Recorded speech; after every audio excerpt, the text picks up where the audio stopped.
Chapter 601, Settling In. The next day after Zhao Hai and Tess' agreement, Tess announced to his tribesmen that they would be moving to a new place. This fact made the other diamond apes feel somewhat at a loss. They don't know what's going on. Why would they suddenly move to another place? Zhao Hai didn't participate in this matter. This wasn't something that needed his help. It was all left up to Tess and the others. The Diamond Ape tribe had already stayed in this place for more than 5,000 years, and in these 5,000 years, their lives had been calm. Aside from looking for the divine artifact as well as the ice beasts, they didn't suffer any other trouble. It was a sort of mundane heaven, one which had beasts living in it, and now they were suddenly leaving. This made the minds of the other diamond apes turn blank, but Tess told them about the situation of the volcano and compared it to the Black Wasteland. This managed to calm the people down. Seeing the reactions of the diamond apes made Zhao Hai gawk. Then he immediately understood why. They had lived in seclusion for too long that they would find it strange seeing other strangers in their vicinity. If they suddenly come across an assortment of new people,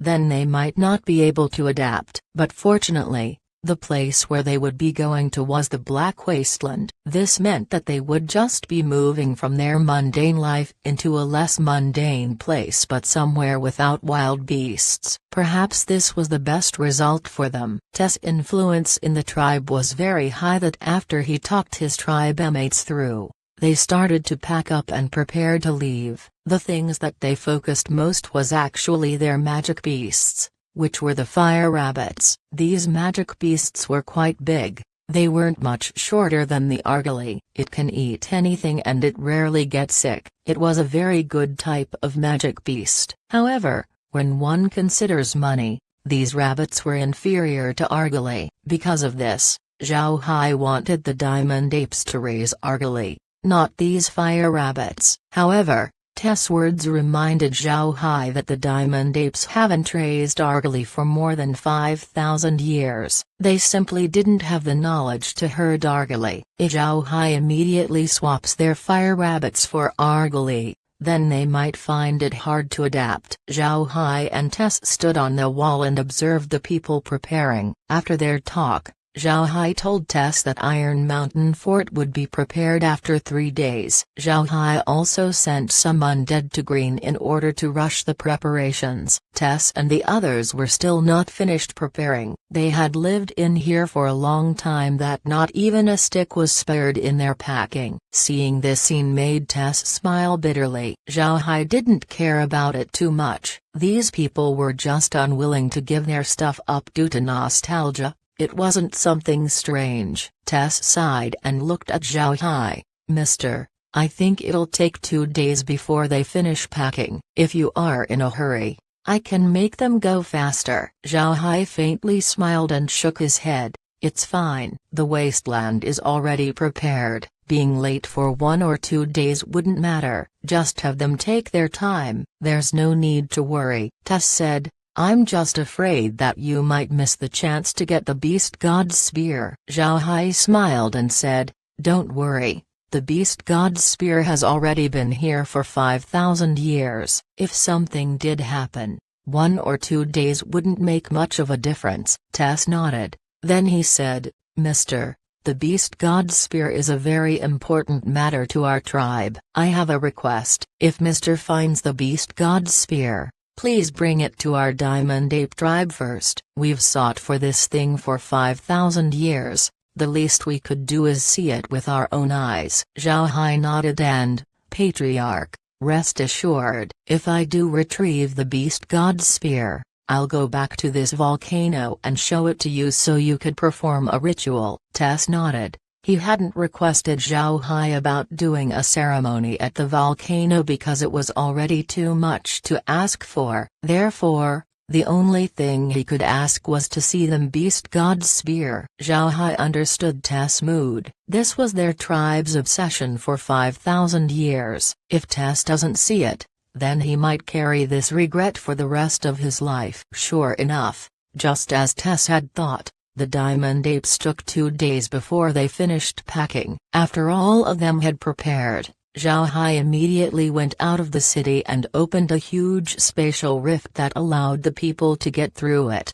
The people couldn't help but get surprised upon seeing the spatial rift, but they still obediently walked through it. What made them surprised was the fact that Tess was not present, but fortunately, the other elders were there to guide them. It didn't take a long time for the people to pass through the spatial rift, and when they emerged, they immediately saw Tess. As it turns out, Tess was the first one that passed through the rift. Along with Tess, there were also some slaves as well as giant horned bulls on the other side. These people would help the diamond apes get settled in. The diamond apes looked curiously at the giant horned bulls. The giant horned bulls were very enthusiastic. Almost all of the beastmen knew about the exiled royal tribe. Now they had finally seen what they looked like. However, the giant horned bulls also knew the importance of the current matter. Therefore, they didn't say a lot of words to the diamond apes. They just led the diamond apes to the place that was prepared for them. The place where they'll go to was very close to the giant horned bulls. This was because the bulls would be the people who would teach the diamond apes about the life in the Black Wasteland. The diamond apes received their tents according to their families. It was great that beastmen tents were very tall and spacious,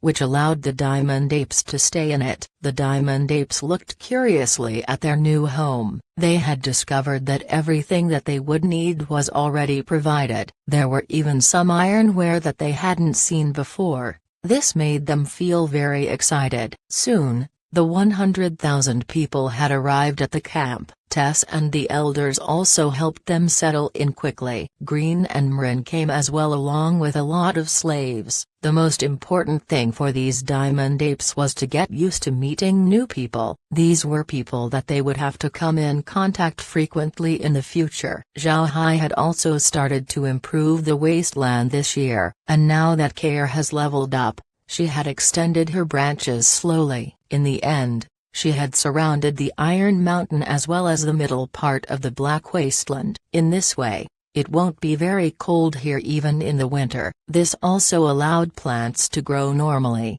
increasing the yearly yield of the land. Kair didn't have anything to say about this. She was a plant-type magic beast, and all of the plant types can do this when they reach a high enough level. And now that she has been upgraded further, this matter was not even a problem for her. Now, one could see a beautiful ring of flowers around the Iron Mountains. These branches belong to Care. She can use this to absorb energy from the land. Not only would it affect her cultivation, it would also provide more nutrition for her, which was one of her most important ability in order to survive as a magic beast.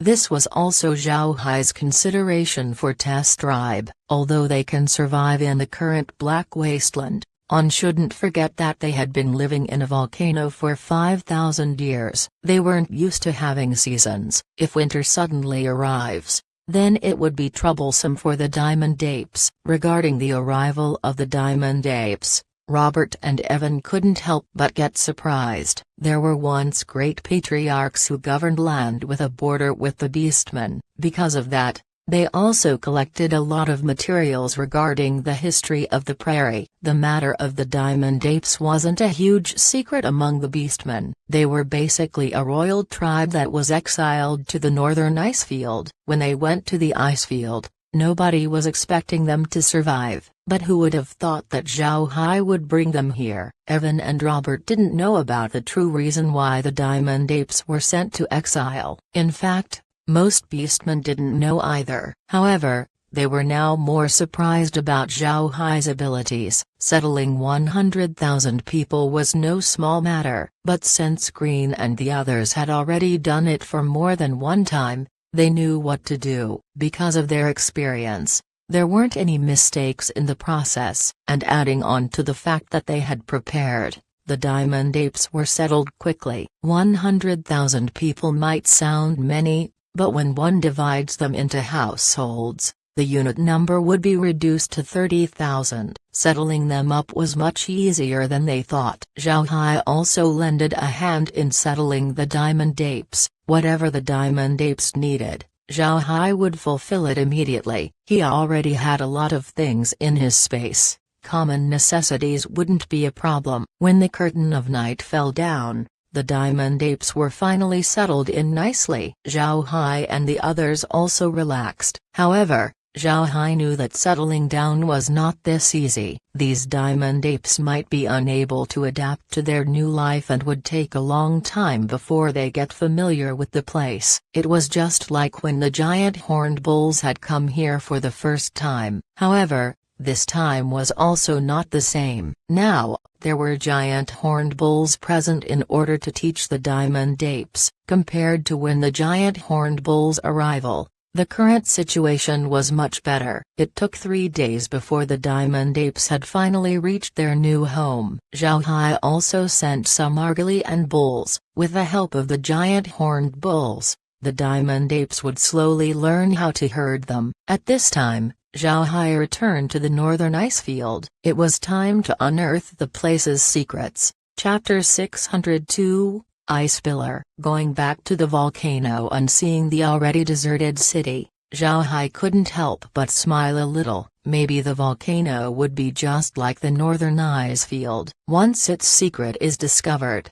maybe it would be like this mountain city. Just a piece of history. Zhao Hai's figure slowly flew up the mountain and went to the place beyond it. He then looked at the white ice field as well as the 13 peaks. He couldn't help but feel a sense of excitement welling up in his chest. He wanted to conquer this area. He must unearth the secrets that nobody had found out before. After thinking up to this point, Zhao Hai cannot help but face the skies and issued a long and loud cry. Then his figure moved and quickly flew towards the northern part of the ice field. While Zhao Hai helped Tess and the others settle down, he also wasn't idling about. He also made Kair control the blood ghost staff and map the entire northern ice field. The northern ice field was indeed very big. Comparing it to the Beastman Prairie would not be an understatement. It might even be bigger. Actually, Zhao Hai didn't know that the northern ice field wasn't like this big before. The ice field was just expanding at a very slow speed. It was because of this discovery that the patriarch of the Diamond Apes decided to do an expedition to see what caused the expansion. They wanted to know why it continued to expand all this time. But who would have thought that they wouldn't be able to survive their trip? The white tigers, polar bears, and the ice hawks decided to guard the ice field for the same reason. They wanted to prevent the ice field's expansion as much as possible. Since Zhao Hai didn't know about this, so he only knew that the place was very big. Since the time Tess had decided to move, Kair was already controlling the blood ghost staff to fly and map the ice field. But even if the space had already mapped a huge chunk and its speed of mapping was not slow, they still hadn't found a single clue regarding the beast god's spear.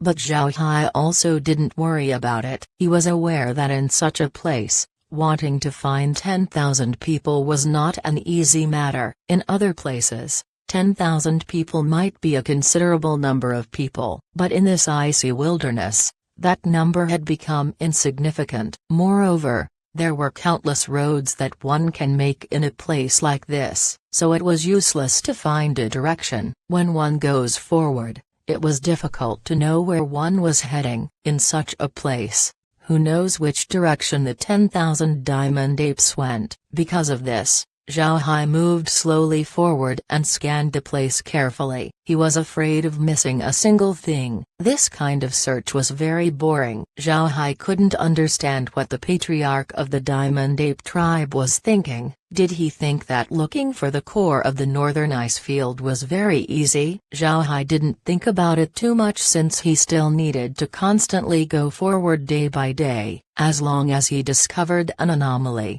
he would immediately stop and see even if it was just a half-buried stone. Zhao Hai didn't want to miss a single thing. For 10 days, Zhao Hai discovered practically nothing. This made him feel more pressure.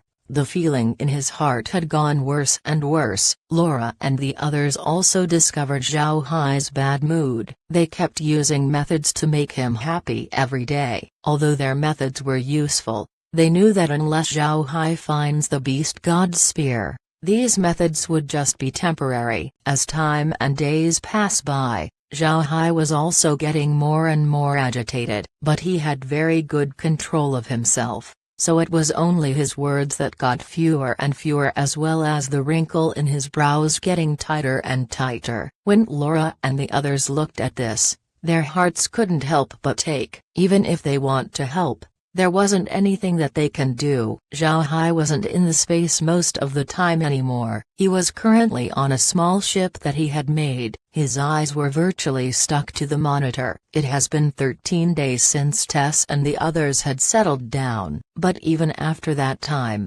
no clue has been spotted. Zhao Hai slightly shut his eye. He was feeling very tired. He opened his eyes after some time. Then he turned the monitor off. He knew that even if he didn't look at it, Kair would inform him if something special had come up. Zhao Hai looked outside through the pale red color of the airship. The outside world was pure white, but who would have thought that behind this white facade was actually endless murder? It won't kill you from the beginning, but it will slowly suck you in and dissolve you into this white landscape, making you part of it forever.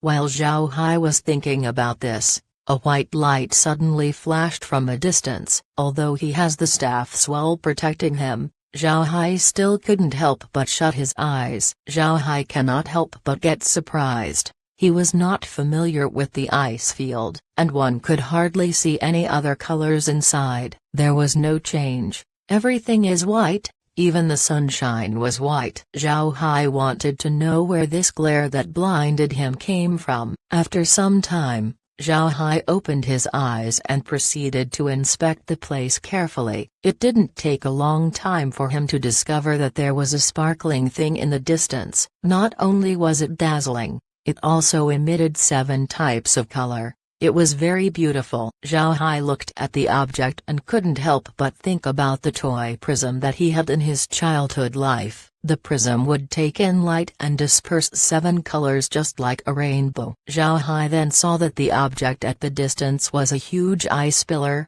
No wonder it can disperse 7 colors. Zhao Hai stopped his thinking as he immediately urged the staff to fly towards it. He didn't care about any other place at this point. He now wants to see what was going on in front of him. Before long, Zhao Hai was already getting closer and closer to the bright light, to the point that the monitor can now pick it up. He immediately inspected the thing on the monitor and couldn't help but get shocked. This was because what he just saw was an incredibly huge ice pillar. The thick ice pillar was just like Sun Wukong's enlarged staff that was stabbed into the earth. It stood there as though it was connecting the sky and the ground. Zhao Hai stared at this ice pillar. It looks like this pillar just appeared out of nowhere. There was nothing else all around it. It was as peculiar as seeing a huge tree in the prairie. After some time, Zhao Hai recovered. Then he called over Laura and the others and had them look at this marvelous sight. After Laura and the others had come out,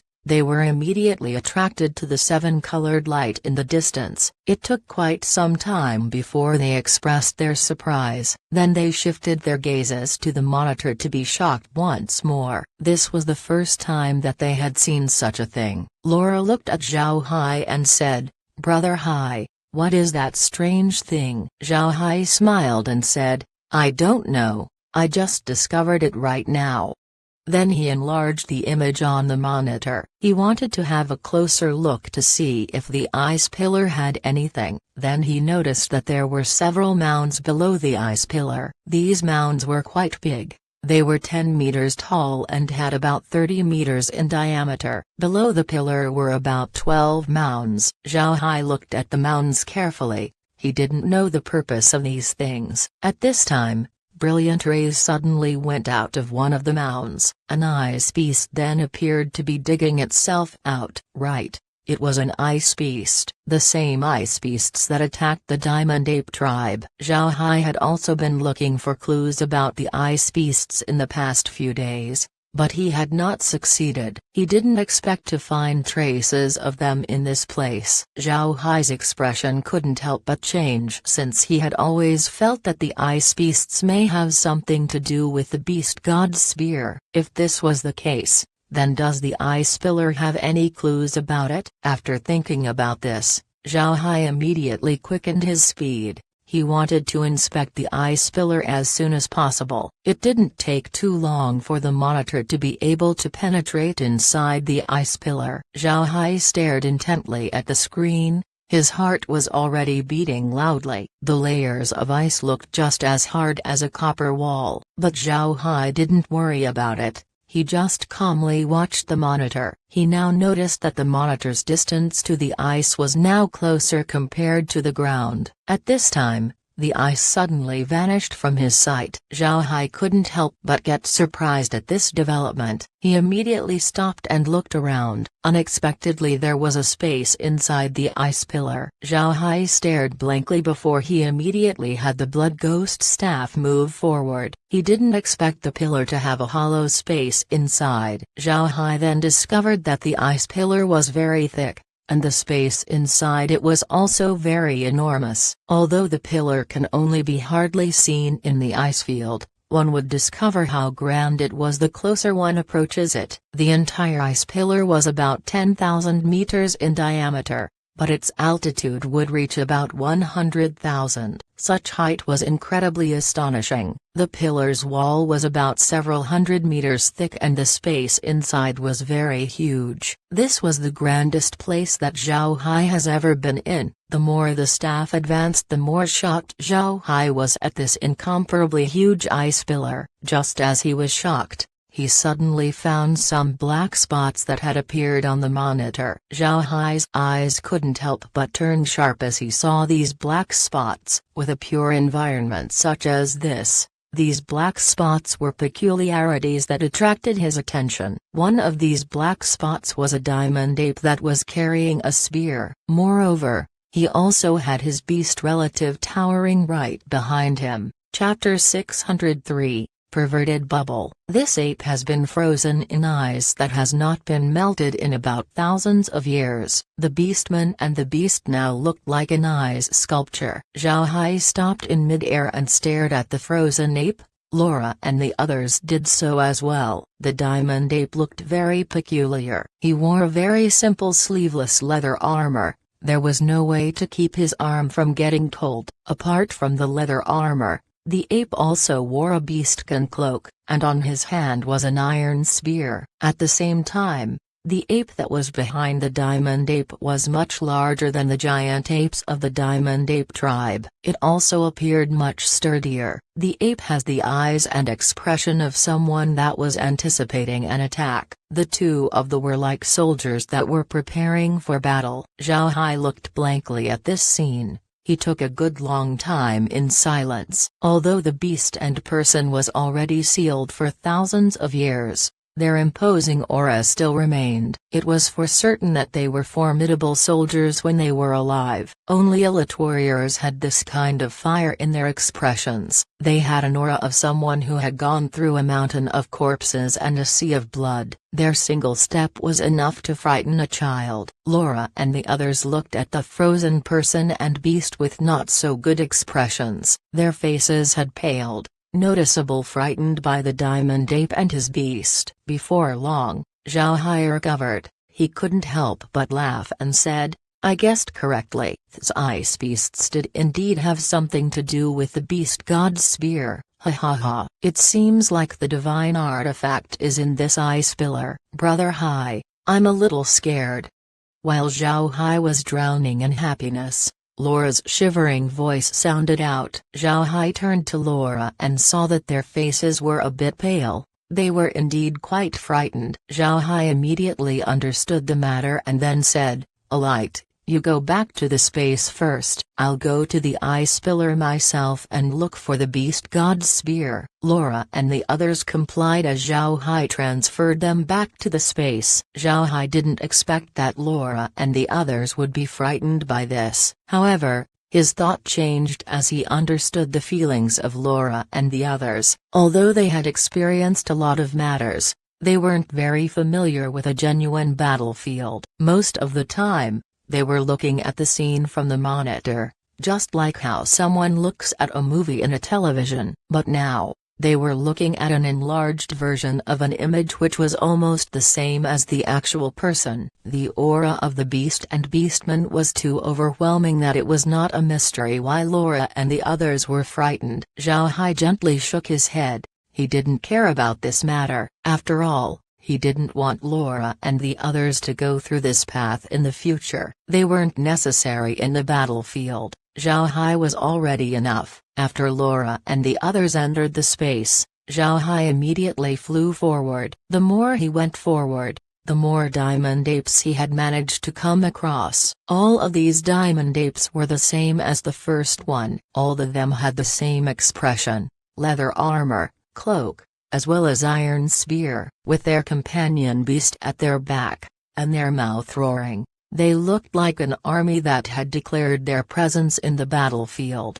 Zhao Hai slowly went forward. Although he couldn't wait to get the beast god's spear, he wasn't worried much about that anymore. He knew that the pillar certainly had clues regarding the beast god's spear. With the expressions of these people as well as the ice beasts, Zhao Hai knew that he had reached the core part of the ice field. Therefore, the more he proceeded forward, the more calm he became. After flying for quite some time, Zhao Hai found out that there were no more diamond apes in front of him, so he stopped again. He immediately narrowed the monitor to see that there was a neat square formation in front of him, composed of frozen diamond apes, and in front of the square stands one diamond ape. Zhao Hai immediately focused the monitor on this man. He was very tall for a diamond ape, towering at about 3 meters. The ape that stood behind him was much more astonishing at a height of 15 meters. He was holding a spear in his hand,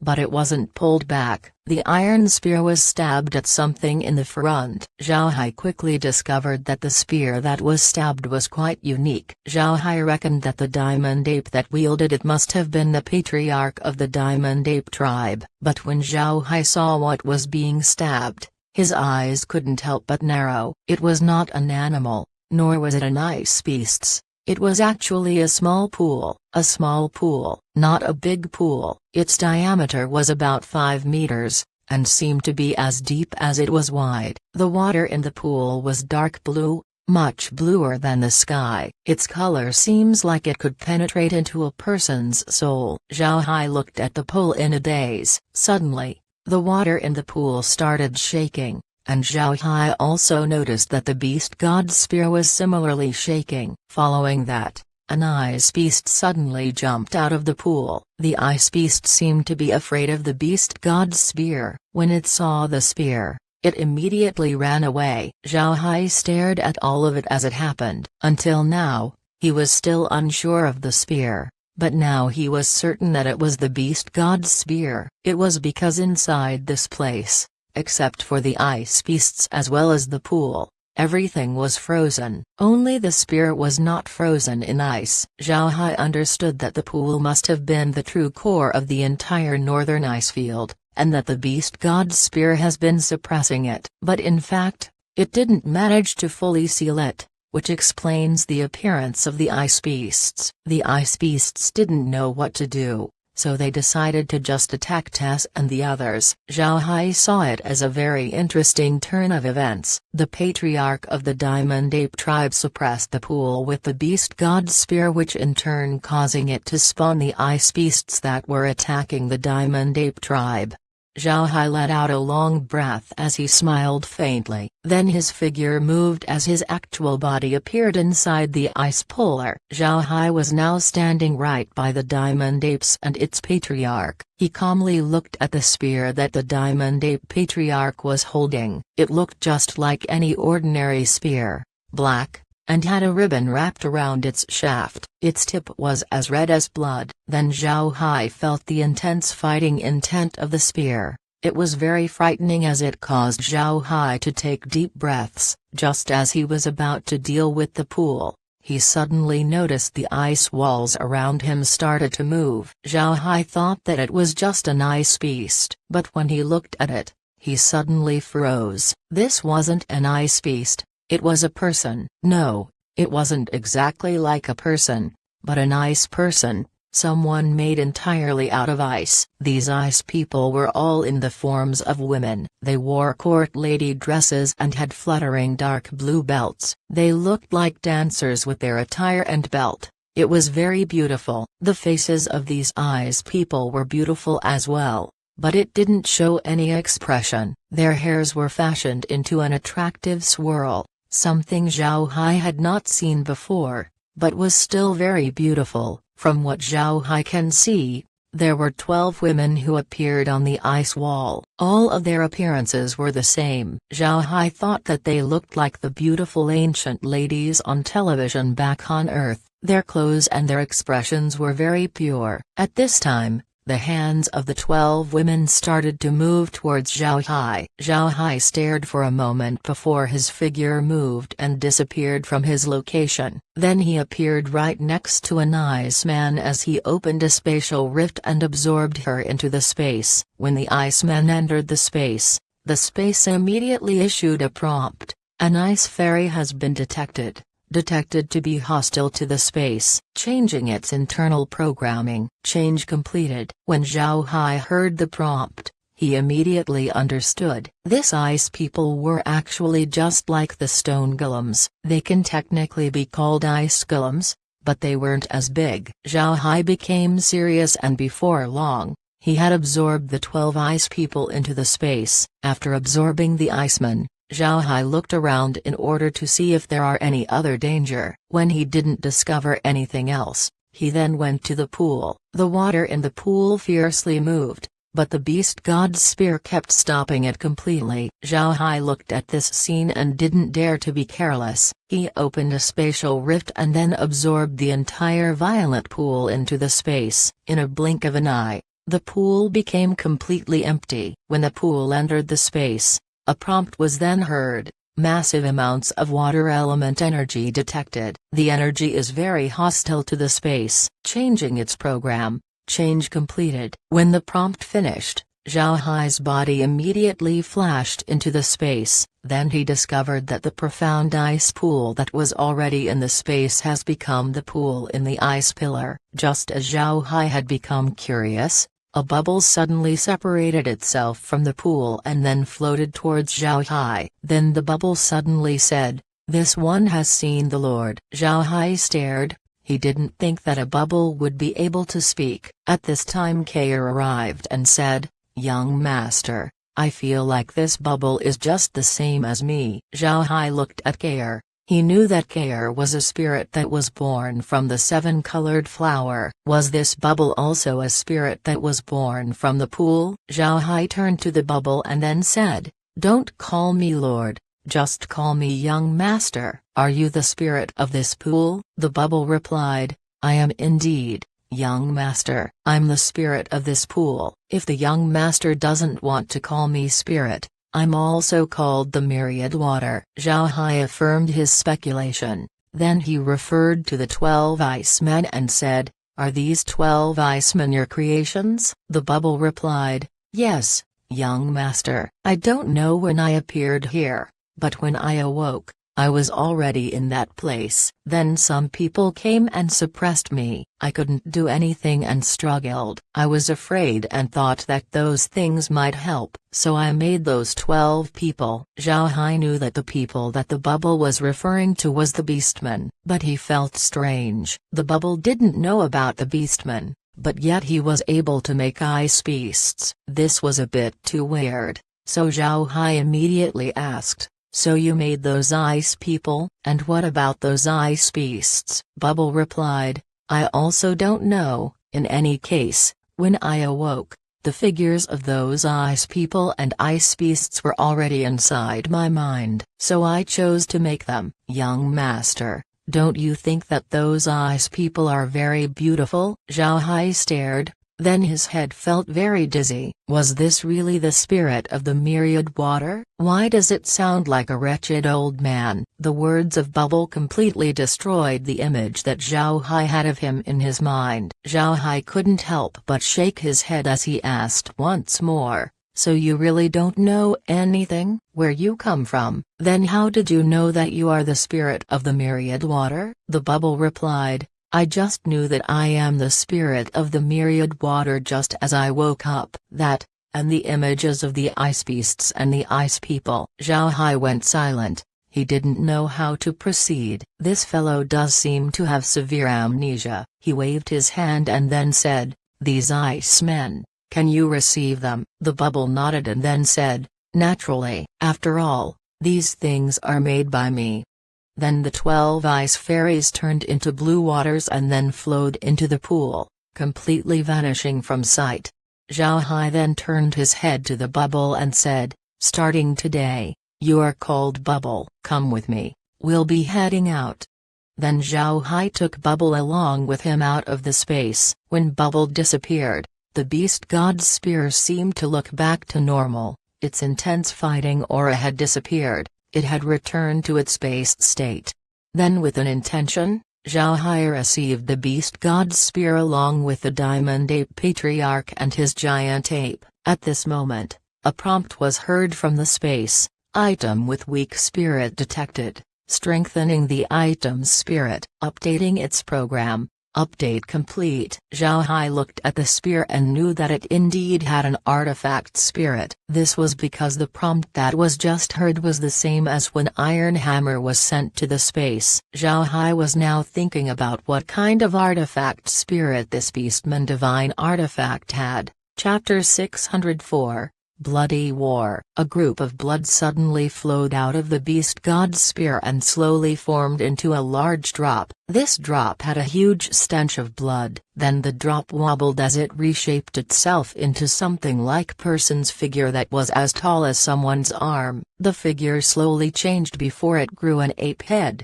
4 arms, and 2 feet. The head of this ape looks like the diamond ape tribe. But Zhao Hai hasn't seen a race with 4 arms before. The figure wore full body armor while each of its 4 arms held something, a shield, a spear, a blade, and a morning star. The belt on its waist had the head of a fierce tiger. Before long, the artifact spirit had finished forming itself. Zhao Hai was somewhat surprised at this artifact spirit. He had seen artifact spirits before like Muir and Iron Hammer, but Muir looked like a child, one which didn't look like a threat. Iron Hammer looked just like a proper dwarf. On the other hand, this artifact spirit looked like someone born for slaughter. His body was filled with the smell of blood, one that only an experienced war general would have. A wargod. This was the first word that came into Zhao Hai's mind after seeing this artifact spirit. An extremely aggressive wargod, one that lived for blood and battle. While Zhao Hai was surprised at the artifact spirit, the spirit turned to look at Zhao Hai as it gave salute with its 4 arms and said, Bloody War has seen the master. Bloody War. Zhao Hai repeated the 2 words in a low tone. This name might sound careless, but Zhao Hai had an idea of the implications of this name. This was because from the ancient times to the present, the actions of the beastmen had always been in line of these 2 words. Bloody War. Beastmen wouldn't flinch in front of adversity. As long as they were issued an order, they would immediately execute it. Bloody War. Fight to the last person. Nobody was allowed to retreat. This was the meaning of these 2 words. Zhao Hai recovered and looked at Bloody War and said, just call me young master. Bloody War. Iron Hammer already told me about the matters in the Ark continent. Do you have anything to add to it? Bloody War shook his head and said, I don't. Young master. Iron Hammer and me descended from the divine realm at the same time. The experiences that we had are similar as well. What Iron Hammer knew was also what I knew. Zhao Hai nodded and then said, alright, then that's that. I'll go hand you over to the beastmen. Do your best to protect them. Understood? Bloody War immediately replied, I shall, young master. Zhao Hai nodded, but when he was about to exit, Bloody War said, young master, please help this diamond ape. Zhao Hai gawked. Then he turned to look at the frozen Diamond Ape Patriarch. He was confused as he looked at Bloody War and said, "They're already dead, how can I help him? Moreover, their bodies have been petrified. My dark magic is useless." Bloody War shook his head. "No, no, young master, they are indeed dead, but their bodies are not petrified. You can use dark magic in order to turn them into undead." The Patriarch of the Diamond Apes has a very special talent called War Flag. This ability acts just like a war flag on the battlefield. Every single soldier under his command would get improved, increasing the combat effectiveness of his army. That year, he relied on this ability to take his expedition deep into the northern ice field. Zhao Hai was surprised. This was the first time that he heard of such an ability. But this was indeed something great. If he had these diamond apes and turned them into undead, their fighting strength would certainly be formidable. Zhao Hai nodded as he had a black fog appear and penetrate into the bodies of the Diamond Ape Patriarch and his giant ape partner. The black gas permeated into their bodies very quickly. Zhao Hai also felt a connection to the two. But at this time, the corpses still remained unmoved. Zhao Hai stared. The space had already transformed them into undead.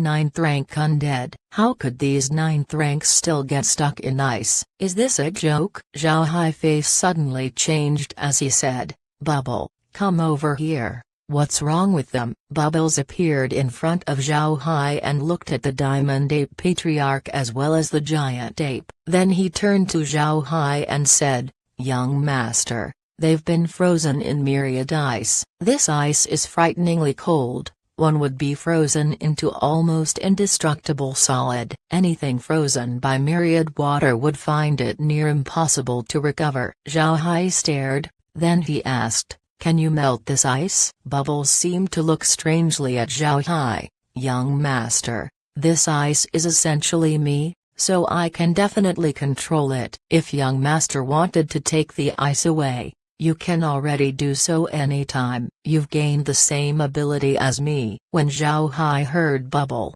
he immediately tried to melt the ice with his mind. The ice surrounding the Diamond Ape Patriarch and the giant ape immediately became water and flowed into the pool. When Zhao Hai saw this happen, he couldn't help but feel relief. Then he looked at Bubble and then turned his hand before a red crystal appeared. He held the crystal in front of Bubble and said, "Bubble, in the place that you've stayed, were there things that are like this?" Bubble looked at the crystal and then nodded and said, "There's plenty, but they are colored white. Some of its energy also came from me." Zhao Hai became happy. The myriad ice and the red crystals were very good things. Zhao Hai turned his head to Bubble and said, "Is the entire ice field really covered in myriad ice? Are there any special things inside?" Bubble shook his head and said, "Young master, those are just ice that were there for thousands of years. Only those infused with my energy can be said to be real myriad ice. The ice pillars as well as the ice in a radius around it can be considered to be myriad ice. At the same time,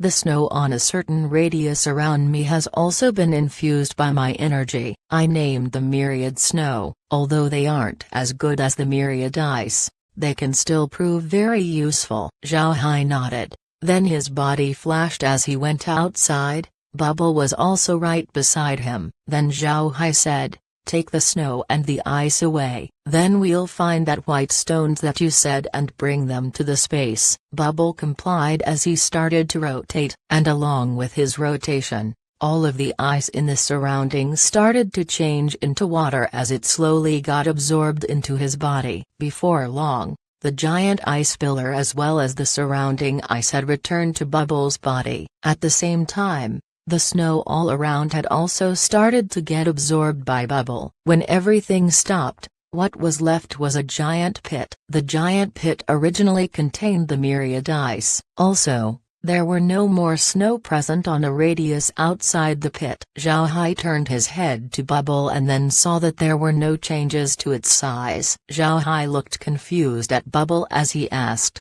"You just absorbed a lot. Why haven't you grown up?" Bubbles looked at Zhao Hai's eyes as if he was confused at Zhao Hai's question. "Young master, I am an origin of water. Even if you load my body with all of the water in this world, I still won't get big. Actually, after these things enter my body, they just exist in a much smaller form. If young master doesn't believe it, you can see it for yourself."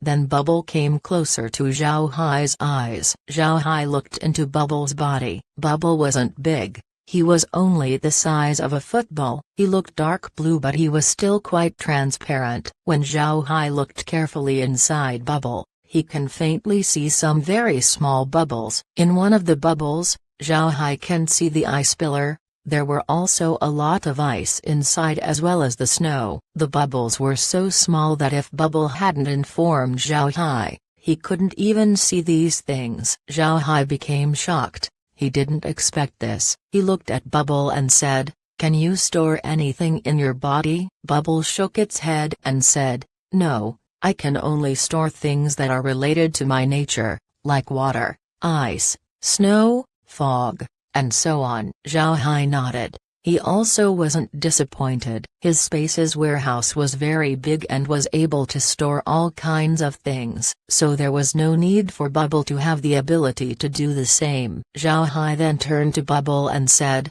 "What if I want to use those things? Do I still need you to get them?" Bubble nodded. "Right, they're in my body. If young master wants them, you'll have to ask me for permission." Zhao Hai's face seemed to turn black. He looked at Bubble and then said, "After going back to the space, go give those things to Care. Have her store it to the warehouse, then go back to the pool and don't come out if I don't call you." Bubble snorted, but Zhao Hai still looked at the ice field and said, "Are there any other good things here?" Bubbles nodded and said, "There is. If you walk towards the north, you would see a ball of wind. Because of that ball of wind, my life in the ice field has become miserable. Every single year, it blows air towards me. It's very annoying." When Zhao Hai heard Bubble, his eyes couldn't help but shine. This ball of wind might actually be another good thing. Chapter 605,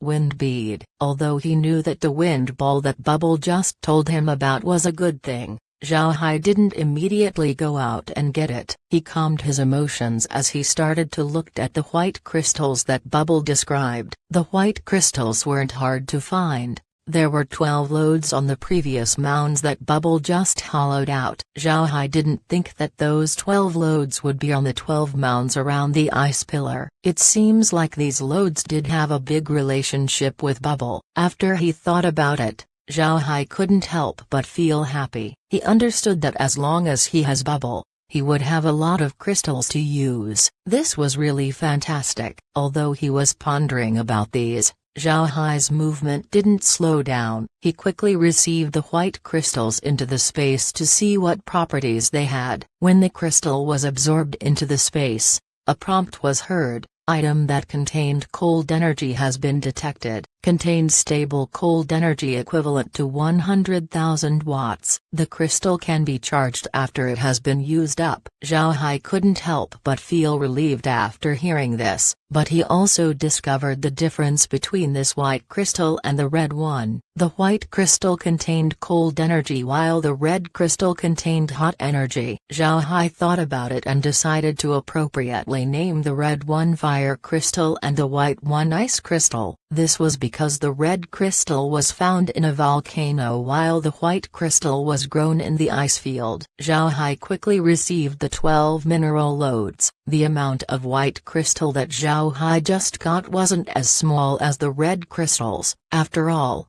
the red crystals were only sourced by an incomplete mother ore while the white crystals had 12 complete ones. From what Zhao Hai can count, he had collected 500,000 ice crystals altogether. This wasn't a small number. One must know that the quality of these white crystals are vastly better than the fire crystals. After receiving the crystals, Zhao Hai then returned to the space. Laura and the others were currently gathering around a spinning bubble. Bubble looked very comfortable. He was blue, He was soft to hold and wasn't cold at all. However, when Zhao Hai saw Laura and the others gathering before Bubble, looking like they were enjoying themselves, he couldn't help but feel irritated. For such a perverted Bubble to get this much attention was very unreasonable. Zhao Hai grabbed Bubble, who was held by Laura. He stretched the blue ball out before asking, "Bubble, where did you say that wind ball was again?"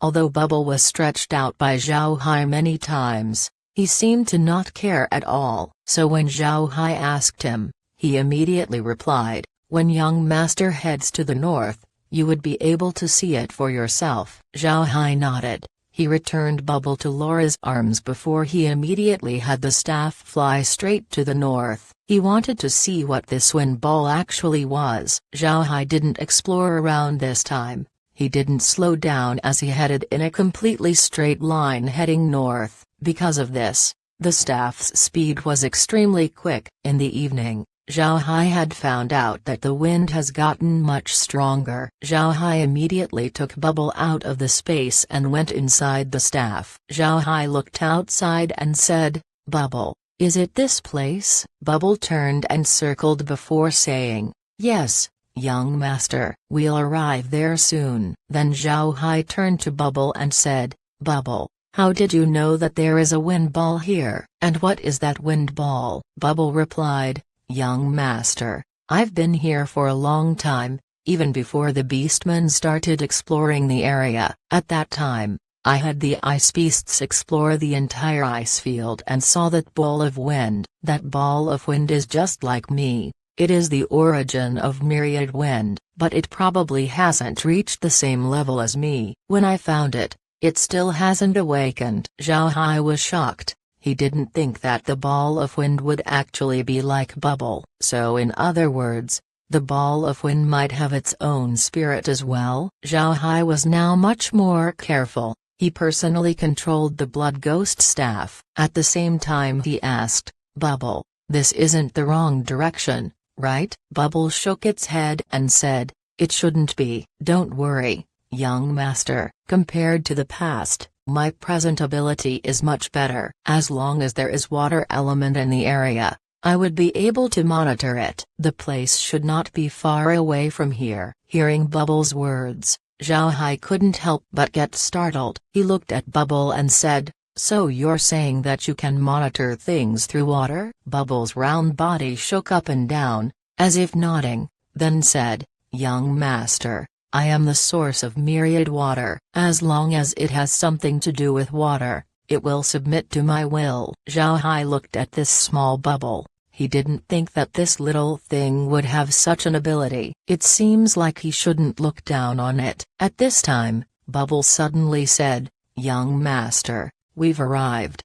Zhao Hai immediately turned his head and looked out only to see a small whirlwind in front of him that was constantly turning around. This whirlwind seemed to be supporting a small green bead. This bead was at the very least at the size of a walnut. It couldn't be called a ball at all. Zhao Hai looked at the green bead and said, "Is this the ball of wind that you said? Can it really control the wind? Why does it look so underwhelming?" Bubble replied, "Young master, this ball might seem to be behaved, but if it gets angry, it's very terrifying." Zhao Hai looked at the green bead. He really couldn't imagine how this bead could be so frightening. But to be sure, Zhao Hai and Bubble returned to the space. Laura and the others were already inside the space, looking at the situation through the monitor. When the group saw Zhao Hai came in, Laura immediately ran over and hugged Bubble. Then she turned to Zhao Hai and said,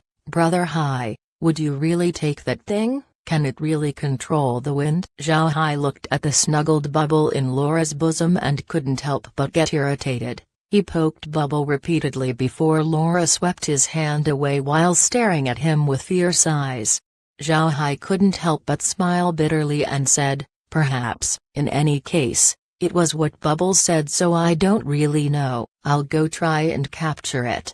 Then Zhao Hai sat on the sofa and gave an order to the staff. The halted blood ghost staff immediately flew towards the bead while Zhao Hai and the others looked at it through the screen. Zhao Hai wanted to see how the bead would react. Sensing that the staff was about to hit it, the bead immediately acted like a hedgehog. It spun quickly and as it turned it collected more and more wind. Before long the wind had gotten bigger that it had turned into a tornado. The ice below couldn't handle the strong winds and got dug up, causing a pit to form on the ground. The blood ghost staff was actually affected by the wind, making it unable to go any further. Zhao Hai was shocked before he took the staff back to the space. Laura and the others couldn't help but be surprised at the small bead. They didn't think that it would be this powerful. After some time, the wind stopped as the tornado became small. Then it seemed to rock back and forth as if it was looking for something. Zhao Hai cannot help but wipe away his sweat. This little thing was really a trickster. Zhao Hai didn't become polite.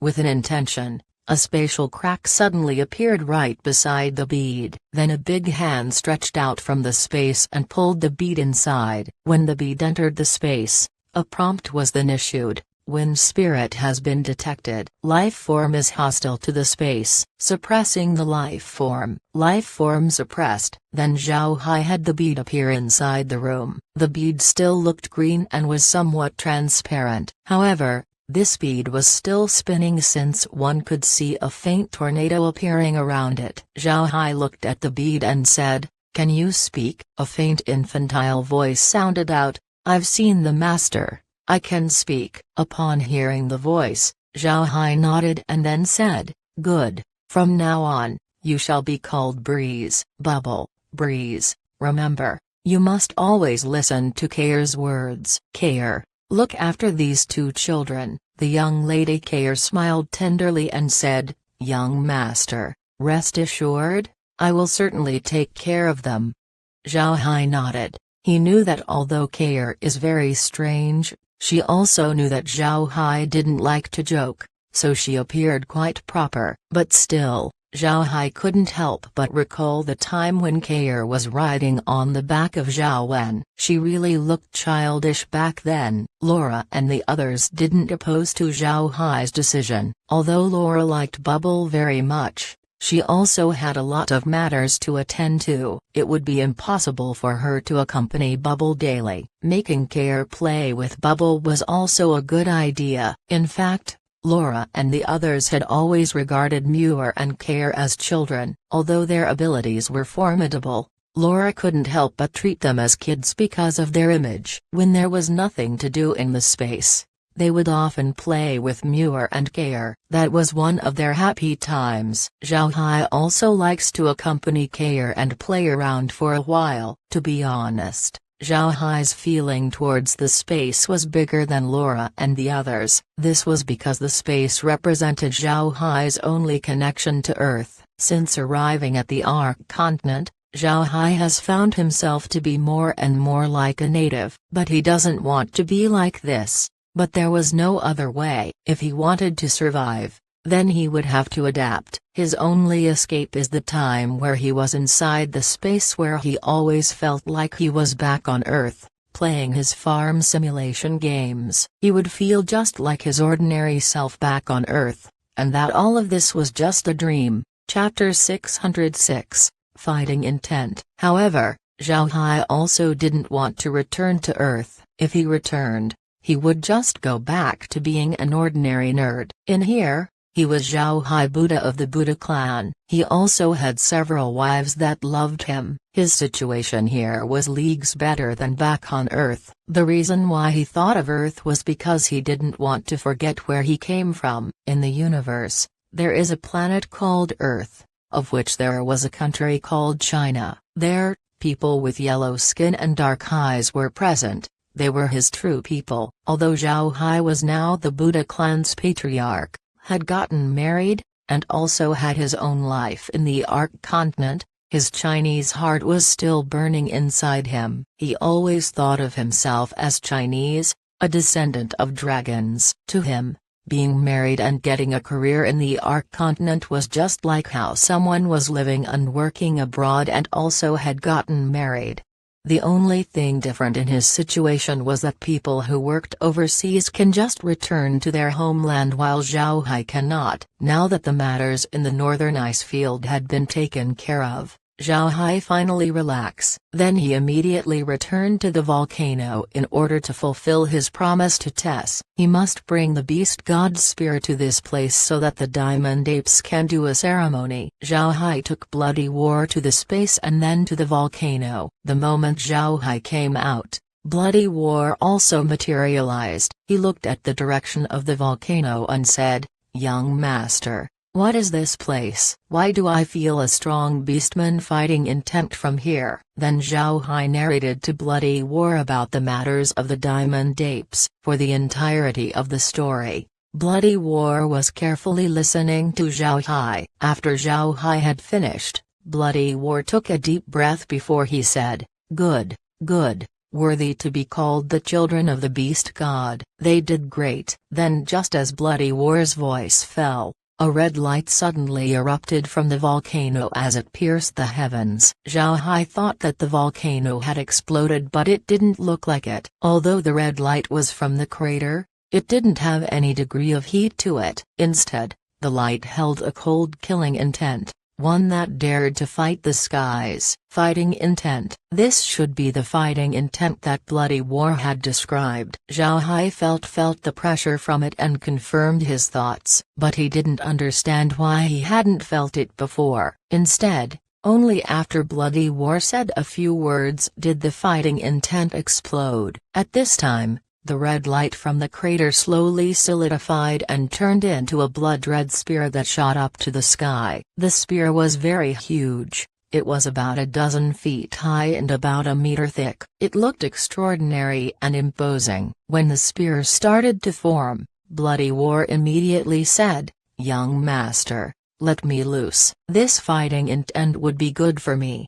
Zhao Hai immediately let go of Bloody War. Just as Zhao Hai's hands let go, Bloody War immediately flew towards the crater and penetrated the giant red spear. Then Zhao Hai saw that the giant spear had started to shrink as it integrated itself with Bloody War. After that, Bloody War flew back, but now, Zhao Hai discovered that the originally black shaft of the spear already had a shade of red in it. Moreover, Bloody War's imposing aura had been strengthened. At this time, Bloody War materialized again, but this time, he was much bigger than before. Zhao Hai looked at Bloody War and said, "What happened? That thing is useful to you? How did you absorb it?" Bloody War shook his head and said, "Young master, that fighting intent is a unique beastman's blood oath fighting intent. This thing has huge benefits to me. This fighting intent is only produced by those who underwent a blood oath and is formed through generations. One couldn't see this kind of thing during normal times. Since I am a weapon, I always feel it in battlefields. It also causes me to get stronger and stronger. Young master doesn't need to worry about me. I've already reached the same state as my peak." Zhao Hai nodded and said, "Good. I'll go let you see the current patriarch of the Diamond Apes. They badly wanted to see you. At the same time, tell them that you had me turn their previous patriarch into an undead. I don't want them to misunderstand me." Bloody War nodded then said, "Young master, rest assured, Bloody War understands." Zhao Hai nodded. Then he brought Bloody War to the space and then to Iron Mountain Fort. The lives of Tess and the others had been blissful these past few days. Beastmen were inherently good at herding, so although they hadn't herded in 5,000 years, they quickly learned it with the help of the giant horn bulls. Moreover, their living conditions have improved by tenfold. Normally, they would need the help of their giant apes in order to go anywhere, but now they didn't need to. This made Tess and the others unusually happy. However, Tess still couldn't help but worry about the northern ice field. Zhao Hai had already been there for many days, but there seems to be no information. He was afraid that Zhao Hai had suffered an accident, or that Zhao Hai couldn't find the beast god's spear. Because of this, Tess has been losing sleep for the past few days. One could even see him visibly getting skinnier. Compared to the other diamond apes, his appearance looked very exhausted. Today, Tess was hurting some arguably. Then suddenly, a person appeared in front of him. Tess was initially startled, but then he thought that the only person who can appear in his vicinity without alerting his beast partner was Zhao Hai. Tess turned to look at Zhao Hai and saw that the other party was smiling while holding a spear in his hand. This spear was obviously not something that was used by humans. Its shaft was very thick and it was very long. It was evident that this spear can only be used by beastmen. Tess looked at the spear in Zhao Hai's hand and couldn't help but recall the records of their tribe.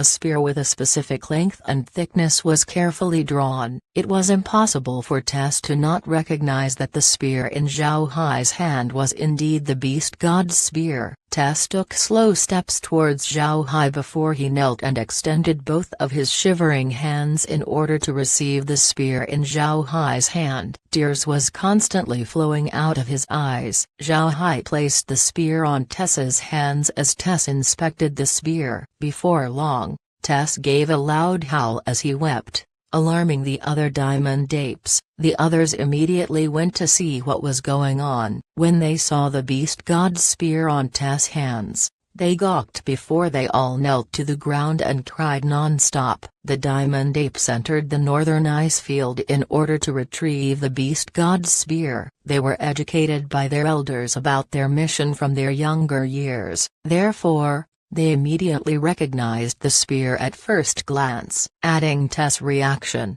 they didn't doubt it at all. 5,000 years, their 5,000-year obsession had finally been solved. Zhao Hai stood silently at the side. He can somewhat understand Tess' emotion.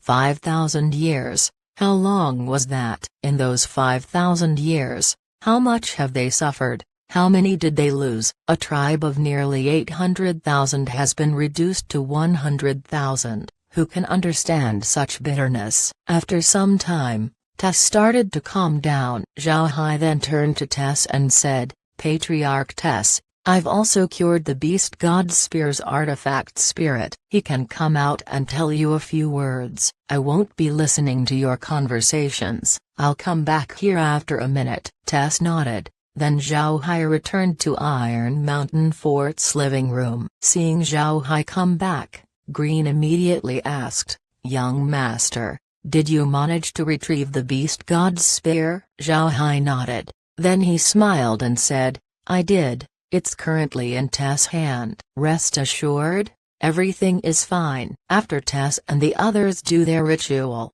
I'll immediately head to the Beastman Prairie and hand it over to the Beast King. After that, I'll be a foreign prince of the Beastmen." Hee hee. Green laughed. Beastman race's foreign prince, dwarf race's foreign elder, the Rosen Empire's son-in-law, ha ha ha. Our Buddha clan hadn't seen this much status since its beginning. Fantastic. Zhao Hai chuckled as well before saying, "After taking care of the matters in the prairie, I'll go and return to see the dwarves. I want to meet Patriarch Billy and see if he had any communication with the elves. I want to go visit the elves. Once we unite, only then can we resist the divine realm." Green retracted his smiling expression as he turned serious and said, "Indeed, young master, I have thought that since we cannot just simply sell the grain that we had grown in the wasteland, it would be better for it to be stored in the space in preparation for the war. After all, during battles, food is one thing that must never run out." Zhao Hai smiled and said, "Grandpa Green, you don't need to worry about that. The space already has 10 backgrounds. Those backgrounds are still not used. If we plant some crops there, then we would certainly have a lot." Green tapped his head and said, "Ah, I forgot about those." "Alright, there's no need to save." "But young master, how would we know the time of the divine race's attack?" Zhao Hai smiled bitterly and said, "We won't. But as long as we prepare, we're fine. But even if they don't begin, I will still make a move. I don't want to be too passive." Green stared, then he looked at Zhao Hai with bright eyes as he said, "Alright, good. It's just as young master says. Being too defensive is no good." Our Buddha clan had always been known for our wild dragon flag. Attack has always been our forte, offense is always good. Green was now very confident in Zhao Hai. One must know that the Buddha clan not only had the god-ranked K'er, they also had more than 1,000,000 ninth ranks. Green believed that such strength can, at the very least, contend with the divine race. Zhao Hai didn't know about Green's thoughts, but he knew that he wasn't the type of person that waits to be beaten. He knew that the other party wanted to deal with him, but they would only begin after they had made the proper preparations, explaining why they still haven't begun. After he heard Green, Zhao Hai showed a faint smile and said, "After so many years of development, I don't know what the divine race has right now, and there are still the demons on the sidelines. The future of the Ark continent wouldn't be very good." Unfortunately, not many people knew about this. "Forget it, let's stop talking about this." Grandpa Green, no need to welcome me back. I'll be going to Tess and see if they wanted to return to the northern ice field in order to do a ceremony. I'll be leaving this place to you once again. By the way, how are Tess and the others doing? Have they become familiar with the place? Green smiled and said, "They have become familiar with the customs here." At this point, they basically didn't need the guidance of the giant horn bulls. "Young master can rest assured." Zhao Hai nodded. "That's good, then I'll take my leave," he said as his body flashed and vanished. Green looked at where Zhao Hai vanished and couldn't help but mutter, "Old master, have you ever thought that the Buddha clan would have such a day?" The young master had grown up. He will certainly be a pride of the Buddha clan. This was Green's dream, and it had been completely realized. Green knew more than Zhao Hai. At this point, everybody in the continent was aware of the Buddha clan's strength. Green knew that even if the Buddha clan revealed the current state of the Black Wasteland, nobody would still dare to make a move on them. Adding on to the fact that Zhao Hai would become the Beastman's foreign prince, and was also a foreign elder of the dwarves, his status was something that no country would dare to offend. One could even consider the current strength of the Buddha clan to be like a calamity. Zhao Hai was unaware of Green's thoughts. He just followed his own plan and went forward step by step. He wouldn't care about any other things. When Zhao Hai reappeared in front of Tess, bloody war had already returned to the spear. After seeing Zhao Hai appear, Tess and the others immediately knelt in front of him. Upon seeing them, Zhao Hai quickly said, "Patriarch Tess, please get up. I'm unable to receive a big ceremony like this." But Tess still kowtowed to Zhao Hai and said, "Patriarch, you are a huge benefactor to my Diamond Ape tribe. Not only did you take us out of the northern ice field, you also arranged a good place for us to live as well as some cattle and argali to keep. Most importantly, you have retrieved the beast god's spear for us. You're not only a benefactor to the Diamond Ape tribe, you are a benefactor to the entire Beastman race, so please accept our gratitude." Then Tess knocked his head to the ground. The other Diamond Apes also kowtowed simultaneously with Tess. This time, Zhao Hai didn't dare to stop them. After receiving their kowtow, he said, "Alright, all of you, get up. You're now people of the Buddha clan. You won't need to do such a thing in the future. Just remember, no matter what you do, always consider the Buddha clan in your hearts." Tess and the others roared in one voice before they stood up. Zhao Hai then looked at Tess and said, "I can take you and the beast god's spear back to the volcano. Do you still want to do your ceremony?" Tess shook his head and said, "There's no need, Patriarch." Sir Artifact Spirit told us that he had already received the sentiment of our ancestors, so there's no need to go back there anymore. Zhao Hai nodded and said, "Alright, then I'll be delivering the beast god's spear back to the prairie. You go continue on with your matters." Then he took the beast god's spear before vanishing in front of the group. Chapter 607, Excitement. These past few days, the Beast King has been paying close attention to news about the northern ice field. From the moment Zhao Hai entered the ice field, 2 months had already passed by. But until now, no new information had arrived. He had ordered the white tigers, polar bears, and the ice hawks to have open ears towards the ice field. As long as something happened, they must give action. They must support Zhao Hai at all costs. Because of this, the Ice Hawk tribe had been doing constant rounds every day. As long as they discover a trace of Zhao Hai, they would immediately go and offer him aid. But unfortunately for them, they didn't know that Zhao Hai had the space. Because of this, their efforts had been in vain. But one couldn't blame the Beast King for being so careful. Being careless would have been a much worse offense. As the matter stands, the Beast God's spear has apparently become very important. The Beast King had nothing else to do but be alert. These past days, the beast kind didn't have any good sleep. Nearly 2 months had passed, and there wasn't any information about Zhao Hai. The beast kind was near to believing that Zhao Hai had failed. While sitting in his office, the Beast King couldn't help but give a deep sigh. He felt pity for Zhao Hai since he knew the reason why Zhao Hai wanted to look for the divine artifact. The Beast King always believed Zhao Hai to be a very great person that could unite the entire continent, and he wasn't afraid of taking risks. The Beast King really hoped that Zhao Hai would succeed, but it seems like the chances had grown smaller and smaller. But it was good that the business with the Buddha clan had remained stable. The business still stayed the same,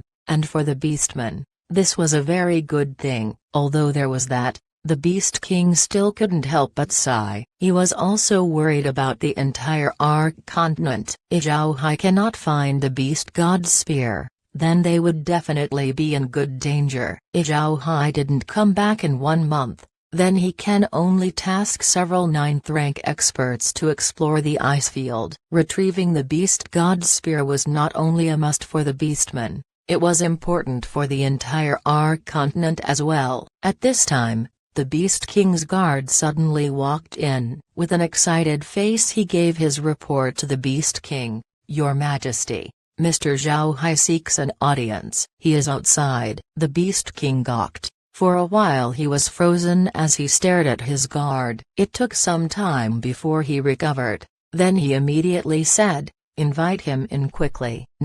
I'll go personally greet him."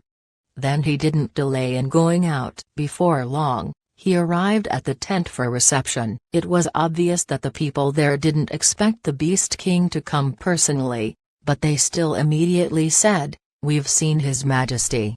The Beast King waved his hand and said, "Where's Mr. Zhao Hai?" A tiger beastman immediately replied, "Your Majesty, he's at the registration tent outside the palace." The Beast King didn't wait for him to finish before he dashed out of the palace. Zhao Hai was currently sitting inside the registration tent while chatting with the beastman inside. The fact that he went to the northern ice field was a secret. There were only few beastmen who knew about it. However, although the people in the tent were clueless, they were already familiar with Zhao Hai's status. They knew that seeking audience with the Beast King at any time can only be done by people of revered status. Those kinds of people weren't someone they can afford to offend. Additionally, these beastmen were also very grateful to Zhao Hai. As long as one was a beastman, it was inevitable that they would make milk wine, and because of Zhao Hai's business, their families were able to make good profit. At the same time, Zhao Hai's Magic Lily shop was very honest in doing business. Whenever they do business, the beastmen would never feel that they were cheated. At this point, even if Zhao Hai didn't display his friendship flags, his name alone would gain respect from the other beastmen. The war had long been finished, so human merchants had also started to come and do business. But after those people arrived, they had discovered that their business had shrunk. Even if they had traded with a tribe before, they still weren't the tribe's first choice. Instead, the beastmen seemed to first look to Magic Lily shop for business. However, These merchants can't do anything to the shop. They simply cannot offend Magic Lily's shop. First, because it was backed by the powerful Buddha clan, and second, because the beastmen would deal with anyone that dared to take action against the shop. At the same moment, Zhao Hai's business alliance had also been organized. Now, the biggest business in the prairie was Zhao Hai's alliance. If other people wanted to do business in the prairie, then they would have to do their best to not offend the alliance. Naturally, Zhao Hai won't provoke others on his own initiative. Zhao Hai knew that the Beastman Prairie was very big. It was impossible for them to swallow its entire market. So as long as people play fairly, Zhao Hai would not make a move. After all, Zhao Hai was never afraid of competition. At this time, sounds of footsteps can be heard outside the tent. Zhao Hai knew that it must be the Tiger Beastman that he had sent to notify the Beast King. What made him feel strange was the fact that there was one more set of footsteps that can be heard. While Zhao Hai was thinking, the tent's curtain was suddenly opened as a person walked from outside. Zhao Hai looked at the person and couldn't help but stare. It was because it was the Beast King. Zhao Hai hastily got up and gave a bow. "I've seen His Majesty." The Beast King excitedly walked forward and helped Zhao Hai up. He looked at Zhao Hai and was at a loss for words because of his excitement. Zhao Hai saw the Beast King's expression and immediately knew what he came here for, so Zhao Hai gave a gentle nod. The Beast King's face exploded with even more excitement. He immediately pulled Zhao Hai's hand and said, "Mister, come with me immediately. Let's talk somewhere else." After that, regardless of the expressions of the other people present, Zhao Hai went with the Beast King to head towards the palace. After they were gone, the other people couldn't help but look at each other. They didn't expect Zhao Hai to have this big of a position inside the Beast King's heart. He could actually make the Beast King meet him personally. The Beast King brought Zhao Hai to his office and had the guard protect the door. After that, the Beast King immediately said, "Mister, did you really retrieve the Beast God's spear?" Zhao Hai smiled faintly as the Beast God's spear appeared in his hand. Zhao Hai held the spear in both hands as he carefully handed it over to the Beast King. The Beast King's hand couldn't help but shake upon receiving the spear. Tears went down uncontrollably out of his eyes. He held the Beast God's spear gently and after a short while let out a long breath. His tears vanished as he respectfully placed the spear at an appropriate place and turned to Zhao Hai.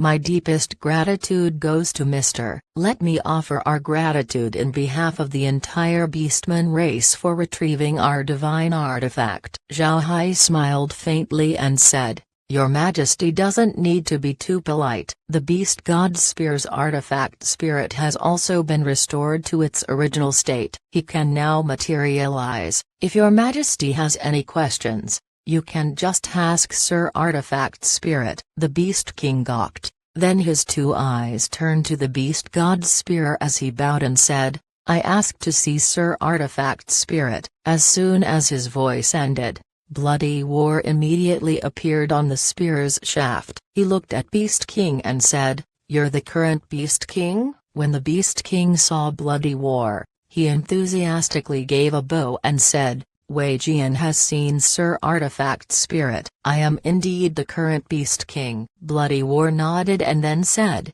"Good. Mr. Zhao Hai has already asked me to look after the Beastmen. He also asked me to confirm what the dwarves have said. I want to tell you that everything is true. The gods, the divine realm, everything. I have no other thing to say that you don't already know." Then his figure went back to the spear. The Beast King gave another bow to the Beast God's spear. Then he turned to Zhao Hai and said, "Mister, thank you." Zhao Hai waved his hand and said, "Your Majesty is too polite. Sir Artifact Spirit's restoration is also beneficial to the human race." When I told him about the situation of the Beastmen and the gods, I didn't expect him to know about it. His words also coincided with the dwarves' artifact spirit. The Beast King nodded and then sighed, It looks like Mr.'s speculations are real. It's possible for the Radiant Church to be connected to the divine realm. But no matter what, we cannot let them off. Mr. can rest assured, tomorrow, I shall announce your appointment as the Beastman race's foreign prince. Zhao Hai smiled and said, there's no need to rush. What His Majesty needs to do now is to prepare the Beastman race. I shall head back to the dwarves as soon as possible. I want to see if Patriarch Billy was able to get into contact with the elves. I don't know about their current situation,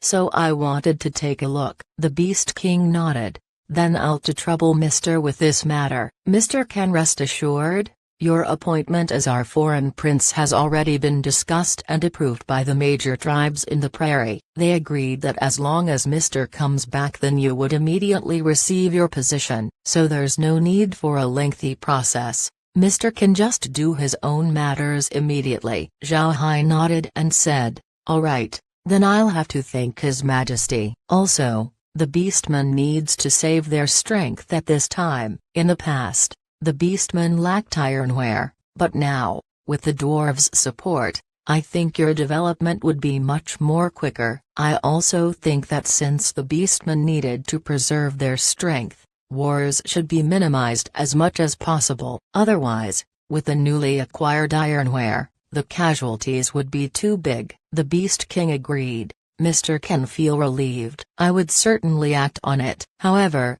the prairie still needed grain. We'll have to depend on Mr. on this matter. Zhao Hai smiled and said, Your Majesty doesn't need to worry about this. Whether it be bamboo rice or breadfruit, I have tons of them. I can provide you with as many as you want at a fair price. The Beast King nodded. Then he looked at Zhao Hai and said, all right. Also, I'll need to ask Mr. to stay here for a meal. Otherwise, I would feel uneasy. Zhao Hai smiled and said, then I would be polite. But I think it would be better if the retrieval of the beast god's spear would be held in secrecy. This could become one of our race against the divine race. I'm sure that the Radiant Church is aware of the divine artifact's disappearance. Let's have them continue that thought. Chapter 608. Cooperation. Zhao Hai Buddha has become a foreign prince of the Beastman race. These words had rippled through every street and alley in the continent. Everyone knew about it, and there was no doubt that this was bomb. Everyone was stunned. It had been less than a year after the war between the Beastmen and the humans. But at this time, this news had suddenly spread out. A human becoming a foreign prince of the Beastmen was something that was extremely startling. Zhao Hai, who had gone quiet for 2 months, suddenly had his name mentioned in the continent once again. People started to discover the talent of this patriarch of the Buddha clan. It was known that he had helped the Beastmen greatly, but nobody knew the specifics, even most Beastmen. Because of this, people started to make all kinds of speculation. At this time, Zhao Hai was actually looking for Randolph in Dark Solder Fort. Zhao Hai told Randolph about the divine realm as well as what happened in the northern ice field. Compared to the emperor, Zhao Hai was much more trusting towards Randolph. Zhao Hai believed that Randolph wouldn't tell this matter to anyone else. After listening to Zhao Hai, Randolph's expression couldn't help but go heavy. And after Zhao Hai left, he immediately adjusted the future plans of the Kelsey family. This made people confused about what just happened. Then Zhao Hai went to the Crook family. However, he didn't tell Jesse about the matters of the divine realm, as well as the beast god's spear. He just told Jesse to adjust the future strategy of the Crook family. Although Jesse didn't understand Zhao Hai's motive, he believed that their eternal ally wouldn't harm them. Therefore, the Crook family started to make adjustments as well. Naturally, these adjustments weren't obvious. Even if it were known to outsiders, they would only think that this was just an ordinary shift, nothing else. And although Zhao Hai visited the imperial palace to see the emperor, he didn't say anything to him. He just chatted with the emperor for a while, and seeing that the dead minister didn't leave, Zhao Hai affirmed his stance of not telling the emperor. After handling his matters at the Rosen Empire, Zhao Hai then went to the Buddha Empire. The bulls that was sent to the Buddha Empire had already arrived some time ago and was given to the Buddha Emperor. This made the emperor very satisfied with Zhao Hai. The beasts that Zhao Hai sent over were special beasts of the Herculean bulls. Therefore, their levels weren't very low. For the Buddha Empire, this was a very crucial shipment. Zhao Hai traveled by ship towards the Buddha Empire's Iron Knight city. Zhao Hai went to the capital in order to discuss to the emperor about the horse magic beasts. Whales had sent information to Zhao Hai about the horse magic beasts. The horse beastmen were also willing to trade some ironware for some 4th or 5th rank horse magic beasts with Zhao Hai. Zhao Hai came this time to discuss this matter with the emperor.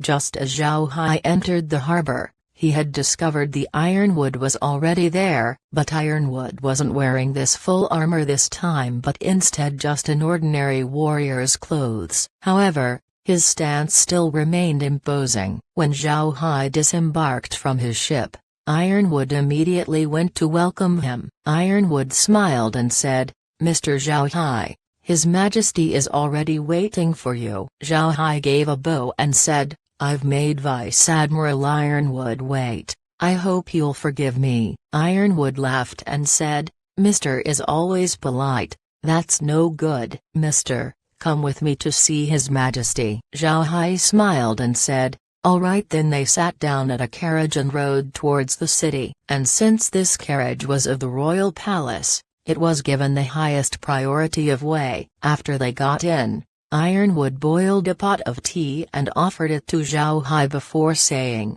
"The bull magic beasts that Mr. had sent last time made His Majesty very satisfied." Ever since then, His Majesty had always wanted to express his gratitude to Mr. Because of that, when His Majesty came to know that you would be arriving today, he immediately sent me over to welcome you. Zhao Hai immediately replied, "His Majesty is too polite. I'm only a merchant. Doing business is our great pleasure." Since I accepted His Majesty's request, then it was natural that I would need to deliver on that promise. Ironwood laughed and said, "Mr. is certainly not an ordinary merchant. To be honest, this one admires Mr. I didn't expect you to become a Beastman race's foreign prince. That's too great of an achievement. In the past millennium, you are the first person to become a foreign prince of the Beastmen." Zhao Hai smiled and said, "It's really not that special. I just helped the Beastmen slightly, and because of his gratitude, the Beast King decided to confer me with this title. Actually, I don't have any authority on the Beastmen." Ironwood smiled and said, "Mr. doesn't need to be so modest. I heard that to be a foreign prince of the Beastmen, it would more than their gratitude for them to agree. Mr. must have helped them a great deal." Zhao Hai smiled and said, "I did, but to be honest, they can also do what I just did. It's just that I'm much more suitable for the job."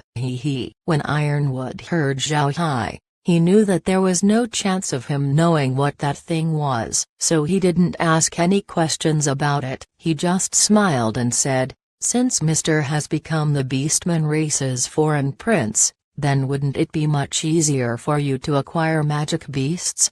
Zhao Hai smiled and said, "It's not that easy. Beastman's temperament is not quite good, even the Beast King cannot fully command them, much less a foreign prince. The prairie has a lot of unique magic beasts, but I can only send some bull magic beasts at this time. However, I had recently been in contact with the horse beastmen in order to trade for their magic beasts. Hopefully." Ironwood's eyes turned bright. Horse-type magic beasts were the most compatible types for being a mount. If they could have a lot of horse magical beasts, the Buddha Empire's cavalry would be elevated to another level. It didn't take long before the carriage arrived at the Imperial Palace. Then they were welcomed to a small hall where the Buddha Emperor was already waiting for them. After exchanging greetings with the Emperor and being bestowed a seat, the Buddha Emperor smiled and said, "Mr. Zhao Hai, we've troubled you a lot." "My Buddha Empire is very thankful for Mr.'s efforts." Zhao Hai quickly replied,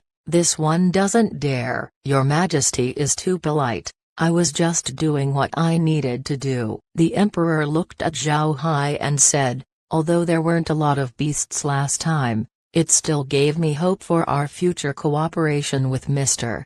Zhao Hai smiled and said, a long-term cooperation with Your Majesty would be good. It would give a lot of profits to me. Your Majesty, I came this time to tell you that I had managed to come in contact with the horse tribe through the cows. They also want to trade their horse magic beasts, but on the condition that they would also be traded with ironware. What does Your Majesty think about this? When the Emperor heard Zhao Hai, he couldn't help but knit his brows. The ironware of the Buddha Empire were of very high quality. This was because the Buddha Empire's ironware were mostly made by the dwarves. It wasn't a problem if the Buddha Empire were to sell them off, but the Buddha Emperor was afraid that the beastmen would use the iron to attack the human lands. When that time comes, he would be a criminal among the humans. Moreover, other nations would also seize that opportunity to deal with his empire. After thinking about it, the Emperor couldn't help but turn to Zhao Hai and asked, Mister, you're a foreign prince of the beastmen, can you tell me what the beastmen intend to do with these ironware?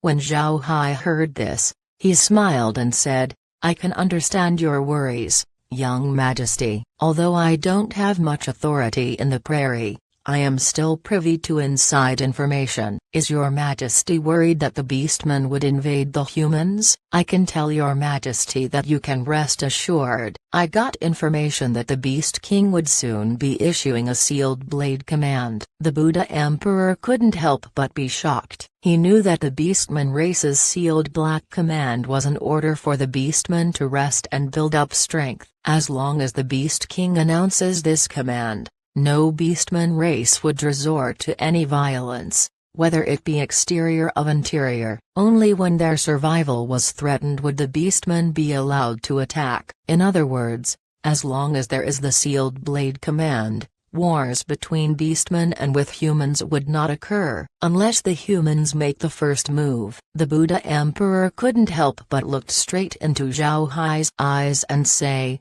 is Mr. telling the truth? Zhao Hai smiled and said, I won't dare to deceive Your Majesty. Rest assured, I'm quite sure that the beastmen would issue a sealed blade command. The Buddha Emperor nodded. He thought for a moment before saying, if it is like this, then that would be good news. As soon as the Beast King announces the sealed blade command, I would immediately agree to the horse tribe's business. Zhao Hai smiled faintly and said, rest assured, it would only take a few days before it'll get announced. Just give word and leave the rest to me. The reason that Zhao Hai mentioned the sealed blade command to the Buddha Emperor was to let the Buddha Emperor agree to his business with the dwarves. Although he can get to the dwarves without seeing the Emperor, he didn't want any conflict between the dwarf race and the Buddha Empire. The dwarves needed to rest and build up strength as well in order to prepare for the divine race and the future war. If any conflict occurs with the Buddha Empire, then the dwarves wouldn't have time to rest. Zhao Hai believed that the Buddha Emperor would agree to his cooperation with the dwarves. The reason why the Buddha Empire held tightly onto the dwarf ironware was because the empire didn't want the others to use it to attack their country. Zhao Hai reckoned that selling to the beastmen who were several nations away from them would be just fine. The Buddha Empire's agreement was also because of Zhao Hai's performance. The last time that Zhao Hai went to the dwarves, he told the Buddha Emperor that he wouldn't sell the ironware to the Rosen Empire. Sure enough, Zhao Hai didn't take the dwarf ironware to the Rosen Empire. This made the Buddha Emperor trust him more. Chapter 609, Sea Race Incident. After a few days, the beastmen did indeed issue an order announcing the prairie sealed blade command. But at this time, Zhao Hai had already arrived at Dwarf Iron Mountain. Now that Zhao Hai was there for an elder,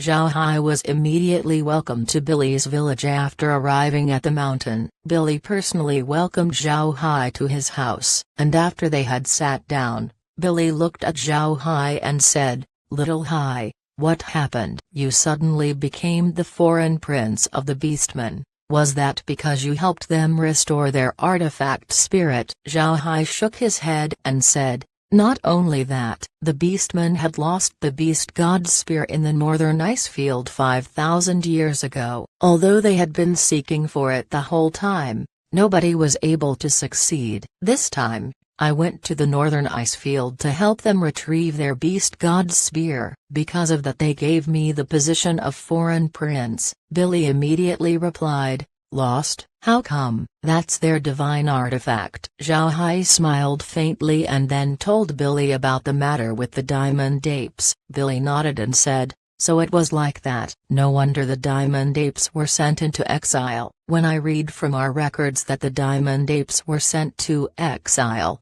I immediately became confused. After all, they were the royal tribe. So it was actually because of the beast god spear. Zhao Hai nodded and said, the beast god spear has now been returned to the beastmen. Moreover, its artifact spirit has been restored. The beastmen will also issue a sealed blade command, having themselves rest and build up their strength. The dwarves should do it as well. My ironware business with the dwarves has already been approved by the Buddha Emperor since he wanted me to buy some magic beasts from the beastmen. As the matter stands, he would not say a word about our business in the future. I just had to ask him since I want to maintain the good relationship between the dwarves and the Buddha Empire. Peace is very important to your race at this time. Billy nodded and then said, you really do think far into the future. Then what do we do next? Zhao Hai smiled and said,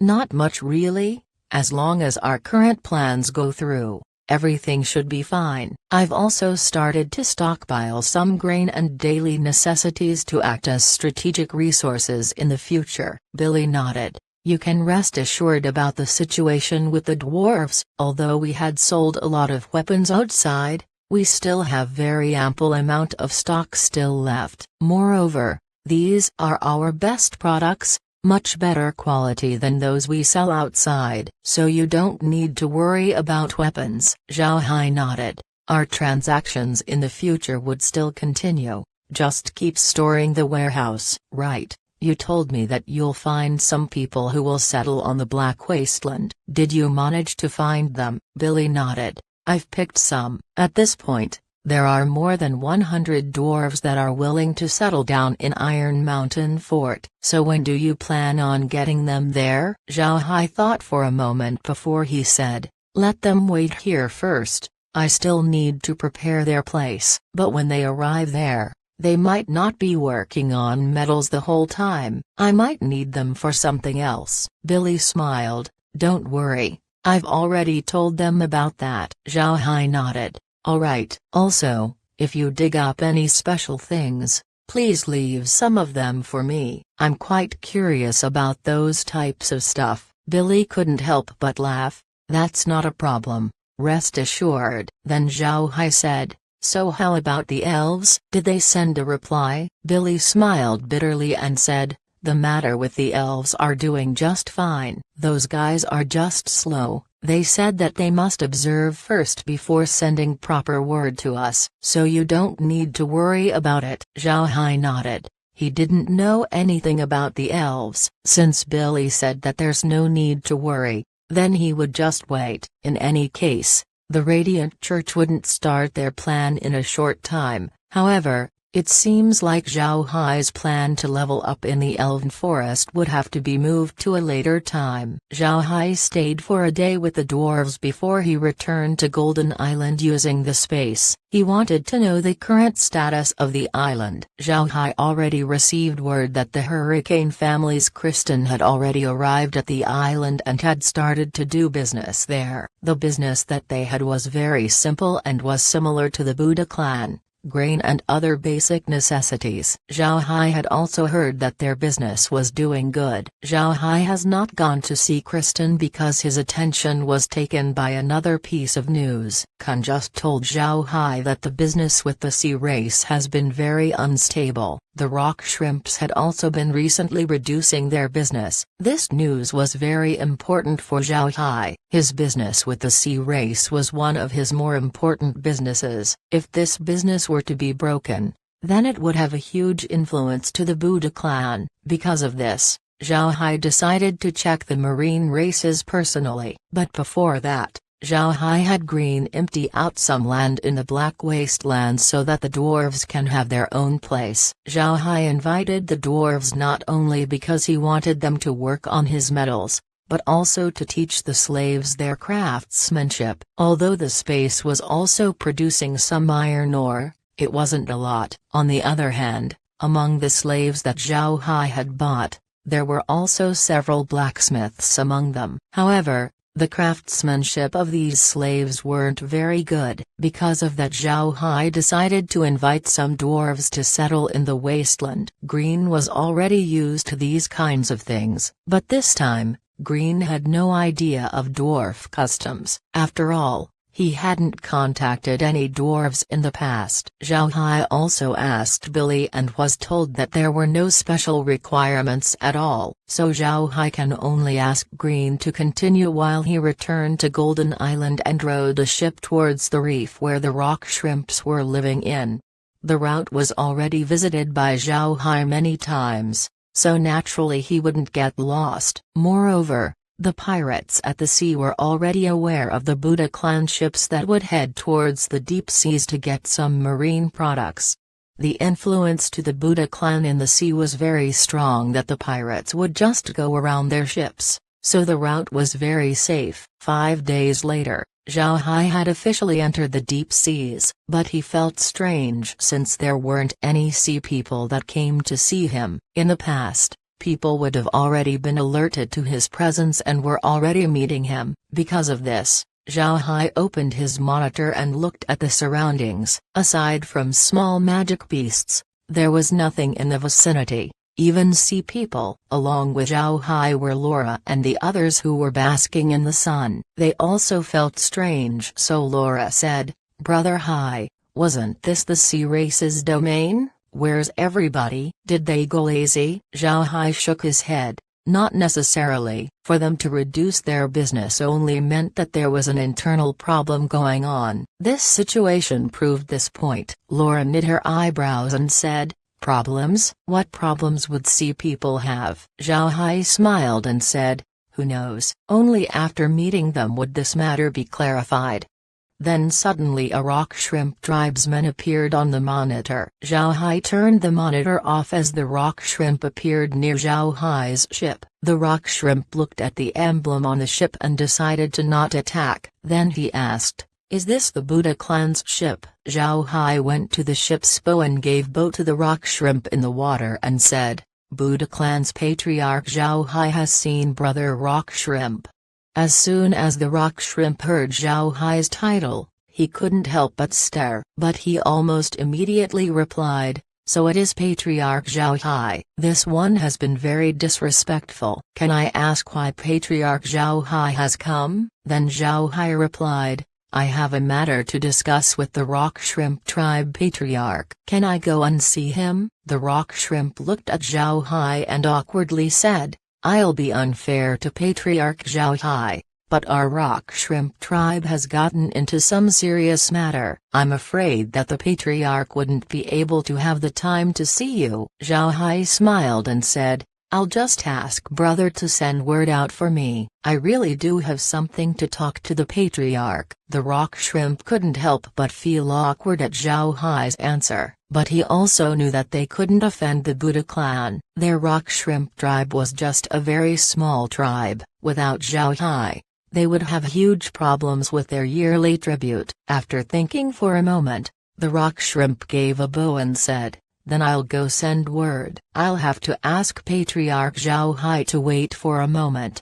Then the rock shrimp dove back down into the sea and headed back to his tribe. At the same time, Zhao Hai also had the undead lower the ship's anchor as he waited for the rock shrimp to come back. However, Zhao Hai had confirmed that there was indeed some issues that happened within the sea race. Zhao Hai's original plan was to take care of the elves first before he takes a look at the sea race. No matter what, the sea race also held a large population in this world. If the gods did indeed want to rule this plane, then they certainly won't ignore the people of the sea. Therefore, Zhao Hai also wanted to make an alliance with them. Now that the matter with the elves was pushed back, the sea race unexpectedly developed an incident. This was good for Zhao Hai since he can take care of this matter instead. Zhao Hai didn't wait for a long time before the rock shrimp patriarch appeared near the haven. Then Zhao Hai gave a bow to the rock shrimp patriarch before he said,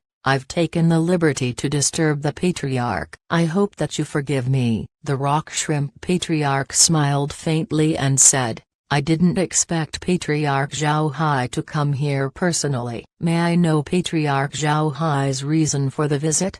Although he was smiling, Zhao Hai can notice a subtle worry in the old rock shrimp's face. It seems like his people had encountered something big this time. Zhao Hai smiled faintly and said, "The reason I came to Patriarch this time was to ask your help. I just want to have an audience with the leader of the sea race." Upon hearing Zhao Hai, the old rock shrimp couldn't help but stare. When he recovered, he clarified Zhao Hai's words. "Patriarch, you mean that you want to meet with the Sea King?" Only at this moment did Zhao Hai know that the sea race's patriarch was called the Sea King. But nobody can blame his for this. Contact between the sea race and the humans was too few. Humans didn't even know the races in the sea. They were only collectively known as the sea race, and that they had a ruler. Upon hearing that the ruler of the sea race was named Sea King, Zhao Hai immediately responded, "I have an important matter to discuss with the Honorable Sea King. I'm asking Patriarch to help me send word." "Can I ask you to do this?" The rock shrimp patriarch looked at Zhao Hai and said,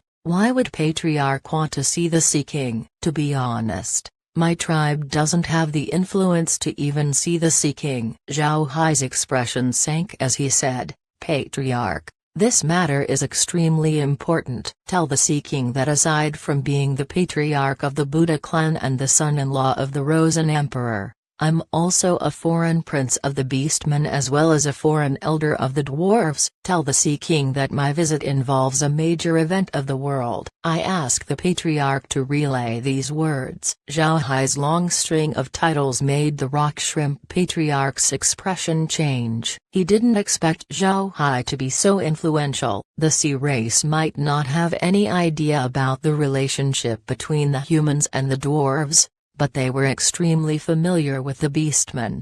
Races from the Ark continent and the sea race didn't have much contact, with the only exception being the Beastmen. This was because the Beastmen also had tribes that lived on water. These Beastmen might not be fully living in water, but their lifestyles were closely tied to it. Some of these Beastmen lived on beaches while some lived on islands. Because of this, when Zhao Hai revealed that he was a foreign prince of the Beastmen race, the rock shrimp patriarch's heart couldn't help but jump. The rock shrimp patriarch immediately gave Zhao Hai a bow before saying, "I didn't expect Patriarch to be a foreign prince of the Beastmen. This one has been disrespectful." However, this one didn't lie. "Our rock shrimp tribe is indeed too small to have an audience with the honored Sea King. I'm afraid I won't be able to help you much in this regard." Zhao Hai knit his brows and said, "I'll ask the Patriarch to please find a way. I came this time not because of business. This matter shall affect all of the races in this world. I sincerely ask for Patriarch's help." The rock shrimp patriarch looked at Zhao Hai's face and couldn't help but be moved. They had been doing business with the Buddha clan for quite some time. The Buddha clan's business conduct is extremely good and they give very fair prices. This gave the rock shrimp patriarch a very good impression towards the Buddha clan, and now that he saw how sincere Zhao Hai was, he couldn't help but believe in Zhao Hai's words. It seems like there really was something big going on. Chapter 610, Swordfish tribe. If it was like what Zhao Hai thought, that the fishman was having an internal problem, then the previously unqualified rock shrimp tribe would become qualified to see the Sea King, given this special situation. The reason why this was possible was the enormity of the population among the fishmen. There were some people who would want to challenge the authorities, and those people were no doubt strong, and they might even have strong allies as well. At this time, the Sea King would want to pull even the smallest power he can find, and the weak rock shrimp tribe was one of those. It was precisely because of this that the rock shrimp patriarch was allowed an audience with the Sea King, and the reason why Zhao Hai approached the rock shrimp patriarch and not going directly to the Sea King was because he wanted to make an impression on the old rock shrimp. Since they did good business with them before, the rock shrimp patriarch believed in Zhao Hai's words. However, it would still take some time before the rock shrimp patriarch can prepare. So he turned to Zhao Hai and said, "Mister, I can try and seek help from a larger tribe with regards to this matter. But before that, can Mister show me proof of your status as the foreign prince of the beastman race?" When Zhao Hai heard the old rock shrimp, he knew that he had succeeded. So he immediately said, "Of course, there's no problem." Then he took out the Beatman command token and threw it over to the rock shrimp patriarch. The rock shrimp patriarch received the token and looked at it. The fishmen also had their own records, and among their writings were magnificent stories about the outside world. Among them was the prince's command token of the beastman. This token was made with a kind of beast bone that was strong as steel and was as heavy as black iron. There was no way for this token to be replicated by other people. When the rock shrimp patriarch received the prince's token, he immediately knew that it was the real thing. One must know that one of the heaviest metals in the Ark continent was black iron, and it was impossible for other people to mistake it for something else. However, the beastman actually managed to replicate the weight of black iron with a beast bone. There was no records of what bone was able to do this. The rock shrimp patriarch looked at the prince command token and then looked at Zhao Hai and said, "Mister, please give me time, about a few days or so. I'll do my best to find a way. Is that all right?" Zhao Hai nodded and said, "There's still time, so it won't be a big deal. But this matter is also important and must be told to the Honorable Sea King. I'll have to trouble Patriarch for this." The rock shrimp patriarch looked at Zhao Hai and then nodded. "All right, Mr. Can rest assured, this one would certainly do everything that is possible." Then he gave Zhao Hai a small bow before diving back down into the sea. Shortly after the rock shrimps had gone down, Laura turned to Zhao Hai and said, "It seems like the fishmen did have an incident. Otherwise the rock shrimps would be certain that they wouldn't see the Sea King. The patriarch wouldn't have thought that there was indeed a way." Zhao Hai nodded. He also carefully used his words in order to probe for answers. If the rock shrimp patriarch really didn't have a way, then he wouldn't even dare to promise him. After all, the rock shrimps really needed human commodities, so he wouldn't risk himself offending Zhao Hai. But since the old rock shrimp agreed, then there might really be a possibility. This basically meant that some instability has happened within the fishmen. Although Zhao Hai had no understanding about the matters of the fishmen, he can still speculate from the business between the Buddha clan and the rock shrimp tribe. Since the rock shrimp tribe can't buy up all of the Buddha clan's supplies, then the Buddha clan already had a metric about the rock shrimp tribe's size. From what Zhao Hai can see, the rock shrimp tribe had similar standing with the giant horned bulls as well as the black-bellied pig tribe that Zhao Hai had met when they first entered the prairie. They were people placed at the bottom of the power pyramid. Therefore, how could such a tribe be able to have an audience with the Sea King? The rock shrimp tribe being able to promise an audience was indeed a very strange thing. It was due to this that Zhao Hai knew that the fishmen had a giant accident. Otherwise the rock shrimp patriarch wouldn't have been so sure. Lizzie turned his head to Zhao Hai and said, "Big brother Hai, What do you think happened in the fishman? Zhao Hai shook his head and said, I can't possibly know, but from how the rock shrimp patriarch has been acting, I'm afraid that the structure of the fishman has become unstable. Otherwise, he wouldn't have been able to see the Sea King. The Sea King might have been scrounging up people in order to gain enough strength to hold into power. Megan nodded and said, that's extremely possible. If this is really the case, then I'm afraid that it's not the time for us to come here. I think that the Sea King wouldn't have time to get to see us. Zhao Hai smiled faintly and said, not really. Perhaps we came just in time. If we can help the Sea King solve this crisis, then we might have more leverage in discussing with the fishman. Meg knit her brows as he said, young master, but this is the sea. Compared to the Ark continent, this place is much larger. It's possible that there are innumerable experts here. Do we really need to take part in this conflict? Among his wives, only Meg kept calling him young master, even if they had already been married for so long. This made Zhao Hai feel strange. He had already told Meg about this many times, but Meg seems to not be willing to change it. Zhao Hai shook his head and said, even if there are a lot of experts in the sea, don't we have much more? This time, I want to talk about the divine realm with the Sea King. The fishman has the most population in this world. If they can help us deal with the divine race and the demons, then we would have a much easier time doing so. Laura nodded. If that's true, then that would be good. But Brother Hai, I'm afraid this would be more difficult than we imagine. After all, the war in the seas among the fishmen is much different compared to other places. Zhao Hai showed a faint smile and said, I've already had care prepare for this. There are now 9 Thrink undeads in the space, and some of them are creatures of the sea. They should be stronger in terms of undersea battles. With the help of those guys, I think we won't have much of a problem. When she heard Zhao Hai, she couldn't help but smile and said, so Brother Hai had already thought of it. Then we might only have small troubles undersea. But unfortunately,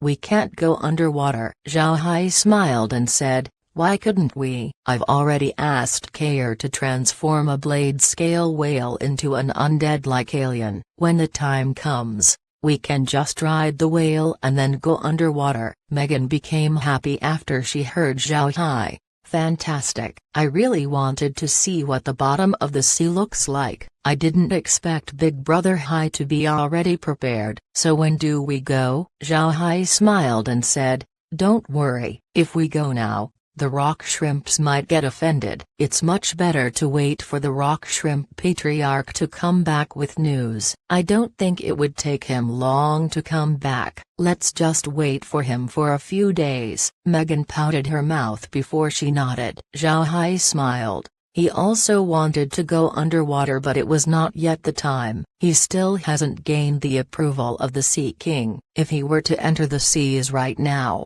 he would get attacked by them. Although he was on his ship, Zhao Hai's contact with the continent remained unbroken. Neither his business with the beastmen nor dwarves were getting affected. 7 days later, Zhao Hai, who had been paying attention for the rock shrimps, suddenly spotted the rock shrimps along with their patriarch. Zhao Hai immediately went to the ship's deck, and sure enough, as soon as he arrived on top of the deck, he heard a rock shrimp say, we request to see Mr. Zhao Hai. Then Zhao Hai led Laura and the others to the bow of the ship to see the rock shrimp patriarch. Seeing the old shrimp's tired face, Zhao Hai immediately gave a bow and said, I've seen the patriarch. The rock shrimp patriarch returned the bow as he said, the Sea King agreed to have an audience with Mr. Please follow me. Zhao Hai quickly responded, thanks, patriarch.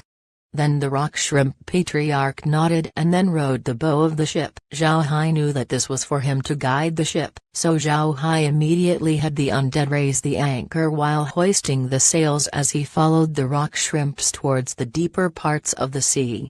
A lot of rock shrimps were swimming alongside Zhao Hai's ship. Seeing the rock shrimp patriarch and the others, Zhao Hai was not sure if this was an escort or surveillance. Zhao Hai and the others sat in the ship while looking at the monitor to see the situation. The ocean was indeed very big that it seemed limitless. The haven was considered to be quick for a merchant ship, but compared to the rock shrimps, it was having a hard time catching up. Moreover, Zhao Hai discovered that the route that they were taking was very safe. They were completely safe along the way. They didn't encounter any attacks, nor did they encounter any reefs or unpredictable undercurrents. At night, the rock shrimp patriarch would lead his people to rest in the sea. Zhao Hai also stopped his ship and waited for the next day. This cycle was repeated for 10 days. In these 10 days, Zhao Hai already saw a lot of sea tribes. There were turtles as well as numerous fishes. Because of their numbers,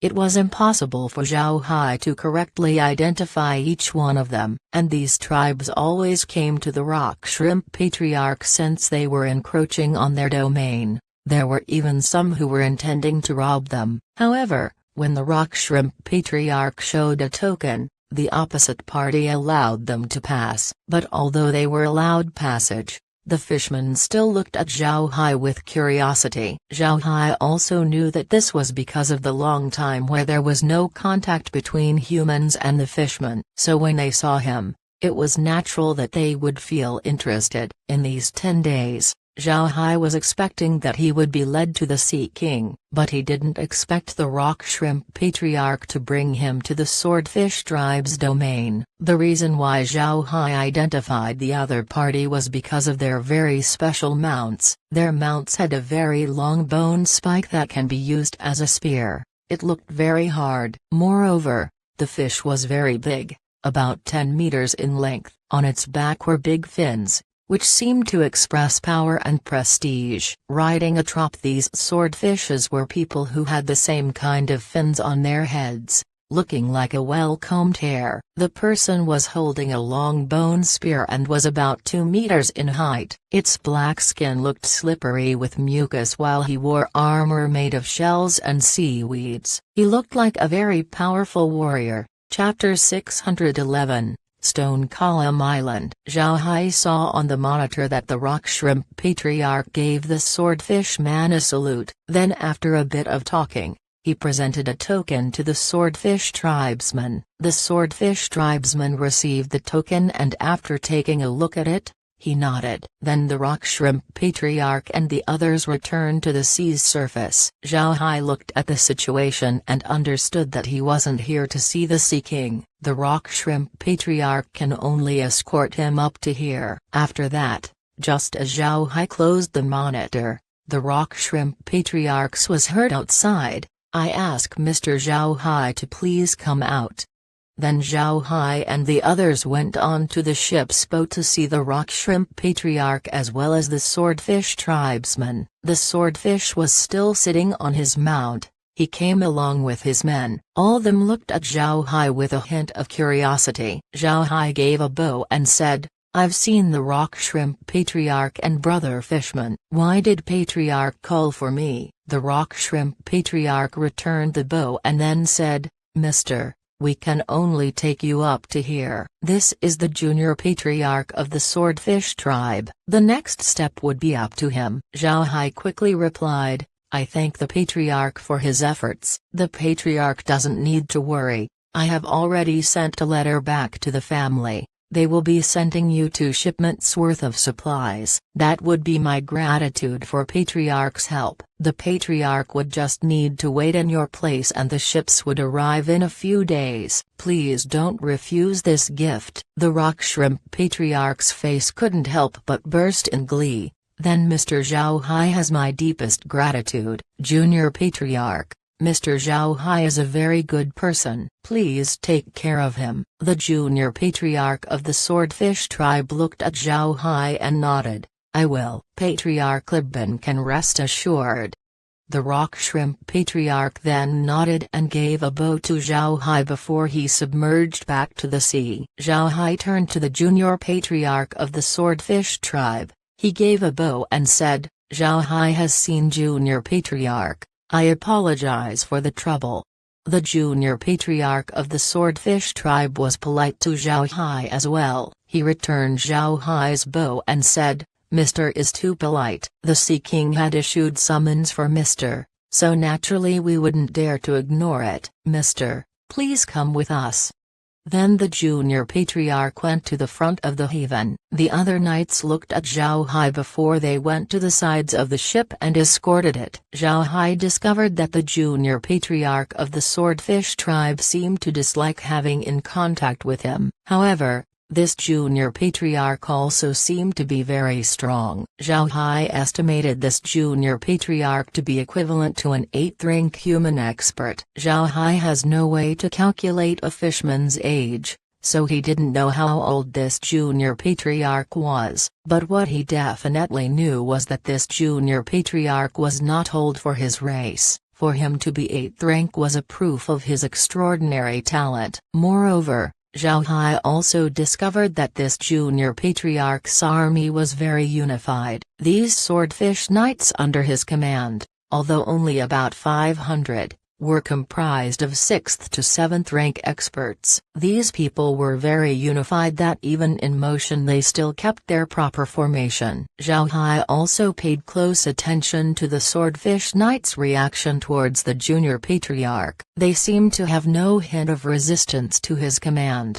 Some of them even carried expressions of worship. This showed that the commanding power of this junior patriarch was very great. An army this sharp usually held great pride. Even if one's status was high, if they don't believe your strength, then they would find it hard to follow you and would only look down on you. However, this junior patriarch seemed to have completely conquered these people. There was no need to doubt his strength and skill in handling his army. Zhao Hai wanted to talk to this junior patriarch, but it seems like this junior patriarch was unwilling to talk to him. Zhao Hai tried to open up a conversation only to be turned down with short answers. In the end, Zhao Hai chose to give up, following Laura and the others in returning to the space. Zhao Hai couldn't help but smile bitterly. Laura looked at Zhao Hai and couldn't help but chuckle. "Brother Hai, they actually chose to ignore you. I haven't seen that before." Zhao Hai forced a smile and said,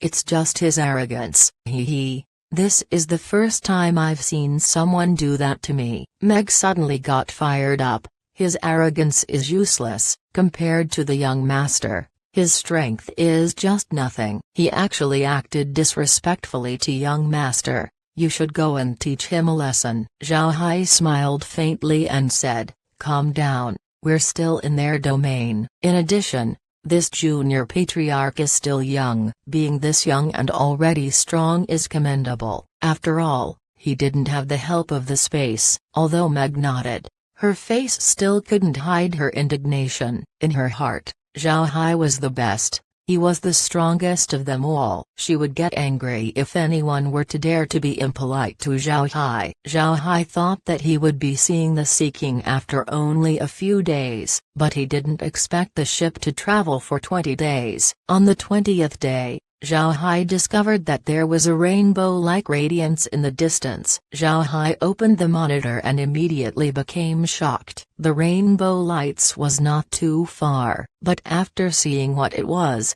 Zhao Hai couldn't help but stare at the scenery, surprised. What Zhao Hai saw was an island, but this island was peculiar. It wasn't connected to the sea but was instead held up by 13 huge pillars on the water. He didn't know how these stone pillars were produced, but there were many holes on each pillar of which water kept flowing out. The water produced mist that would in turn make the rainbows. Zhao Hai also saw that in those holes, merpeople can be seen. These merpeople had the upper bodies of humans but had a lower body of a fish. They all had long golden hair and dark blue eyes. Their chests were covered by shells while the others' parts were left exposed. They looked pure with a tint of temptation. Their appearance made people unable to look away. Laura and the others were also dumbfounded upon seeing these people. They also didn't think that there would be such a place. The mists kept coming as an endless amount of water kept pouring down the pillars. There were also the attractive mermaids. This made them feel like they were in a fairy tale. After some time, Laura and the others recovered. Their mouths couldn't help but release a sound of wonder. Zhao Hai was also the same. This scenery was indeed too beautiful. At this time, the haven was already slowly approaching the place. After heading to the island for some time, they were immediately blocked by a gigantic fishman. This man's stature was very tall and big. He was even taller than the biggest beastman. It had blue skin and was as tall as Zhao Hai's stone golem and looked just as strong. He held a huge trident on one hand that was about 20 meters long. It looked quite heavy. The bodies of these people don't seem to be different from humans. The sole difference were some parts of their body as well as their enormous tail. The tail was very robust. Zhao Hai seemed to identify it as something that belonged to a whale. These people had their mounts as well. Each one of them had huge blue whales that carried them on their backs. They looked extraordinarily formidable. After they blocked the junior patriarch of the swordfish tribe,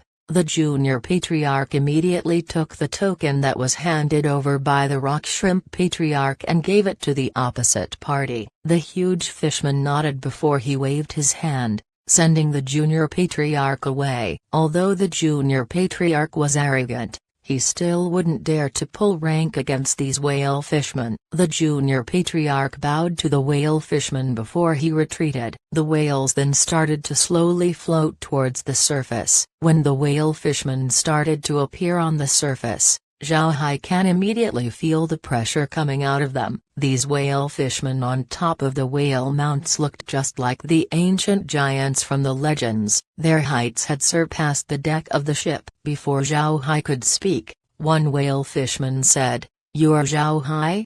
His voice rumbling, it was as deep as thunder. Zhao Hai didn't get frightened. He immediately gave a bow and said, "Brother fishman, I am indeed Zhao Hai." The whale fishman looked at Zhao Hai and said, "The Sea King has summoned you. Go retrieve your sails."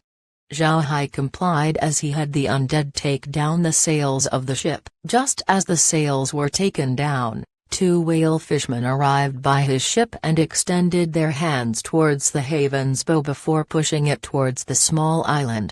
Zhao Hai looked at these whale fishmen. He didn't think that these soldiers would have this strength. They seemed to push an ironclad 5-masted ship with absolutely no effort. It didn't take a long time for them to arrive at the vicinity of the small island. However, Zhao Hai cannot walk at this time. This was because surrounding the small island were all kinds of reefs. There was simply no way for the ship to continue. Zhao Hai also saw some mermaids on the reefs. These mermaids looked curiously at Zhao Hai. Once in a while they would whisper some words to their companions before bell-like laughters echoed out. About 1 kilometer away from a column, the haven stopped. The whale fishman then looked at Zhao Hai and said, "You came to my mount's back, I'll take you further." Zhao Hai expressed his gratitude before leading Laura and the others to the back of the whale. When they arrived on top of the whale, they discovered that they were only as tall as the whale fishman's feet. It seems like if the whale fishman wants to, he could step on them. The whale fishman turned his head to Zhao Hai as he cracked a smile. Then he led his whale mount to swim towards the island. Before long, they had passed by the stone columns and reached the middle column of the island. Zhao Hai noted that the stone column seemed to be several hundred meters high. The waters from the holes above also kept flowing down. On top of this stone column was a palace, something that Zhao Hai has not seen before. Chapter 612, Queen. The whales took Zhao Hai to the stone pillar. The holes on this pillar weren't small, however, the whales were still unable to go up. The whale fishman shouted towards the stone pillar, "Old turtle, please come out." Just as his voice fell, a person suddenly appeared from the bottom of the stone pillar. After seeing him come out, Zhao Hai found out that this man was a turtle fishman. He wore trousers made of seaweed with an upper body of a turtle, with a carapace protecting his front and back. The turtle fishman looked at the whale fishman and said, "You called me?" The whale looked at the turtle and said, "This is Mr. Zhao Hai. He's someone that the Sea King had summoned. I asked the old turtle fishman to help me bring him up." The turtle fishman looked at Zhao Hai and then said, "You are Zhao Hai?" Zhao Hai nodded. "I am Zhao Hai." Then the turtle nodded. He waved as several turtles appeared from the stone pillar. These turtles weren't large, their shells were only about 2 meters in diameter. The turtle fishman turned his head to Zhao Hai and the others and said, "Stand on them, I'll go take you to the top." Zhao Hai nodded, and then stood on the back of a turtle before they were taken up the stone pillar. Upon entering this pillar, Zhao Hai had found out that it actually was a maze. There were plenty of interconnected channels inside and each of them had their own water currents. In the end, the turtle fishman had brought Zhao Hai to a steadily flowing part of the pillar. This pillar was unexpectedly a water slide. Each pillar had rushing water cascading down. One could clearly see that the water was very deep. Zhao Hai felt strange. He was surprised as to how the fishmen were able to do this. How did they manage to place a large amount of water in such a place? It was really amazing. However, the turtles seemed to not care about it as they swam against the stream. All of them were steadily going upward with speed that couldn't be described as slow. Zhao Hai counted probably about half an hour before they reached the top of the pillar. The position that they were in now was actually a big pool, and in the middle of this pool was a palace. The palace was constructed beautifully. It was made out of white stone with its top being a blue tent. On the walls were endless pearls and crystals. These pearls and crystals made for an attractive sight. They sparkled under the sunlight, and they seemed to be intricately arranged that their reflections had illuminated the big pool. The illuminations on the pool showed different fishermen tribes. It was very beautiful. Zhao Hai and the others couldn't help but be in awe with such a scene. They didn't expect that they would be able to see such a beautiful place. At this time, the turtle fishman stopped at the pool. Then the old turtle fishman turned to Zhao Hai and said, "Mister, please come ashore. Some people would be meeting you there." Zhao Hai nodded. Then he gave a boat to the old turtle fishman and said, "I thank brother fishman." Then he took a step towards the shore along with Laura and the others. After seeing that the group had come to shore, the old turtle fishman then turned around to leave along with the turtles. But at this time, a person walked out of the palace. This person was a blonde-haired woman with blue eyes. In her hand was a crystal staff. She wore a green robe on her body. It was evident that her robe was made out of seaweed. The woman went towards Zhao Hai and bowed. Then she smiled and said, "Are you the Buddha clan's patriarch, Beastman race's foreign prince, and the dwarves' foreign elder?" Zhao Hai recovered. Then he bowed hastily and said, "I am indeed Zhao Hai. May I know who the young lady is?" The woman smiled faintly and said, "I'm a person of the Sea King's palace. My name is Lola, please come with me." Zhao Hai quickly said, "This one has seen Officer Lola. If I may ask, what clan does Officer Lola belong? Are you a human?" Lola smiled faintly and said, "There's no need for Mister to be too polite. I am not a human. I'm a mermaid. We mermaids can change between tail and legs all year round, so it isn't strange to see us walking like this." Zhao Hai nodded and said, "So that's how it is. I didn't think that the royal tribe of the fishmen were actually the mermaids. This is the first time that I've heard of this." Lola curiously looked at Zhao Hai. "This is the first time? How is that possible?" In the past, there were several occasions where the fishmen and humans came in contact. The nearest one should be about several thousand years ago. Did the humans not have this in their records? Zhao Hai stared, then he turned to look at Laura and the others and said, "Did you know about this?" Laura and the others shook their heads. Then Laura replied, I didn't. I've read all of the history books that we have collected, and in the past 10,000 years, there has been no contact between the fishmen and the humans. Lola looked at Zhao Hai and then shook her head.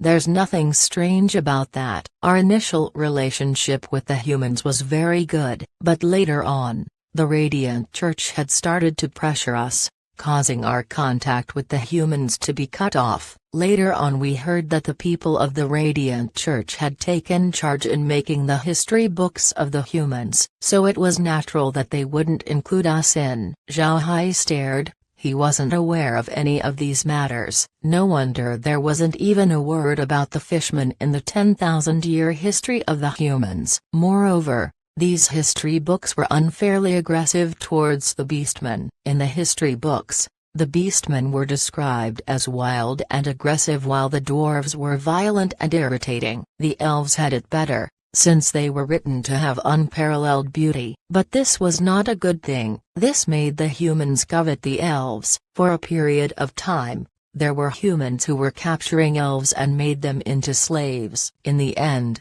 the elves retreated from the human lands and went to the elven forest, completely cutting their contact with the outside world. After putting all of this together, Zhao Hai was able to understand what was going on. This must be one of the plans of the Radiant Church. They wanted the fishmen to be forgotten, and the beastmen and dwarves to be hated. But since the elves were too perfect, the Radiant Church were unable to find dirt on them. The church can only use one method, and it was to make the elves cut their ties with the humans. In the end, their plan succeeded, making it very difficult for the races to come in contact with the humans. At this time, Lola had already brought Zhao Hai and the others to the Great Hall. This Great Hall was very spacious. From what Zhao Hai can see, the Great Hall must have been about 20 meters high. The ceiling of the hall was made out of crystal, making it possible to see the outside directly. These crystals were also adjusted in order to be a beautiful piece of art. The stone pillars of the Great Hall were also inlaid with pearls and crystals. There were mermaids standing on each pillar,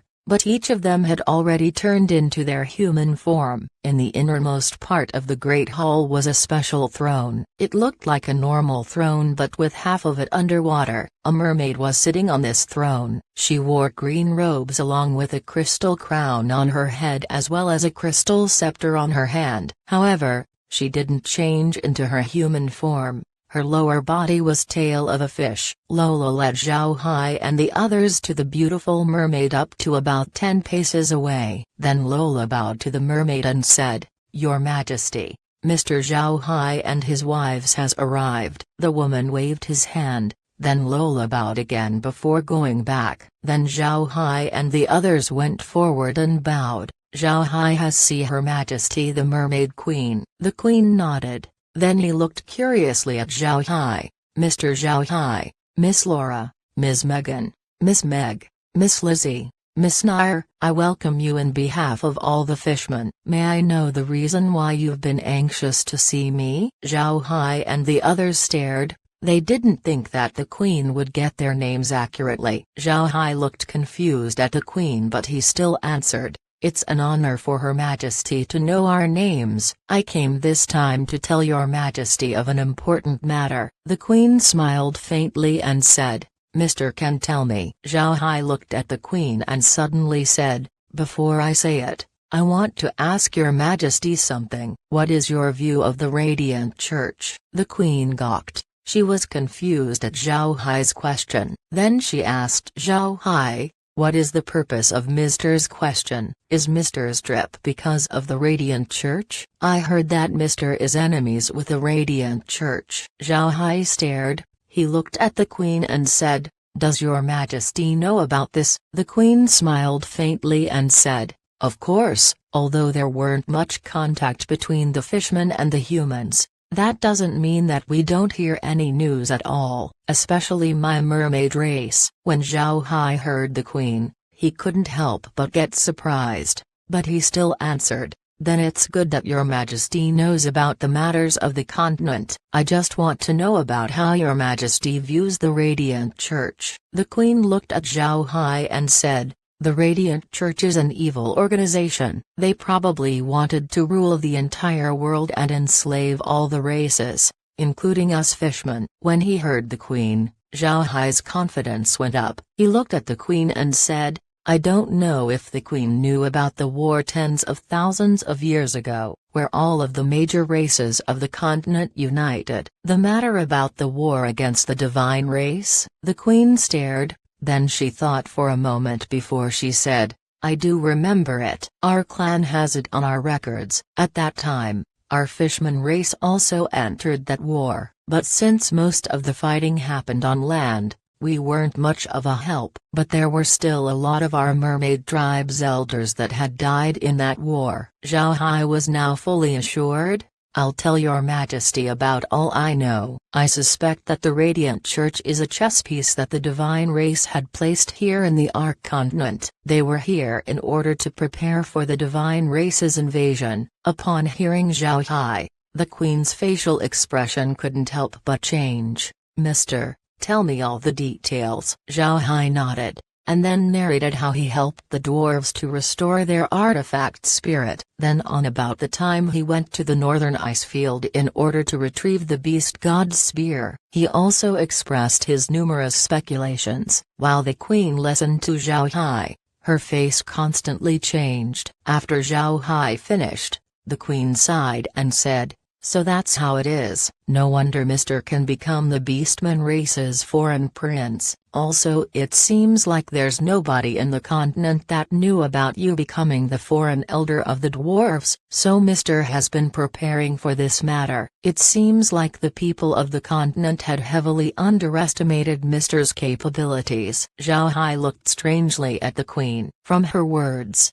it seems like she was updated on the matters of the continent. This made Zhao Hai confused. How could the fishman had such deep understanding about the continent? The queen looked at Zhao Hai and then smiled faintly. "Mr. doesn't need to get confused about why our mermaid clan is aware of the matters of the continent. Does Mr. know about the Sea Gods Merchant Union?" Upon hearing Sea Gods Merchant Union, the faces of Zhao Hai and the others couldn't help but change. It was not because they didn't hear about it, but it was because they were too familiar with the name. Among the big merchant unions of the continent, the Sea Gods Merchant Union was the most mysterious. The main business of this merchant union were their clothing and jewelry. The queen wouldn't mention the Sea Gods Merchant Union for no reason at all. Just her mentioning this name meant that the merchant union is under the mermaid clan's control. This was too shocking.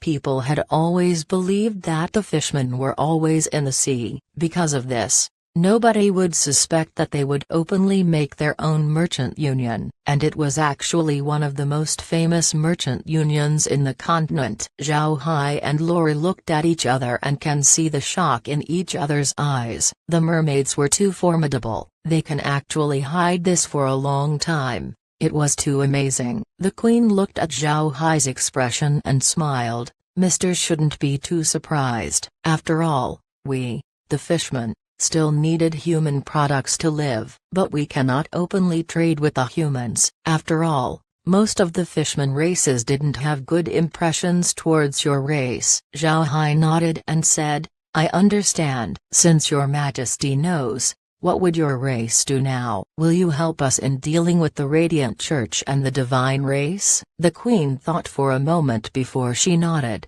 "Naturally, the Radiant Church was the main culprit who drove us away from the continent, and they also wanted to enslave everyone, so why wouldn't we agree? We shall help you to deal with the Radiant Church and the divine race." When he heard the queen, Zhao Hai couldn't help but be glad. "I thank your majesty." The queen smiled faintly and said, "Mr. shouldn't be too polite. Compared to what Mr. had done, my word is nothing. But Mr., we're in quite of a trouble right now. I'm afraid we won't be able to provide help in the meantime." "I knew it," Zhao Hai said inside. But he smiled and said, "If your majesty trusts this Zhao Hai, then I could provide you with a helping hand." The queen stared.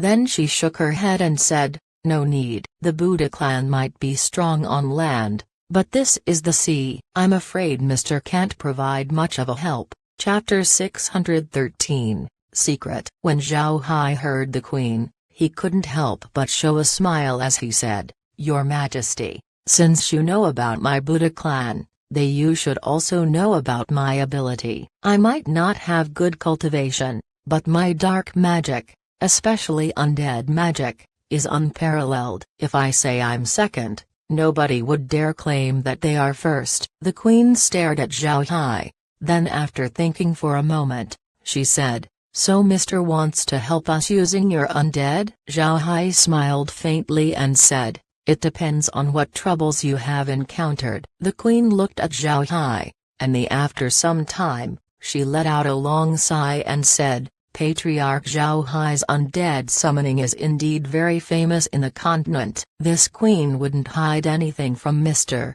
This time, we had really met some trouble. Someone wanted to challenge the throne. This answer was within Zhao Hai's expectations. The mermaid race was the ruling clan of the fishmen. If there wasn't a revolt, they wouldn't have established ties with the rock shrimp tribe. After all, the rock shrimp tribe was just too unqualified. Zhao Hai looked at the queen and said, "Since your Majesty wanted to form an alliance with us, we are now allies. If an ally is in trouble, then it would be impossible for me to just stand by. I ask your Majesty to tell us the problem." This Zhao Hai would do his best to help. The queen looked at Zhao Hai and somehow felt that he can be trusted. So she gave a sigh and said, "I'm afraid Mr. would laugh at us. Although we rule the sea, the waters are just too big. Our mermaid clan simply cannot manage every single place. Moreover, since our management is quite loose,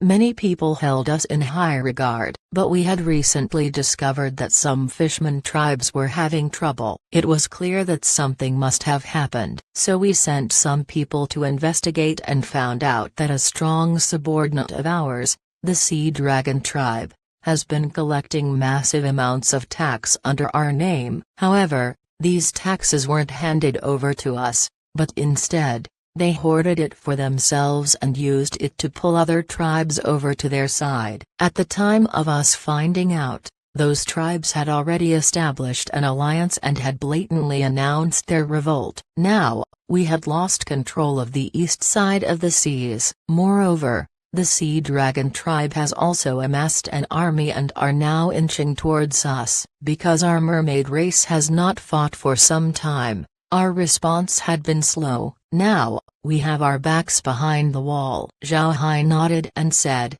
"Then I would have to disturb your Majesty for a few days. In those few days, I will use the time to manufacture a batch of high-level undead marine beasts and make them into an army. When the time comes, I believe they would be able to help your Majesty." "What do you think?" The queen gawked at what Zhao Hai said, then her face expressed her glee as she said, "Then I would trouble Mr. Zhao Hai. Lola, arrange a room for Mr. Zhao Hai to rest in." Lola stepped forward and gave the queen a bow. Then she turned her head to Zhao Hai and said, "Mr., come with me." Zhao Hai then gave the queen a bow before leaving with Lola. When Zhao Hai left the Great Hall, a mermaid entered the Great Hall from a small entrance at the side. The mermaid then told the queen, "Your Majesty, from what we've heard from Mr. Zhao Hai, it seems like the attack of the sea dragons are also related to the divine race." The queen nodded and said, "In our clan's records, the dragon race were the most faithful dogs of the divine race. The sea dragons are a branch family of the dragons. Their sudden move this time might have some reason." Whoa, you go look at the records and see what the sea dragons did during the previous war against the divine race. "I'm afraid I can't remember if there are any records of it in the clan." The mermaid Lwo complied. Then she looked at the queen and said, "Your Majesty, do you think Mr. Zhao Hai's plan is feasible? Can the undead really deal with those sea dragons?" The queen smiled faintly and said, "The Buddha clan's patriarch is very mysterious. There are numerous people in the continent that went to investigate him only to find out nothing, but some people suspect that he has some sort of space divergent ability. Moreover, all of his undead are very high-leveled. Their individual fighting strength is not weak. If we have his help, then we may reduce our casualties. You transmit my orders to get the whales to catch a lot magic beasts and bring them over. We don't know how many undead Mr. Zhao Hai might make, but I'm sure that when the war comes, those sea dragons would surely be in on a surprise. Luo nodded. Then she turned around to leave. Inside the great hall, the queen gave a sigh before she muttered, "The divine race is finally returning, hee. That's good. I've also waited to take revenge. Clowns of the sea dragon race, do you really think that you can dethrone us? Keep dreaming." Zhao Hai and the others were led by Lola to a side hall. This hall wasn't very big, but it still had the beautiful aesthetics of the palace. The hall was divided into 4 regions. Upon entering, one would first enter the lobby. It was a living room that was floored with blue stone. Moreover, the stones underwent careful polishing. One could see reflections when one walks on them. The second room was the dining room. Inside were stone furniture. This room had wooden tables and chairs in them. These tables and chairs were all made out of the finest wood. They didn't use a single coating of paint, revealing the natural wood grains. It looked very simple and natural. The third were the bed spaces. Inside were a total of 4 rooms and a living room. The fourth part of the hall was the bathroom. The floor of the bathroom was made out blue shells. In the middle of the bathroom was a large pool. There were several fish head sculptures on the edges of the pool with water spraying out of it. There was also a water outlet under the pool in order to stabilize its height. The water was crystal clear and wasn't cold at all. Instead it felt warm and was very nice to take a bath in. Lola asked Zhao Hai and the others to the living room and briefed them about the palace before she took her leave. She also told Zhao Hai that if he needs something, he can just pull on the rope inside the bedroom. The rope was linked to a metal bell. When the rope is pulled, the bell would then issue a ring which would alert nearby people. After Lola left, Zhao Hai and the others went to the small living area in their bedroom. Then, Zhao Hai opened his monitor. Kair already recorded the conversation between Luo and the Queen. After Zhao Hai and the others listened to the video, the group became silent. After some time, Laura turned her head to Zhao Hai and said, "Brother Hai," looking at the Queen's expression, "is she confident?" Zhao Hai nodded. Then after sighing he said, "She certainly is. The mermaids have been ruling the fishmen for a long time, so how could they possibly not have their trump cards? If they didn't have any methods, then they would have already fallen to a revolt long time ago." And seeing from the Queen's expression, it seems like she is reluctant to use their trump card. Otherwise, she wouldn't need out help. Laura nodded. Then Lizzie frowned and said, "Do we really need to help the Queen? They have ways to deal with these people. Aren't we being used like tools this time?" Zhao Hai smiled faintly and said, "That doesn't matter. In any case, if we help them deal with the sea dragons, our relationship would get much closer. This is good for our future plans. I just didn't think that the dragons would be on the side of the divine realm." It seems like the Radiant Church was the divine race's chess piece in the light while the dragons are their piece in the shadows. Megan looked like she had a heavy heart. "Big Brother Hai, dragons haven't appeared on the continent for many years. It seems like they have been living in the Accra Mountains. If the dragons were indeed on the side of the divine race, then it's likely that they have been controlling the magic beasts of the mountain. No wonder the Accra Mountains had become one of the 5 forbidden areas. The dragons controlling the magic beasts for the divine race must be kept secret from the others, so they naturally would kill people who ventured deep into the Accra Mountain." The smile on Zhao Hai's face disappeared,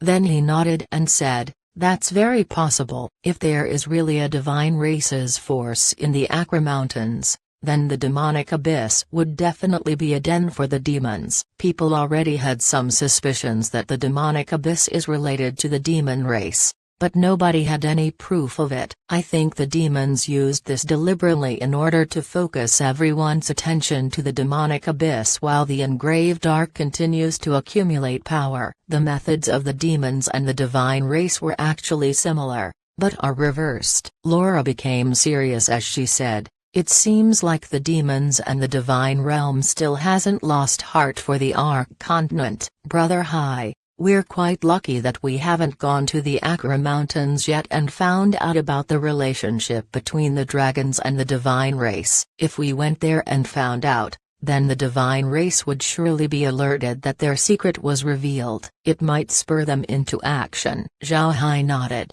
"Fortunately, we went to the Fishman race first, otherwise, we would have gone to Akra Mountains since the elves were still unprepared. I'm planning on getting some magic beasts and plants to upgrade the space. I've also been thinking of subduing the dragons. After all, their fighting strength were incredibly known to the continent." Megan knit her brows as she said, "It's really strange that nobody knew about the relationship between the dragons and the divine race. It seems like this was also because of the Radiant Church's machinations." Zhao Hai coldly snorted and said, "It seems so. The Radiant Church had probably obtained the divine race's decree earlier than we have imagined. The divine race is good, they were actually very patient." Chapter 614, Arrogant. I have strength. Although they were in a hostile relationship, Zhao Hai couldn't help but admire the divine race. For them to hide everything for such a long time was a testament to how patient they were. However,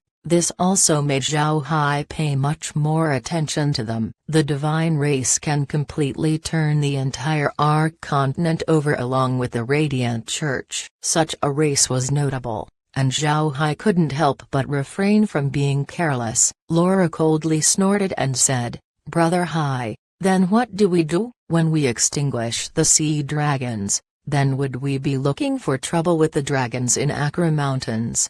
She was afraid that the continent would find out that Zhao Hai had the guts to offend the dragons. In the continent, dragons were the symbols of invincibility. Nobody dared to go and purposefully offend them. Zhao Hai smiled faintly and said, "Don't worry. First, we deal with the sea dragons, and then we go to Flame Island and see what's going on there. Maybe we can get some benefits along the way. After that, we'll go deal with the dragons. But since they are quite strong, we need to get ready." "Right, Laura. You and the others are now 9th rank experts. But you don't have your own mounts. Maybe we can get you some dragons to ride in Akra Mountains." Laura snorted, "I don't want them. What do those stupid dragons do that a 9th rank Bloodhawk can't? I'd rather use the Bloodhawks as a mount." Zhao Hai and the others laughed. If other people in the continent were to hear Laura, Hay would certainly laugh. She actually denied the chance to have a dragon as a mount. "That's an absurd idea." After some time,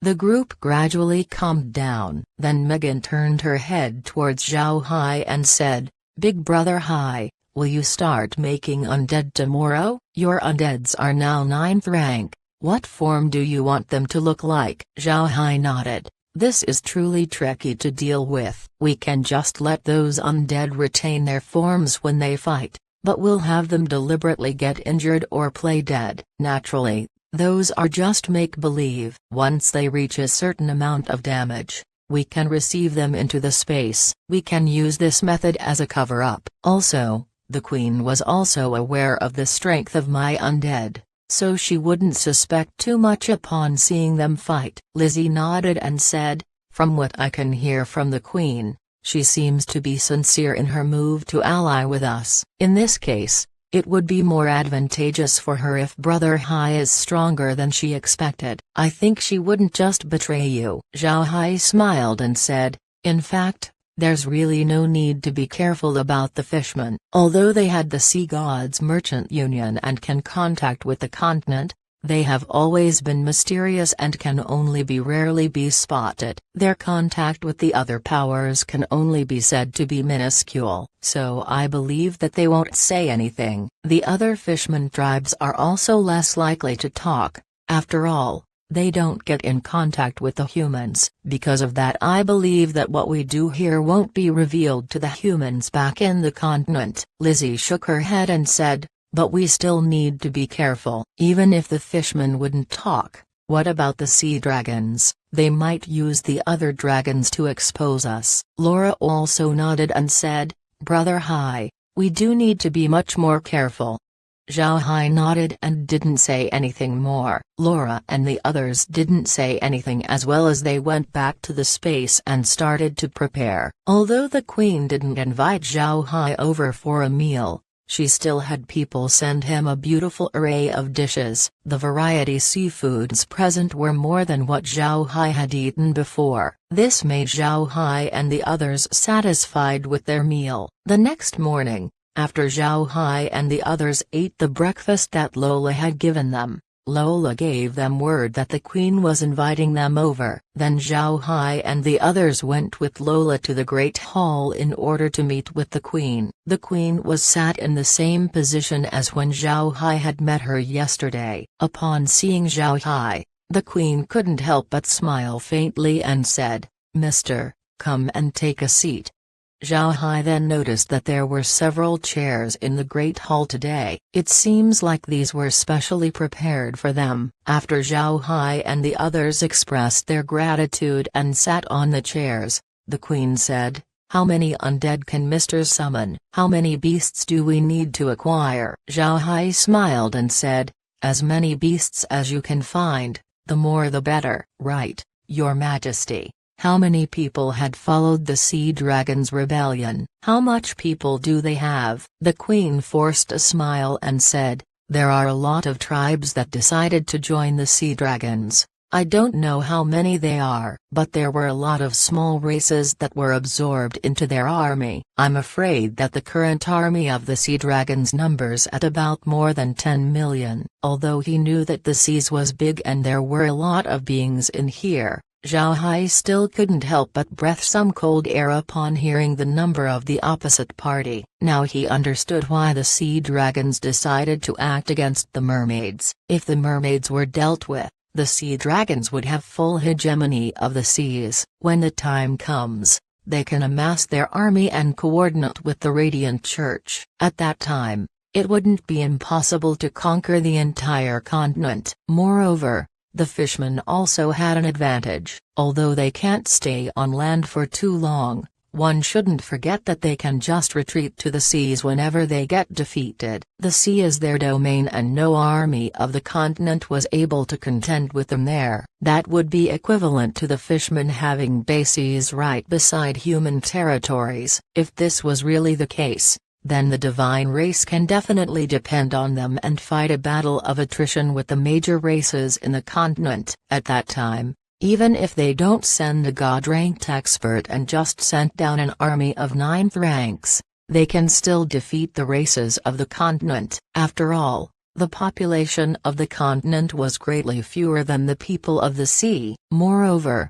they still had the dragons in Accra Mountains as well as the Radiant Church. Thinking about this made Zhao Hai coldly sweat. If he didn't come to see the fishmen at this time, then he would really be in trouble. It was good that he came just in time to deal with the Sea Dragons, solving the issue with the fishmen. The queen saw that Zhao Hai's face turned ugly and didn't speak for quite a while. She thought that he was frightened by the army, so she quickly said, "Mr. doesn't need to worry about our ability to resist them. We were just caught off guard this time, so we couldn't respond appropriately. Mr. can just summon as many as you can. That's already enough of a help." When Zhao Hai heard that the queen seemed to misunderstand him, he immediately smiled faintly and said, "Your Majesty misunderstands. I can summon as much undead as the number of corpses that you can provide. I can only ask Your Majesty to grab as much corpses as possible.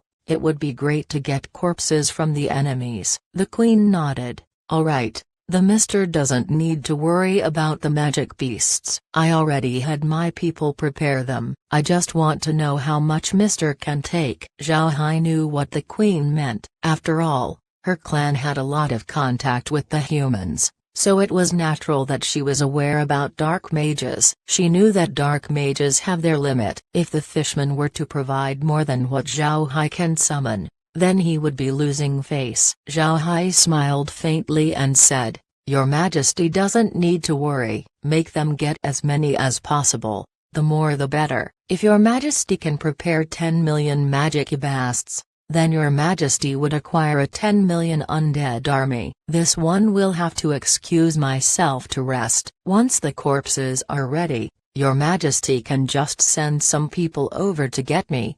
Then he gave a bow before he left along with Laura and the others. When Zhao Hai left, Luo arrived at the Great Hall, completely fuming. "Your Majesty, this Zhao Hai is extremely arrogant. Your Majesty is only thinking about his well-being, but instead he was being impolite." The Queen smiled faintly and then shook her head. "Silly thing, he's not being extremely arrogant. He is just very strong. You might not know, but he has a very terrifying reputation among the humans. In just one night, he had turned an entire several 100,000 Wuxia Empire navy into his undead. If he can really turn 10 million corpses into undead, then that would be good for us. Go give the orders to get as much magic beasts as possible. As long as they are wild, then get them. Right. Go bring corpses of sea dragons and their allies as well. I want to see what an undead sea dragon looks like." While she spoke this, a killing aura appeared around the Queen. The Mermaid Queen was very angry. The mermaid race had ruled the seas for many years, but they hadn't encountered a rebellion of this scale. The sea dragons actually made the mermaids lose control of the eastern seas. For the mermaid race, this was not a small attack. The fighting strength of the eastern sea was much stronger than the west. This was because in the eastern waters, aside from the sea dragons, there were also the sharks, electric eels, and various poisonous races. These collection of people were very strong. It was because of this that when the sea dragon announced their rebellion, the mermaid race was caught off guard. However, the mermaids weren't people who could be trifled with as well. Not only do they have the loyal whale tribe and swordfish tribe, their own fighting strength was formidable as well. The Queen believed that as long as they have time, they would be able to amass an army that can extinguish the sea dragons in one swoop. Luo looked at the Queen and didn't talk about Zhao Hai anymore. She then looked at the Queen and said, "Your Majesty, I also checked the records about the sea dragons yesterday and found out that the sea dragons didn't exist during the fight with the divine race." When the Queen heard Luo, she couldn't help but reply, "There are no sea dragons." "What does that mean?" Luo replied, "Your Majesty, during the major war against the divine race where our mermaid race had participated, the dragons were there as well, but they were on the side of the divine race. When the god was defeated, the dragons didn't have anywhere else to go but retreat to the Acra Mountains. However, part of them decided to run to the sea and requested refuge from us. The Sea King pitied them and allowed them to thrive here. Afterwards, those dragons married some fishmen and eventually spawned the sea dragon race." Chapter 615, Curious Fishman Race. When the Queen heard Luo, her expression couldn't help but change. "So you're saying that only after the war did the sea dragons came to existence? Did the divine race intended that in order to deal with us?" Luo shook her head and said, "You really can't say that. After all, that was a long time ago. My speculations is that the divine race only got contact with the sea dragons recently, which prompted them to deal with us. Otherwise, they wouldn't have waited for tens of thousands of years in order to revolt." The Queen nodded. "It would be impossible for the sea dragons to hold off on attacking us. However, we can still affirm that the sea dragons are a bunch of ungrateful bastards." Luo also held anger in her expression. When she checked the records, she couldn't help but get irritated the more she read on. These sea dragons were too shameless. The mermaids had given them shelter but they still ended up rebelling. Then the Queen coldly snorted and said, "Sea dragon race, you just wait." Luo, Make sure that everything Mr. Zhao Hai needs gets fulfilled. Maybe he can change the flow of this war." Luo nodded before turning around to leave. The queen coldly snorted and then mumbled, "Sea dragon race, good. Good. You actually think that you can rule the entire Ark continent?" When Zhao Hai and the others returned to their room, Laura looked at Zhao Hai in confusion and said, "Brother Hai, what just happened? Why did you suddenly become arrogant?" Zhao Hai smiled and said, "In any business, expressing your power is one of the most important things. Don't forget that we had formed an alliance with the Mermaid clan, and since we are now allies, we need to see ourselves as equals. If we show our weakness, then they would lose confidence in us." Then Zhao Hai opened the monitor and played the video of Luo and the Queen's meeting. After listening to the Queen and Luo, the face of Zhao Hai and the others couldn't help but turn ugly. They didn't think that the sea dragons would actually have such a history with the fishmen. If they were indeed a chess piece of the divine race, then the divine race was too terrifying. Laura looked at the monitor before turning to Zhao Hai. "Brother Hai, do you think that the sea dragons were intentionally placed there by the divine race?"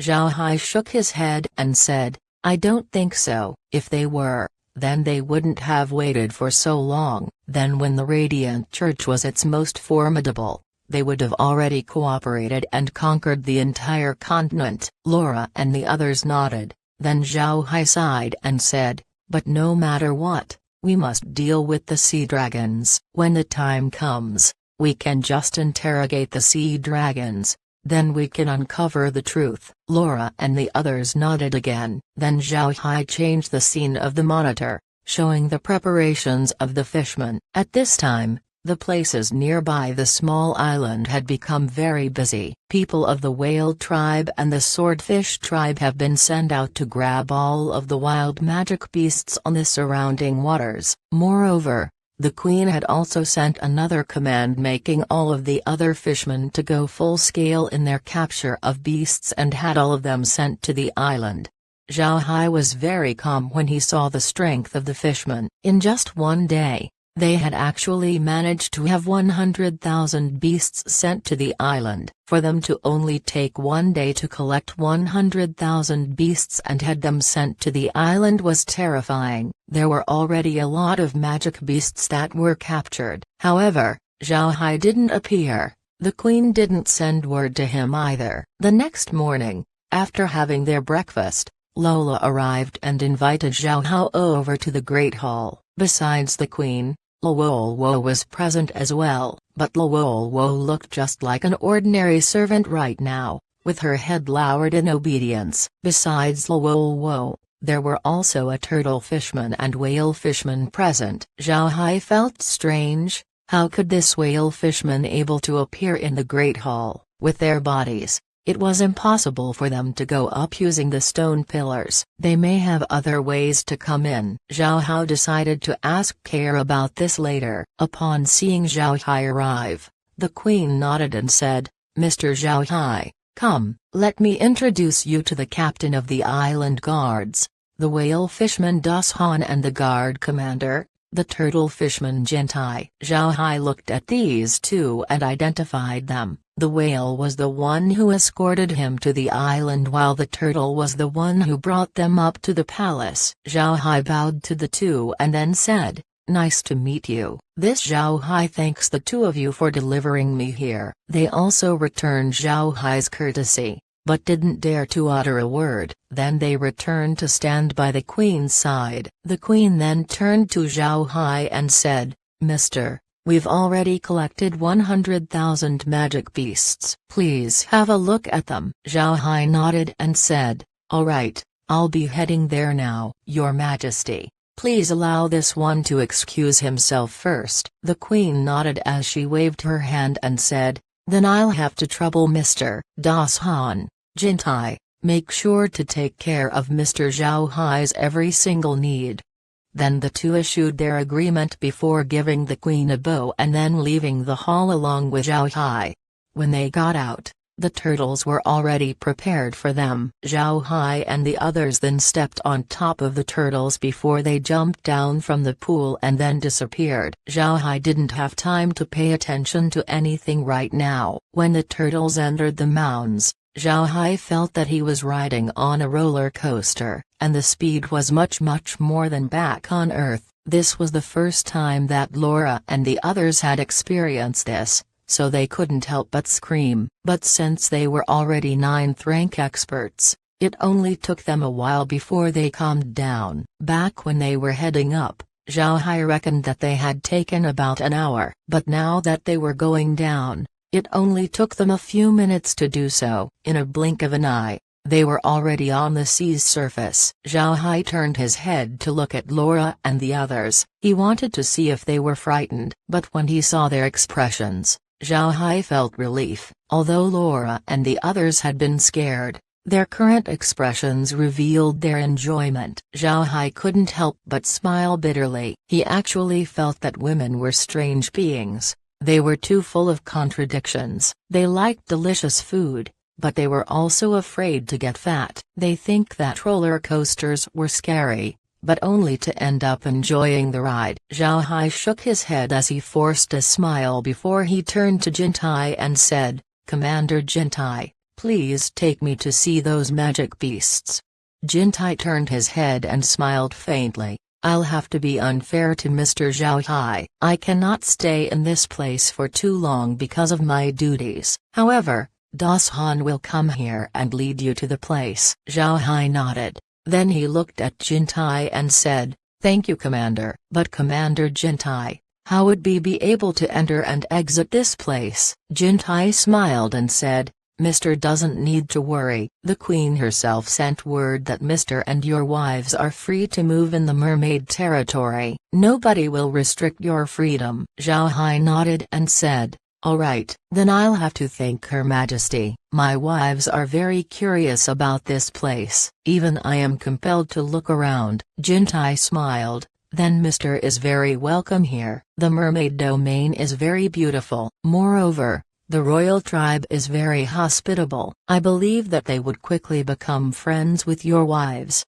Then after he said this, a huge bulge suddenly appeared on the sea's surface. Then Das Han's mountainous figure suddenly appeared. After Das Han appeared, he immediately gave Zhao Hai a bow and said, "Mister, please come with me. I'll go lead you to see the magic beasts." Zhao Hai nodded. Then he rode on Das Han's whale mount. When Laura and the others were about to board, Zhao Hai smiled to them and said, "You go play in the meantime, I won't be long." When they heard Zhao Hai, the women couldn't help but stare before their eyes suddenly lit up. "Can we really play?" "Good. Fantastic." Zhao Hai smiled faintly and then turned to Jintai and said, "Commander Jintai, I will have to trouble you. I will certainly come back soon." Jintai smiled faintly and said, "Mr. can rest assured." Then Zhao Hai gave Jintai a bow before he turned to Das Han and said, "Captain Das Han, let's go." Das Han nodded. Then he commanded his mount to move towards an island. Soon after Zhao Hai left the Mermaid Island, he had arrived at a nearby island where a large number of fishmen were present. These fishmen had brought a lot of magic beasts. These beasts were all alive. Some of them were wild while some were struggling. When Zhao Hai saw this scene, he couldn't help but stare. He turned his head to Das Han and said, "Captain Das Han, dead beasts are fine. Even if they are alive, they would still end up dead in my hands. I need them to be dead before I can turn them to undead." When Das Han heard Zhao Hai, he nodded and then said, "All right, mister, please wait a bit."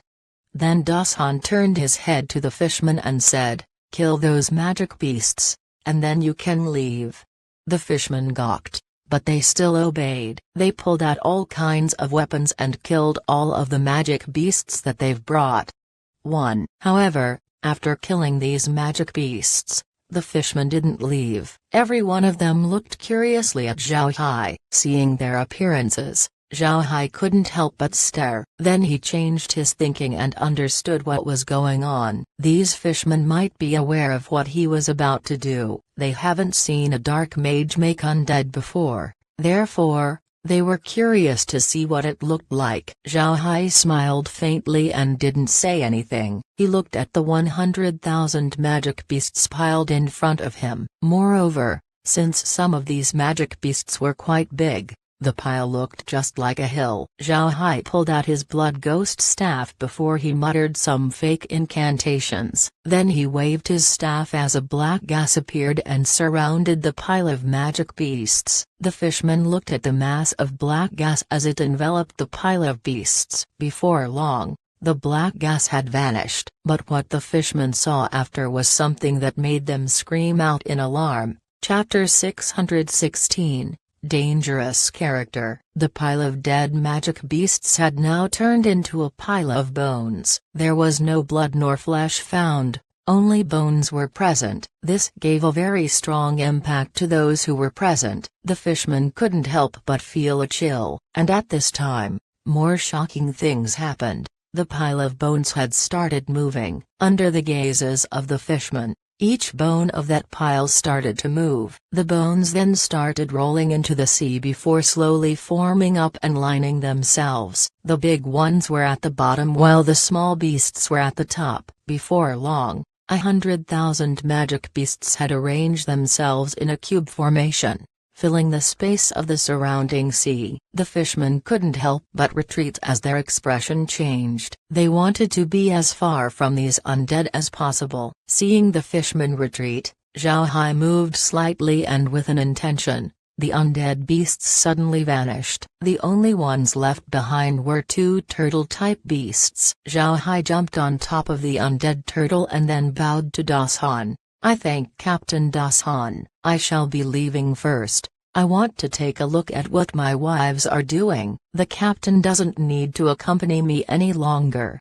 The turtle under Zhao Hai moved its forelimbs as it slowly swam towards Mermaid Island. But at this time, Das Han still hasn't recovered. Only when Zhao Hai was close to Mermaid Island did Das Han recover. His face couldn't help but change as he turned his head to look at Zhao Hai. His eyes were full of dread. In his mind, Zhao Hai had become a very dangerous person. This fellow can actually carry hundreds of undead beasts with him. Such a person being in Mermaid Island was a very unsafe factor. After thinking about this, Das Han immediately urged his mount as he followed along Zhao Hai towards Mermaid Island. While Zhao Hai was looking for his wives, Das Han went to look for Jintai. He thinks that monitoring Zhao Hai's every move was imperative to their own safety. Zhao Hai was not aware of what Das Han was thinking. He just stood on top of his undead turtle as he looked around Mermaid Island. Mermaid Island was very large and was surrounded by numerous reefs. Some mermaids playing on the reefs could also be seen from time to time. While Zhao Hai was intrigued, the mermaids were curious about Zhao Hai as well. Sensing their gazes, Zhao Hai did his best to not meet their sight. He didn't know the customs here, so he might get into trouble if he did look them in the eye. But what made Zhao Hai feel strange was the fact that he hasn't seen an old mermaid. All he had seen looked like young beautiful women. Even inside the palace, Zhao Hai couldn't spot an old mermaid while using the monitor. Before long, Zhao Hai had finally found Laura and the others. They were currently sitting in a reef while chatting with some mermaids. The group looked very jolly. Meg had sharp eyes, so when she saw Zhao Hai, she immediately waved towards him. Zhao Hai directed the turtle to go forward before he looked at them and said, "You go and play some more. I'll go and discuss some matters with Her Majesty." "Right. I'll also be leaving some turtles here to save Commander Jintai the trouble."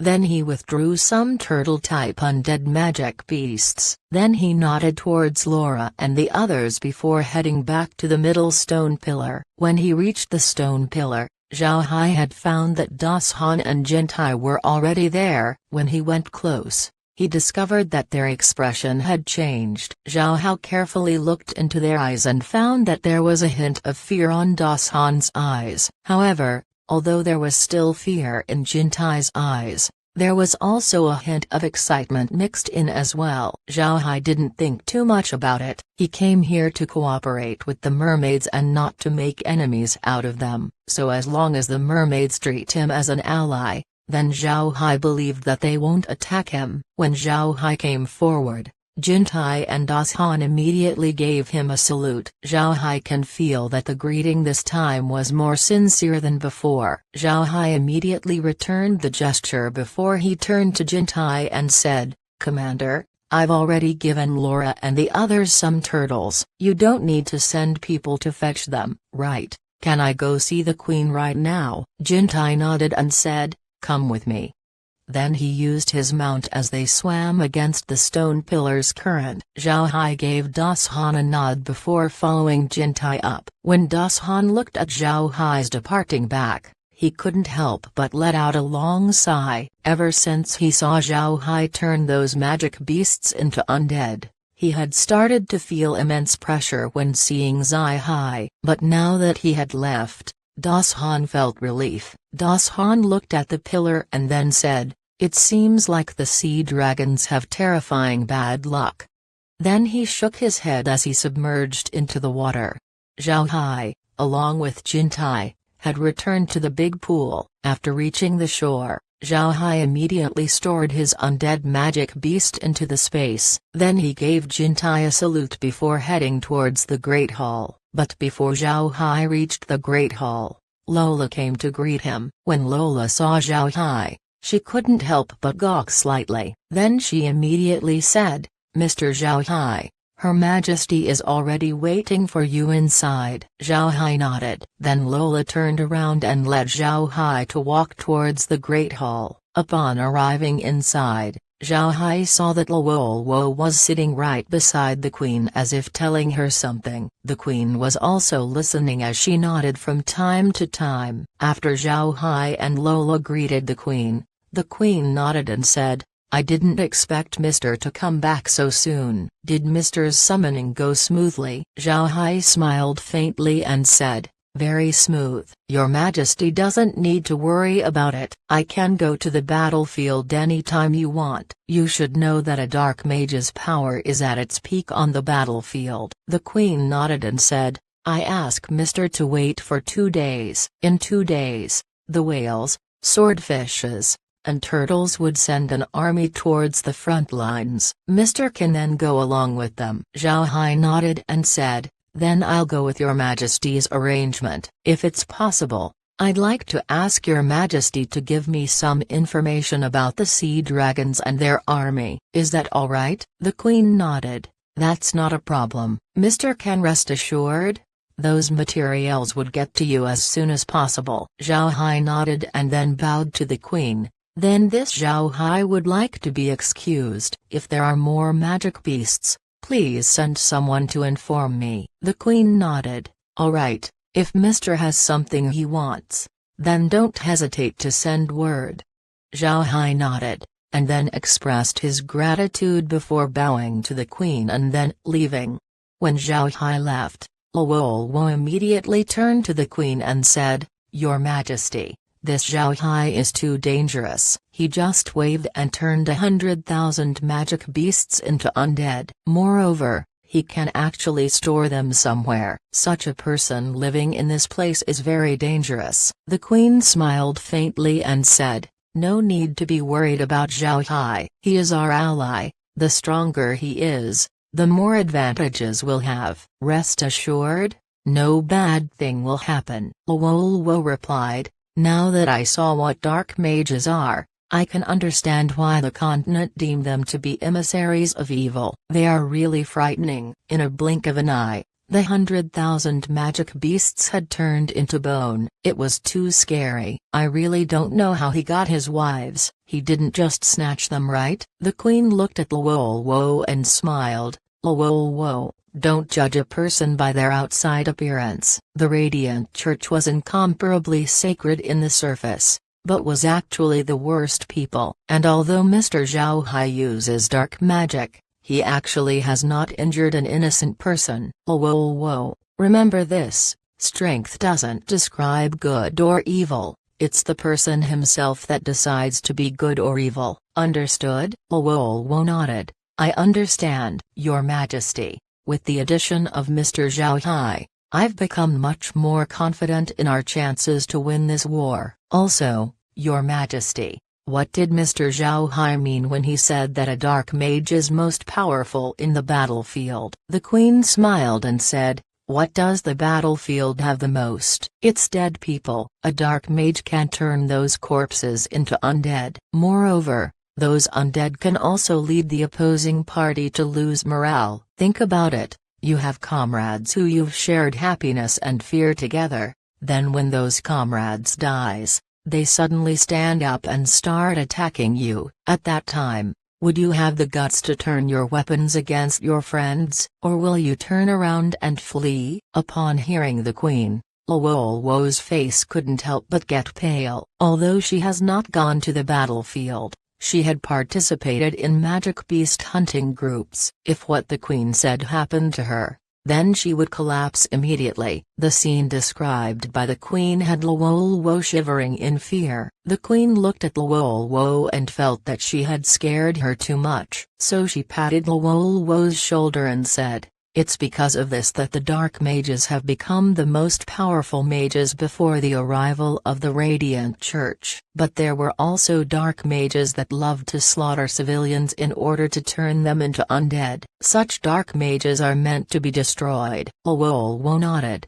Then the Queen looked at Luo and continued, you don't have to doubt Mr. Zhao Hai's morals as well. The status of each of his wives aren't low. Since you haven't gone to the continent, you didn't know that the story of Mr. Zhao Hai and his wives has spread to all human nations. Mr. Zhao Hai is a person who many people envy. Luo looked at the Queen and said, Your Majesty, is Mr. Zhao Hai really famous in the continent? But he is a dark mage. Does this nobody fear him? The Queen shook her head and said, Mr. Zhao Hai's reputation on the continent can only be considered to be normal. But when commoners mention his name, they couldn't help but call him vicious and merciless. He had turned hundreds of thousands of ex-Empire troops into undead in a single night. Hearing that, wouldn't you also think that he was vicious and merciless? Chapter 617.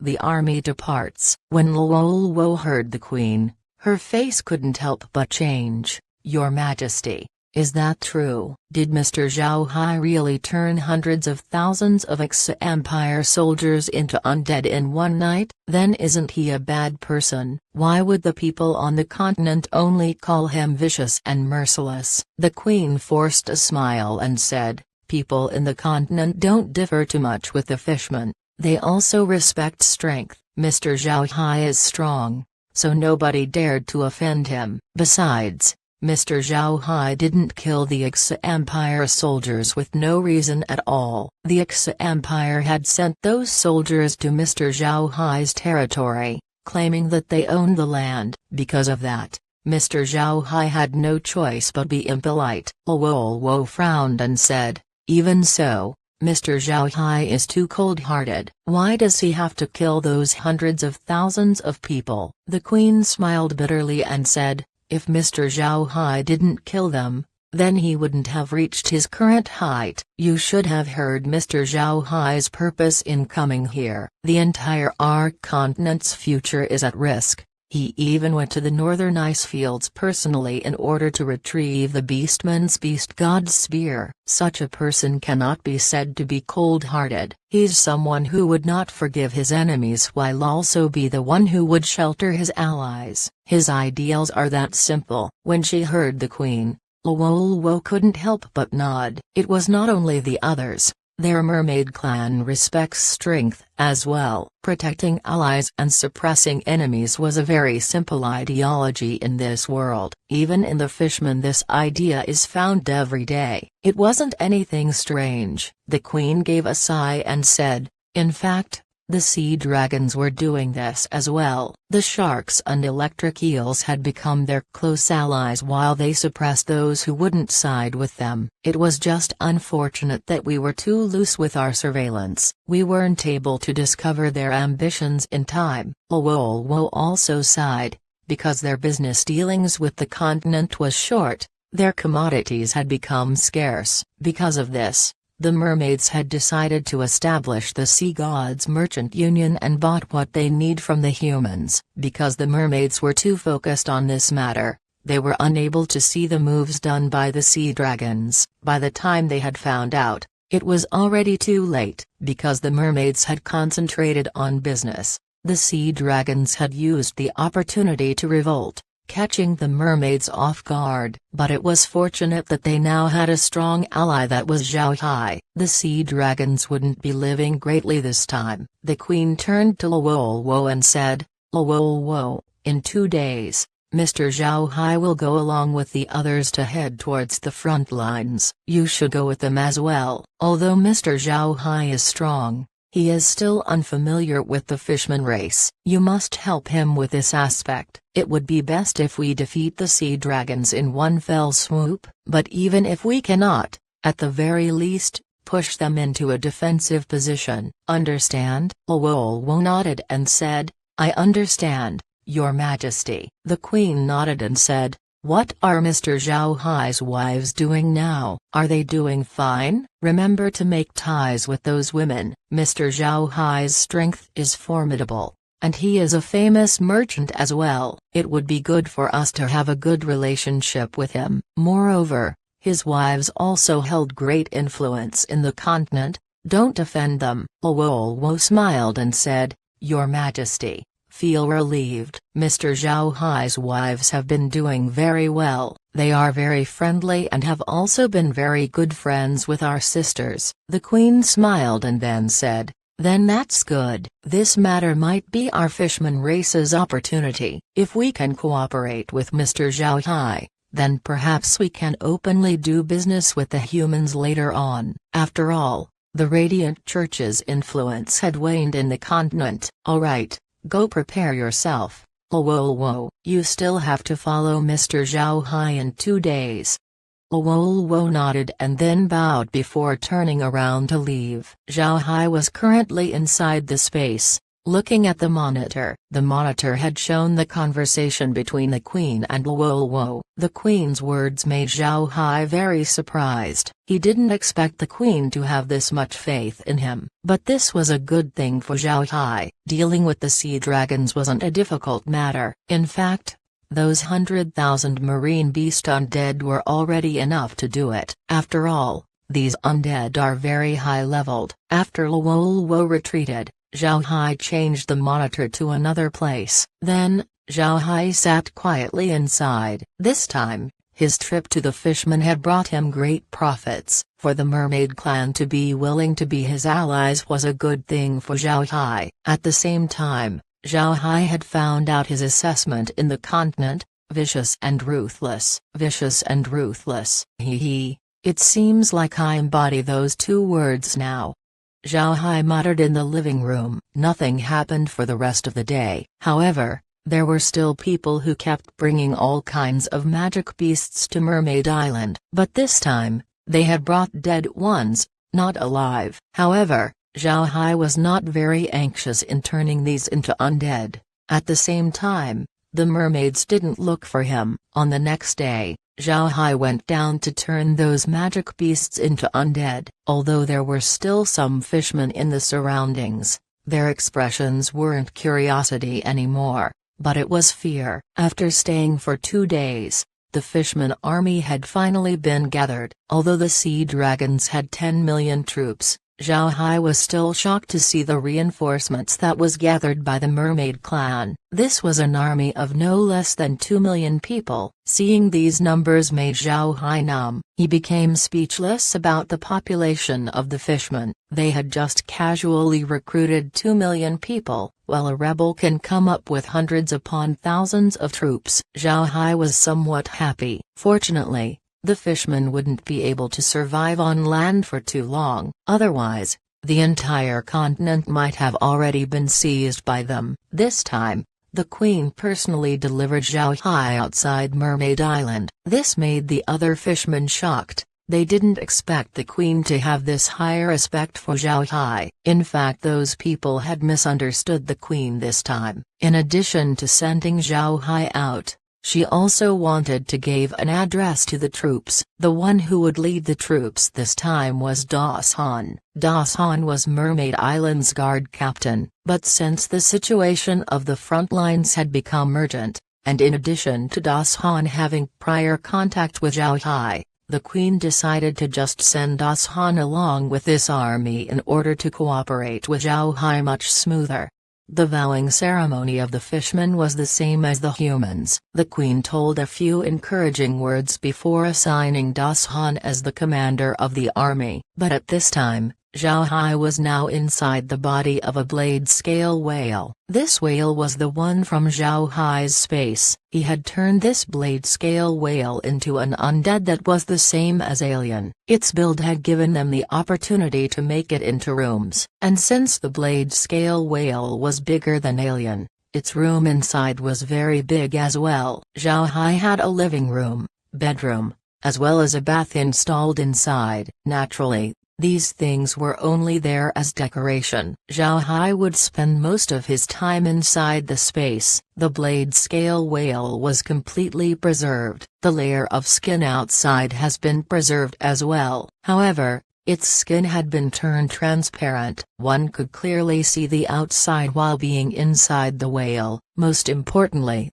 there was no water that can come into the whale, so there weren't any seawater inside. At the same time, Zhao Hai can also use magic in order to ensure that they have ample amounts of air to breathe inside. At this time, Zhao Hai was inside the whale along with Laura and the others. There was only one outsider inside, and it was the person who the queen had sent in order to help Zhao Hai, the little mermaid Luo. The mermaids didn't have their own unique mounts. However, they had a peculiar ability that nobody had. They can turn any marine beast into their own mount. Naturally, there were also some mermaids who decided to raise their own beasts as their mounts, but those instances were rare. The queen told Zhao Hai that Luo would be there to help him be familiar with the various fishman races, but she wouldn't interfere with Zhao Hai's fight. Actually, there was no need for the queen to tell him since he already knew about Luo, but he didn't say anything and just politely invited Luo inside the blade-scale whale. He also prepared a room filled with seawater inside. The reinforcement army slowly went towards the front line. Although they had passed through some small tribes, these people were all under the rule of the mermaids. Some small tribes even dispatched their members to aid the reinforcement army. At the same time, there were also some fishman tribes who would bring over some marine beast corpses. Naturally, Zhao Hai didn't become polite as he made them into undead on the spot. There were also some beasts that the army had taken along the way, so they were also handed over to Zhao Hai. Das Han had calculated that the amount of undead that Zhao Hai had made these days had now reached over 500,000. Such quantity was astonishing. It was now a fourth the amount of the reinforcing army. At this point, the shock and fear that Das Han held towards Zhao Hai had gradually turned numb. Even if Zhao Hai managed to turn all of the beasts in the ocean into undead, he wouldn't be surprised anymore. Although their number is huge, their advancement wasn't slow. This was the sea, not the land, so the army doesn't need to worry about terrain, grass, nor food. This was the ocean where there were too many kinds of low-level magic beasts. These people cannot even finish eating their food, much less worry about it. Chapter 618, Defensive Line. It was already dark, and they were already deep in the sea and could only barely get some sunlight. However, there were still a lot of them to the point where many smaller fishmen have been pushed near the surface, which made them the target for some aerial magic beasts. During their day trip they didn't rest even for a bit, therefore, They needed to get some sleep in the evening. Zhao Hai and the others were now inside the blade scale whale's living room. It had been a few days since they had gone out of Mermaid Island. However, they didn't have much time for each other because Luo was with them, and since Laura and the others had become close friends with her, they would oftentimes sleep with each other. Because of that, Zhao Hai had very small opportunities to talk with his wives. Today, Luo had finally rested on her own, so Zhao Hai and the others gained the opportunity to gather inside the space. Zhao Hai looked at Laura and the others' expression. They seemed like they hadn't had a good sleep for a while. Zhao Hai couldn't help but smile and said, "What's wrong? You haven't been resting in the space lately. Didn't have a good sleep?" Laura smiled bitterly and said, "I really don't know why, but mermaids are very cold. It would be strange if one can sleep comfortably with them." Lizzie nodded as well and said, "But I still envy the mermaids. Surprisingly, they cannot look old. No matter how high their age is, they would still look like they are 20 years old." This was the first time that Zhao Hai had heard of this matter. He couldn't help but look at Lizzie and said, "Oh, is that it? No wonder I can't see any old mermaids during our stay in Mermaid Island. Also, why aren't there any men in their clan? How do they reproduce?" When Megan heard Zhao Hai, her face couldn't help but turn red. Then she looked at Zhao Hai and said, "The mermaids have a secret ability. After a certain age, as long as they eat a special fruit from Mermaid Island, they would get pregnant and bear a child. There is also another way. Once a queen reaches 40 years old, she can use a special method to make an egg of which little mermaids would hatch from. But this method would harm the queen's vitality, something that the fruit would not." Zhao Hai stared, then he muttered and said, "So it's like that. No wonder I can't see any men. Haha. So what have you been doing in Mermaid Island? Did you have fun? Also, did you manage to see the fruit?" Megan looked at Zhao Hai's expression and couldn't help but chuckle. "I already know which question you want answered. And yes, we did see it. The fruit only grows in Mermaid Island. The fruit is in the root itself, and it directly absorbs nutrients from the sea. It was very mysterious. We begged for half a day before they allowed us to get a section of the root. Kair has placed it in the warehouse." Zhao Hai replied, "Oh, I didn't know about this." "Kair, quickly show me the root."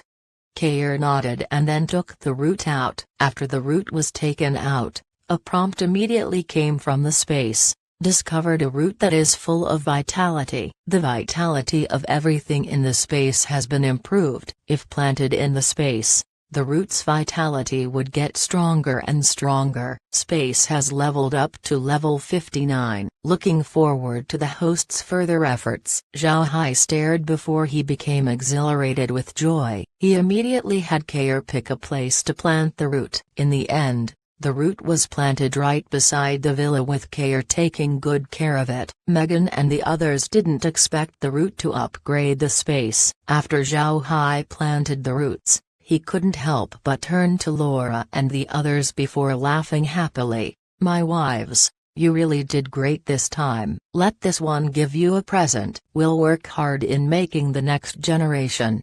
Then he pulled Megan into the villa. Although Laura and the others were blushing, they still followed behind. The army had traveled for 13 days by now. At this point, they were already in a place not too far away from the front lines. They were currently preparing to take a rest so that they can reach the front lines in one go. Naturally, Zhao Hai didn't object to this. He also wasn't idling in these past few days. In addition to turning magic beasts into undead, Zhao Hai had also been learning how to lead an underwater army from Dasan. In the war between humans and the beastmen, Zhao Hai had managed to learn how the humans and the beastmen lead their troops. However, the methods used by the fishmen were different. First, while the beastmen and humans needed to worry about logistics, the fishmen did not. so Zhao Hai didn't need to worry about that aspect anymore. And another was the fact that Fishman army can move in 3 dimensions while the humans and beastmen can only use the flat land. Leading and fighting in this 3-dimensional battlefield was a completely different world to Zhao Hai. A human and beastman race army's advance was divided into the vanguard, the center army, and the rear guard. Those 3 were the most common formation for any army in the continent. But the Fishmen had a different approach. Compared to the continent, the formations of the Fishmen were much more complicated. If the continent's army can be seen as 3 blocks, a Fishman army would be just like a Rubik's Cube. Each face of the cube would have 9 armies, while the most important officials of the army would be at the core of the cube. This way of leading an army made Zhao Hai's eyes blank. This kind of formation can not only attack, it can also defend properly while at the same time, leaving enough room for retreat. There were a lot of possibilities with such a formation. It was really an eye-opener. This arrangement of the Fishmen was naturally much more difficult to manage compared to human armies. It was great that they didn't need to worry about logistics. Otherwise, Zhao Hai reckoned that even those Fishman generals would have trouble in going to war. Das Han is the captain of the Mermaid Clan's guards, so his ability was certainly not average. Although this army comprised of 2 million people, Das Han still managed to easily take command. Looking at him made Zhao Hai learn a lot. In order to learn how Das Han was leading the army, Zhao Hai stayed close to him these past few days. He even had Kaya record his movements. Before Zhao Hai went to take a rest at night, he would repeatedly look and review Das Han's way of leading his troops. Laura and the others had become curious as well, so they also joined Zhao Hai's research. In the end, Zhao Hai had found out that he had no talent in leading an army. If he were to be a commander, he can only be a vice or someone who managed a small division. If they really had him lead, who knows what would happen. What surprised Zhao Hai was the fact that Lizzie and Megan seemed to have talent in leading armies. If they were to lead an army, they would surely find it quite easy. As for Laura, she was already a mighty force in commerce, so her skills in commanding an army was only on par with Zhao Hai. The two almost had the same talent. Seeing this situation, Zhao Hai decided to stop studying and just had Megan and Lizzie learn it instead. In any case, they had nothing else to do. Generally, they would go and help Laura in managing the Buddha clan's matters. But in fact, Laura alone was enough to do all those things. But it was good that they now had something else to do. This made them much happier with this development than Zhao Hai. However, they still couldn't be considered genuine commanders at this point. After all, the things that they had learned this time were only about battle formations. They still had very few knowledge about the battlefield itself. Zhao Hai wasn't under anyone's command, so as soon as the battle against the Sea Dragons start, they would have a chance to lead an army. This would give the two some experience in combat. The next morning, Zhao Hai and the others hurried on towards the front lines. Zhao Hai also asked Luo about the current situation there. The front line was in a very special terrain.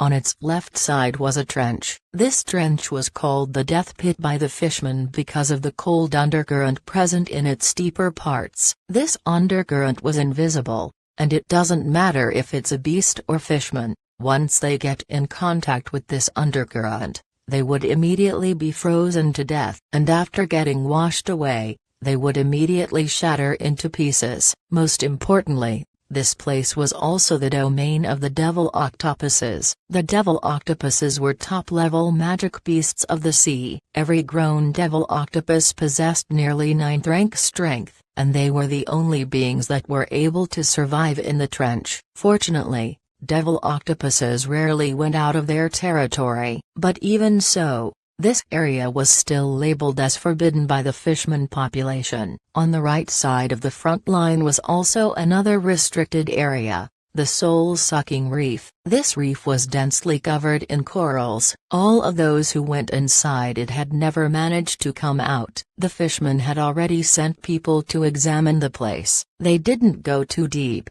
but they understood that the situation inside was indeed very alarming. In soul-sucking reef, as long as someone goes in, they would immediately lose all sense of direction. They would find themselves to be walking around in circles. This kind of trap works in all directions, not just in 2 dimensions. Additionally, there were also poisonous magic beasts inside. The threat that those magic beasts posed weren't something to be scoffed at either. Once you are poisoned, you won't be spared. Because of these 2 places, the mermaid clan had decided to place their defensive line here. This place was the most appropriate place to establish their defense. The ocean was just too big, and since the fishermen didn't build any cities, it would be nearly impossible just to find a place to bunker up. While depending on the terrain, the mermaid clan managed to establish a defensive line of about 1,500 kilometers. Although the present army only comprised of 6 million troops, they were still able to block the attacks of the sea dragons for more than a month.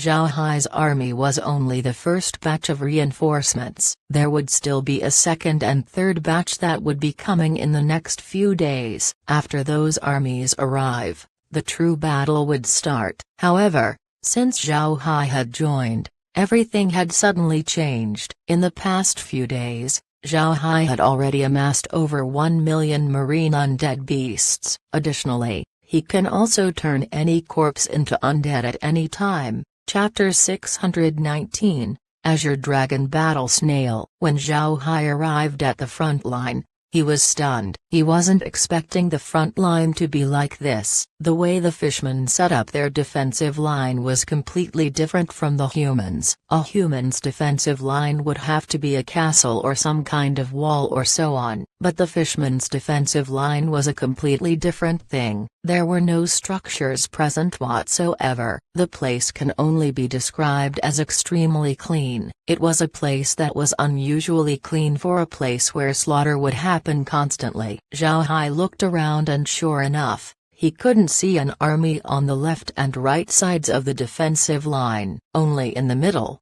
about 1,000 miles away, was an army of fishermen. They didn't have any camps and were just arranged in a square matrix pattern. These squares would comprise of people of the same tribe. There were nearly 1,000 squares in this area. These squares were all 3-dimensional. Some were close to the surface while some were close to the bottom of the sea. There were cubes all around. It would make someone stare for a long time. After Zhao Hai and the others arrived, they didn't immediately join the defense army. Instead, they stopped at a distance before the defensive line. Zhao Hai knew that this was due to Das Han. If they joined the defense army, they might disrupt their present formation, and breaking a defensive formation was not something to joke about. After the reinforcing army stopped, Das Han went towards Zhao Hai's blade-scale whale. Zhao Hai was now aware of the benefits of being a dark mage. It was the fact that nobody dared to bother you. The more than 2 million troops,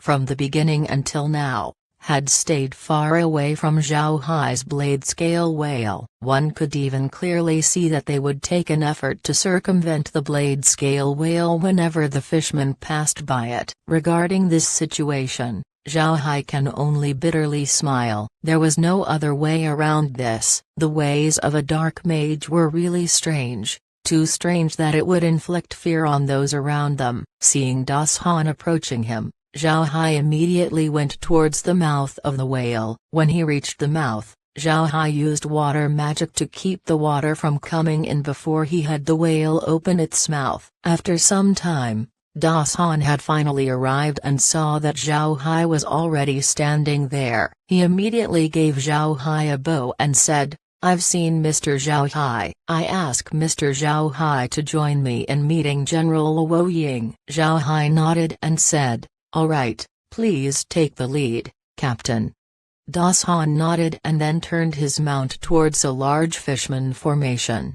Zhao Hai commanded the blade scale whale to follow Das Han. There were nobody else beside Das Han. He was completely alone. Zhao Hai did the same as well. He only had the blade scale whale appear while collecting all other undead. He didn't want a large group of undead to unnecessarily swim all around the place. Before long, the two of them entered the large formation. Upon entering, Zhao Hai had come across some fishmen that he hasn't seen before, and all of them had eyes curiously looking at Zhao Hai while Zhao Hai also looked at them curiously. It didn't take a long time before they reached the core of the entire formation. Most importantly, the core of the formation was also the place where the commander of the army was. While Zhao Hai was still far away, his gaze couldn't help but freeze. In the middle of this large formation was something that made him gawk. It was very enormous conch. The conch was very enormous. It was nearly 100 meters high. Even city walls can only be 30 meters high. This conch was azure, and the patterns on its body looked just like a coiling dragon. Upon seeing this conch, Zhao Hai couldn't help but gawk. This was because he knew which being this conch belonged to. It was from the extremely famous azure dragon snail. Azure dragon snails weren't only famous among the fishmen, even the humans were in awe of such a being. This snail had 2 points of importance. First was its defensive capability, and the other was its very formidable support water magic. This azure dragon snail doesn't grow up easily either. It would grow by about 1 meter every 10 years. For such an azure dragon snail to reach this big, it should have been living for more than a millennium. If one places this in the continent, it would undoubtedly become an extremely priceless treasure. Even the fishmen would see this snail's value as immeasurable. Laura and the others were at Zhao Hai's side, looking dumbfoundedly on this incomparably huge azure dragon snail. They didn't think that there would be an azure dragon snail this big. One must know that even a young azure dragon snail would be able to block a 9th rank expert's attack, showing how strong their defensive capabilities were. And as long as you have an azure dragon snail, your water magics would be improved by 300%. Naturally, this support magic was something extremely terrifying in battle, even more so with this 1000-year-old azure dragon snail. Its abilities should be endless at this point. This snail could maybe even resist the attacks of several 9th rank experts for quite a long time. This azure dragon snail was itself a 9th rank magic beast. But for this magic beast, its courage was extremely small. Even a 100-year-old 9th rank azure dragon snail would still be afraid of any 8th rank magic beast. The food of azure dragon snails were also very special. They can only eat one type of seaweed, and it was a type of seaweed that was very scarce.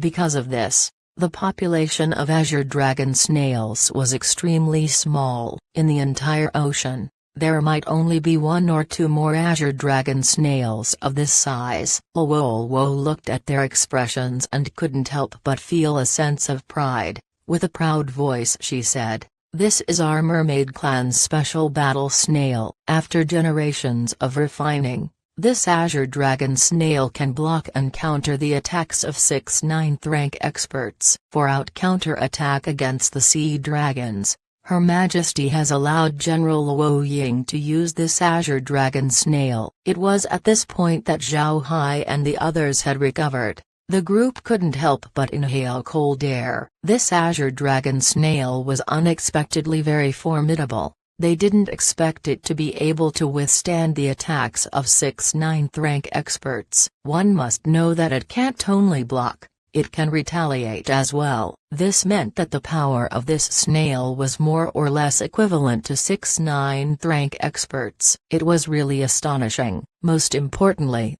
Wolwo had mentioned something peculiar. The snail was actually refined by the mermaids for generations. Does this mean that this azure dragon snail was a product of refining? This information alone is worth the shock. Fishmen lived their whole lives underwater, This meant that they had close to zero chances of using fire. But it was general knowledge that refinement involved fire of some sort. How could the mermaid clan use fire to refine this azure dragon snail? This was inconceivable. After seeing the reactions of Zhao Hai and the others, Luo couldn't help but chuckle as she added, "Is Mr. surprised by the fact that our mermaid clan was able to do refining?" In fact, this was largely due to a great queen from 3,000 years ago. This queen was a 9th-rank expert herself, but she was much more interested in crafting. After years of experimentation, she finally invented a way to refine using water. It was a way of refining that uses fire, not water, in order to process the materials. This refining process was very effective as well. Our mermaid clan's goods might not be as good as the dwarves, but we can claim that we aren't much worse than those made by the human race. Zhao Hai and the others stared at Luo. This was the first time that they had heard of such a thing. Can someone really use water to refine? That is incredible. At the same time, Zhao Hai had developed full respect towards that great queen. Zhao Hai knew that water refinement was completely different from using fire to refine. For that great queen to invent this method was a very great feat. If the continent was to learn this, the whole refining theory would be completely turned upside down. Luo looked at Zhao Hai and said, "We fishermen can also find some metals underwater. Additionally, there are also beast bones as well as precious stones and special seaweeds. These things can all be refined into weapons of other things." The trident that Das Han uses was made from refining beast bones and precious stones. Not only is its hardness on par with metals, it is also quite tough. Most importantly, it also couldn't be corroded easily. Those kinds of weapons are the most suitable for the fisherman. Zhao Hai nodded. Then he couldn't bear but sigh. That great queen was really talented. Only a genius could come up with such a method. Luo proudly nodded, but her expression turned gloomy as she said, "However, this water refining also has a lot of limitations. Its output is quite limited since not all fishermen can use it. The ones who could use this method are only those who belong to my mermaid race. Because of that, the amount of people we had given good weapons only number in the few." Zhao Hai nodded. He thought that it was reasonable. If this water refining method had no limitations, then the strength of the whole fishman race would certainly increase explosively. The sea was a whole mass of water. If all the fishermen were to use this water refining method, then wouldn't the ocean become a huge weapon processing factory? Luo then said, "Millenniums ago, our mermaid clan has obtained this azure dragon snail. At that time, the snail was already dead, only leaving this huge conch behind. After we brought the conch to Mermaid Island, the queen immediately refined it along with numerous other mermaids, and after refining this conch for several hundred years, it became like this." At this point, the strength of this azure dragon snail had reached great heights. Zhao Hai sighed once again. He was truly amazed this time. Although the Buddha clan had become very strong, it still lacked so much history compared to thousand-year-old forces. This history had truly shown its might at this moment. The mermaid clan was able to make this powerful conch largely due to their hundreds of years of refining. This was something that the Buddha clan would never have. They didn't have such a deep history. At this time, Zhao Hai and Das Han were not in front of the battle snail. When they were close,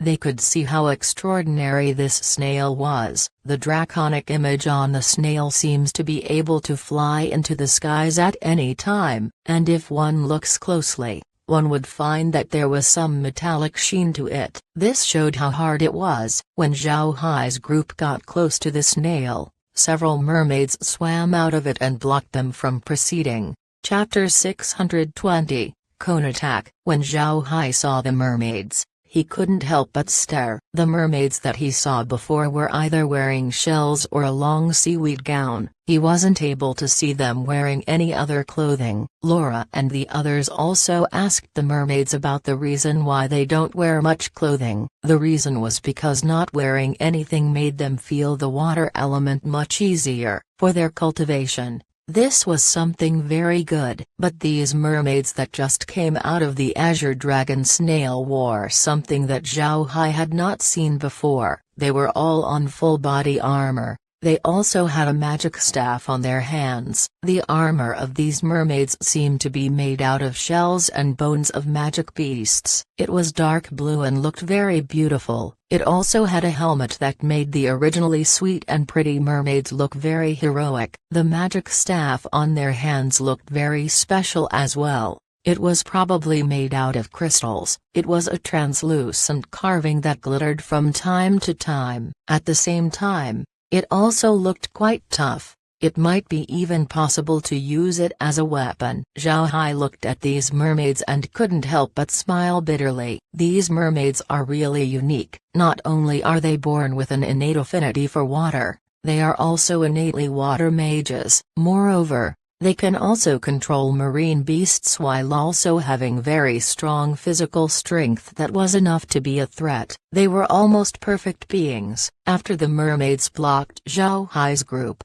they inspected them first before they gave the two a bow and said, "The general is already waiting for Captain Das Han and Mr. Zhao Hai. Please follow us." Zhao Hai and Das Han nodded, and then swam towards the Azure Dragon Snail. The space inside the snail was not small, however. Zhao Hai and Das Han's mounts weren't allowed to enter. It seems like it would be difficult for them to make a turn inside. Zhao Hai turned to Luo and the others and then said, "The space here is not so big, so I need to collect the blade scale whale." "Luo, you can swim by yourself." "You guys, come with me." Laura and the others nodded and then gathered to Zhao Hai's side. Then Zhao Hai wielded his staff as a giant bubble surrounded them. After that, Zhao Hai collected the blade scale whale. Now that the blade scale whale has been collected, the space inside the snail had gotten much bigger. Luo swam towards the other mermaids and gave them a salute before calling them sisters. The warrior mermaids also returned Luo's gesture.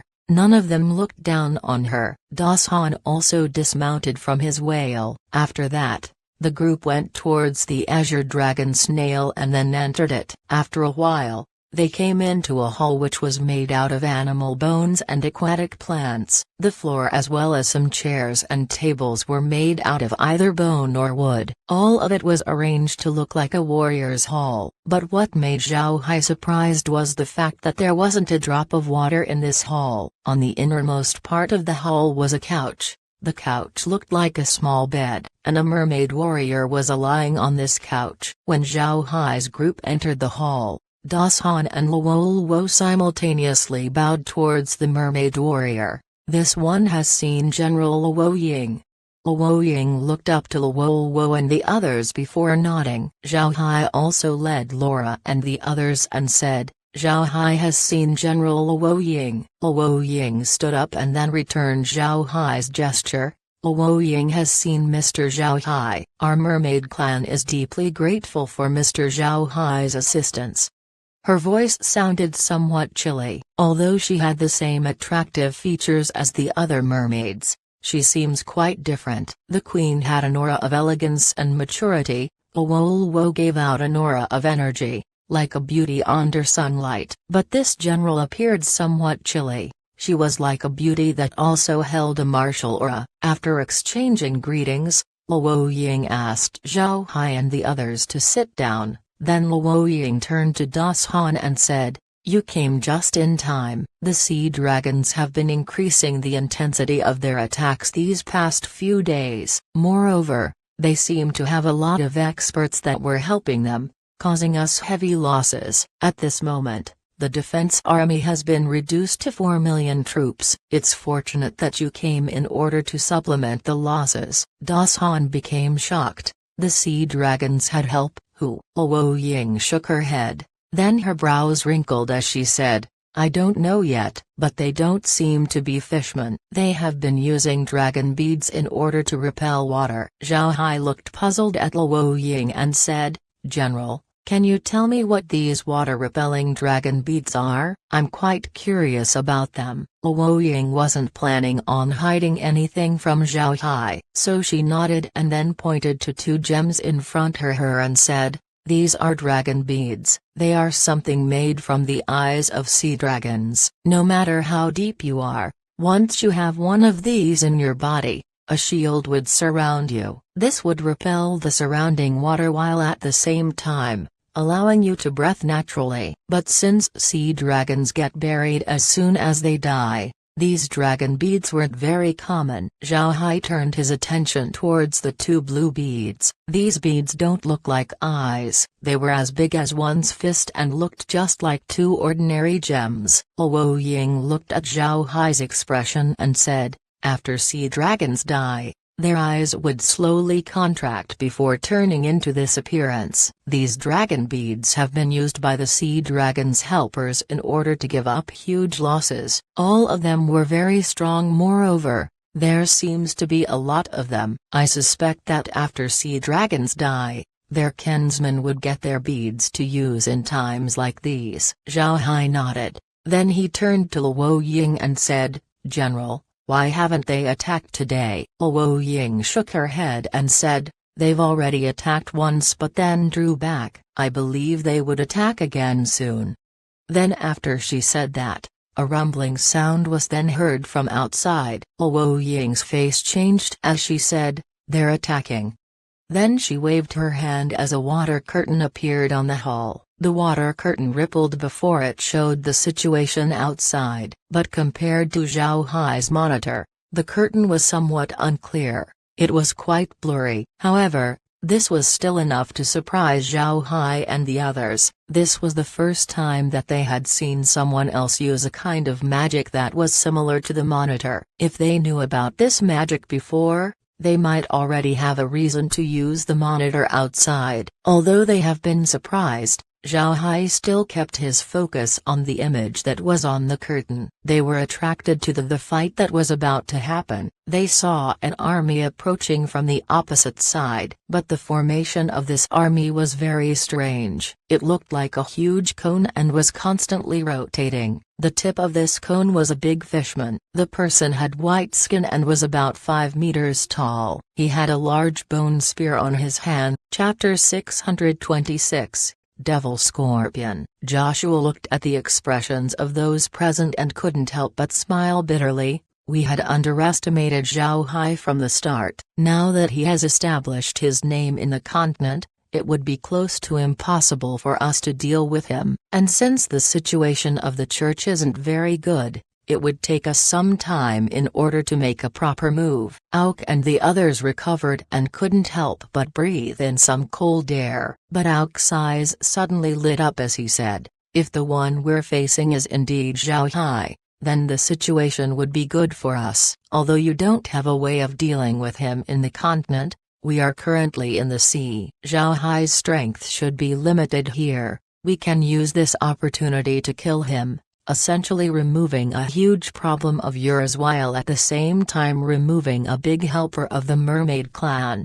Upon hearing Envoy Auk, the eyes of Joshua and Alex couldn't help but turn bright. This was good. Even if it was difficult to deal with Zhao Hai in the continent, one shouldn't forget that they are currently in the ocean. One of the strongest entities here were the sea dragons. If they can remove Zhao Hai, then they would be removing a huge problem in their plan. After thinking about this, the group couldn't help but get restless. Alex looked at Ilak and said, Ilak, did you say that Zhao Hai's undead were strong? Did you happen to see Zhao Hai? He shouldn't be too far away from his undead, right? Ilak shook his head and said, Patriarch, this one hasn't seen him. At that time, the situation had gone hectic. I simply didn't have the chance to look for his shadow. Alex nodded and said, when you attack tomorrow, you must pay attention to any dark mages or even Zhao Hai among the mermaid army. If we become sure that it is Zhao Hai, Then we'll do our best in order to kill him, saving the plans of the gods from being disrupted all the time." Ilak nodded. Then Alex turned to Joshua and said, "Bishop Joshua, do you have a portrait of Zhao Hai? We don't want Ilak to mistake him for another person." Joshua nodded and said, "Of course. This Zhao Hai is the church's #1 enemy. It would be impossible for me to not have a portrait of him." Then he turned his hand before a portrait appeared. The portrait was drawn masterfully, showing Zhao Hai's figure as well as his face. Zhao Hai was holding a magic staff on one hand while also wearing a black robe on his body. His face was colored so well that the picture looked to be alive. But Zhao Hai didn't have much expression on his face, probably due to the bias the artist had against him. But when they saw the portrait, Alex and the others couldn't help but gawk. They didn't expect that this formidable Zhao Hai that Joshua was talking about to be quite young. They were expecting a skeleton-looking dark mage, not an ordinary healthy young man. The group looked at Joshua, their expression probably saying, "Did you take the wrong thing out?" When Joshua looked at their expression, he couldn't help but force a smile and said, "Rest assured, I didn't take the wrong thing out. This is indeed Zhao Hai, aged about 20 years old and was just recently married. Don't be fooled by his ordinary looks. His methods are extremely brilliant. If we're really facing him, then General Ilak would need to be careful." Alex nodded. Then he turned to Ilak and said, "Ilak, take this portrait with you so that you can clearly identify this guy. If it is really him, don't go and attack him immediately. Come back and tell us first so that we can concentrate our efforts and destroy him in one go." Ilak nodded. Then he took the portrait before turning back and leaving. After Ilak left, Alex turned to Joshua and Auk and said, "Bishop, Envoy, if we prove that it is Zhao Hai, I would have to ask for help from the two of you so that we can be more certain of eliminating him. You should know that this fellow is a dark mage, and both of you can do light magic, and since he is fighting underwater, he shouldn't be able to escape if our three sides deal with him simultaneously." Auk nodded and said, "Patriarch Alex, rest assured, we aren't just here to witness the fun. As long as we confirm that it is Zhao Hai, then we would immediately make our move." Joshua nodded as well. "Right, we're not here to just be an audience. If we can really kill Zhao Hai here, then even if this Joshua loses his life, I would still do it in the name of the Radiant God." Alex nodded and said, "Good, good. We're fortunate that the two of you are here." The army had just experienced a huge battle, so they would need to take a day off. Tomorrow, Ilak would attack once again while looking for this Zhao Hai. Auk and Joshua were also people who can command troops, so the two knew about the impact their recent losses would have to the troops. Therefore, neither of them opposed to it. The next day, after Alex and the others had their breakfast and were preparing to head into battle, someone suddenly sent a message. A large amount of undead were attacking them. Alex and the others gawked. Then Alex immediately gave the Sea Dragon a command, "Go and find General Ilak." The Sea Dragon nodded before turning around to leave. Alex turns to Auk and Joshua. He smiled faintly and said, "Just as we are about to look for him, he suddenly came. I want to see if this person is really Zhao Hai." Auk coldly snorted and said, "If this is really Zhao Hai, then he's being extremely arrogant. For a human to dare attack the sea dragons in the ocean on his own is a very impatient move." But Joshua actually frowned and said, "We still need to be careful. This Zhao Hai is not good to deal with." Auk couldn't help but be unconcerned. After seeing Zhao Hai's portrait, he had begun to form doubts about Joshua's words. In his opinion, a 20-year-old young man wouldn't have much abilities. Auk believed that since the Radiant Church weren't able to deal with him, they chose to exaggerate his qualities in order to same them some face. However, since Auk was Joshua's ally, he didn't want to say anything that would embarrass the other part. So he just nodded and didn't say anything. At this time, Ilak had walked in from outside and then gave a salute to those present. Alex nodded at Ilak's salute and then said, "Ilak, someone just sent word that undead creatures were heading towards us. I suspect that this Zhao Hai is coming. Go and organize the troops for defense. Remember, don't counter-attack. Even if we lose some people, the important thing is confirming if it is really Zhao Hai." Ilak nodded. Then he turned around to leave. Alex turned to Joshua and Duck and said, "Bishop, Envoy, let's go take a look at this Zhao Hai." The two nodded before the group headed outside. Zhao Hai was currently inside the blade-scale whale's body. In front of him was the monitor and on his side were Laura and the others. Megan and Lizzie were especially anxious at this time. Zhao Hai wasn't planning to handle his affairs in a low-key this time. He released 1 million undead, comprised of both magic beasts and fishmen. They were currently in a cube formation as it headed towards the Sea Dragon camp. The reason why Lizzie and Megan were anxious was because Zhao Hai had made the two of them the commanders of this attack. The calculations and strategies all came from Lizzie and Megan, so it wasn't strange for them to be quite nervous. Zhao Hai looked at their expressions and couldn't help but smile. "It's going to be fine. No need to be nervous. Even if we get defeated, our loss is only comprised of undead. Don't be afraid of anything and just boldly try out everything. You must learn how to command an army attack." When Lizzie and Megan heard Zhao Hai,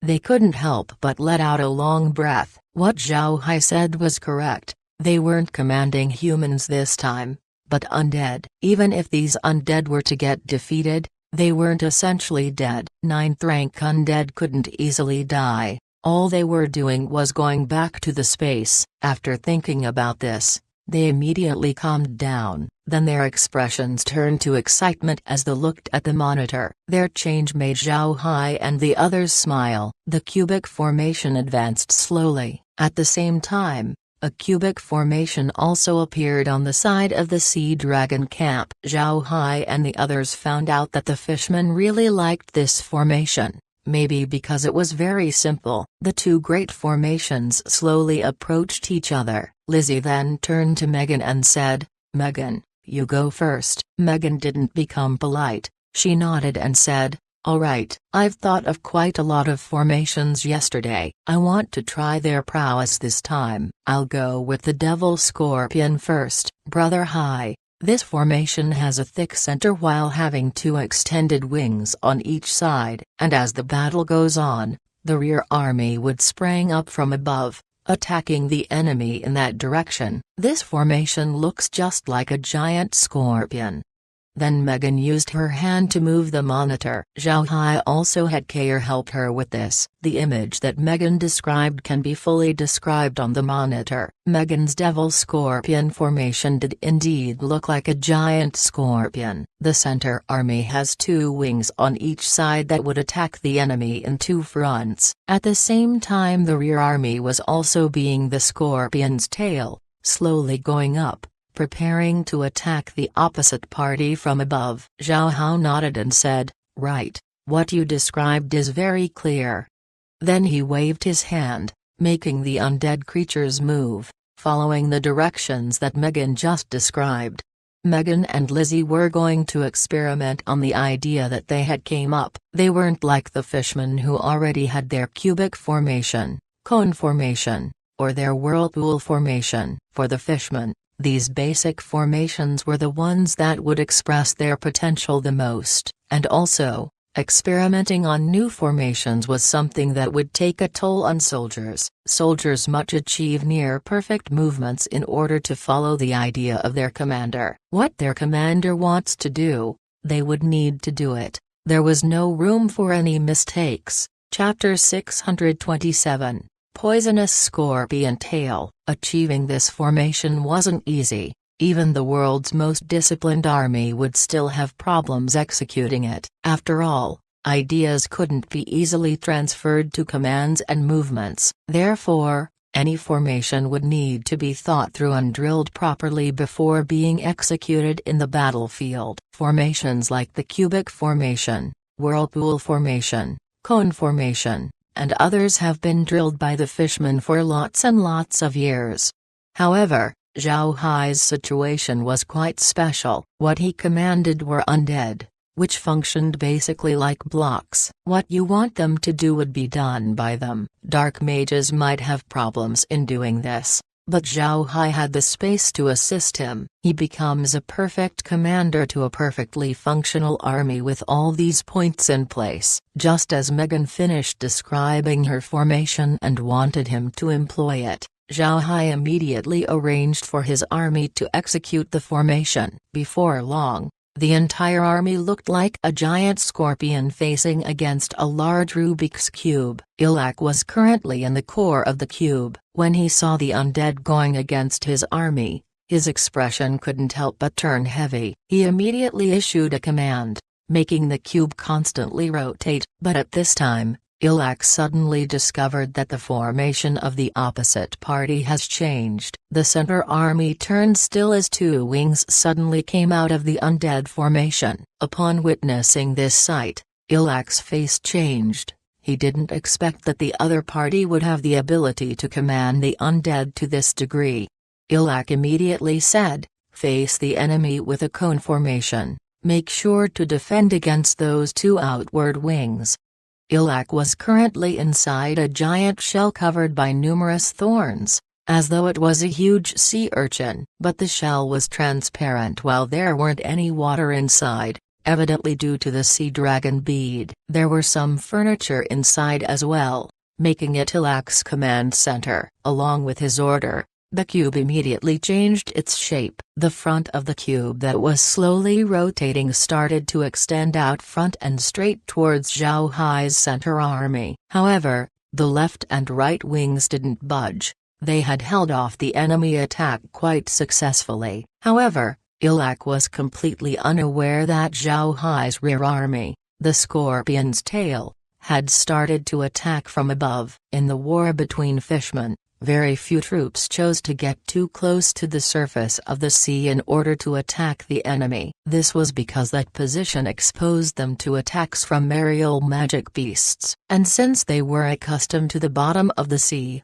their eyes wouldn't be able to survive the glare. If they approached the surface, it might hurt their eyes, blinding them in the process. Therefore, it wasn't common for any fishman to attack from above. It was because of this that Ilak managed to eat a huge loss. Just as his cone formation started, Megan turned to Zhao Hai and said, "Brother Hai, use the wings to make two cone formations and make it break through their defense." Zhao Hai nodded and then had the undead move according to Megan's method.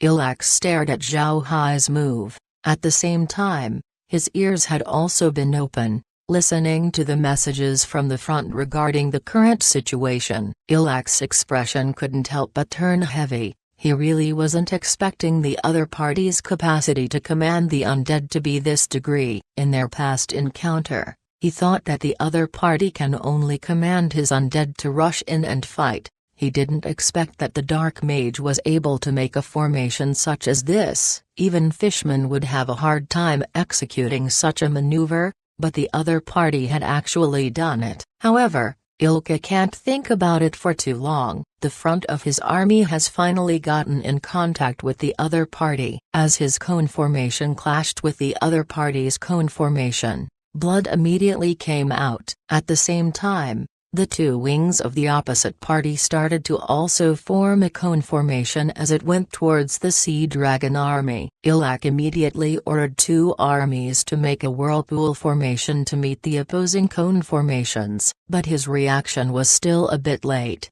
After all, he was still focused on encountering the center army and wasn't able to see the side armies. But fortunately, although late, his side armies still managed to block the approaching cone formations, which made Ilak's army fall into full defensive mode. One could say that Ilak's response was correct. Even if he was late in meeting the side armies, he still managed to block both of them as well as Zhao Hai's center army.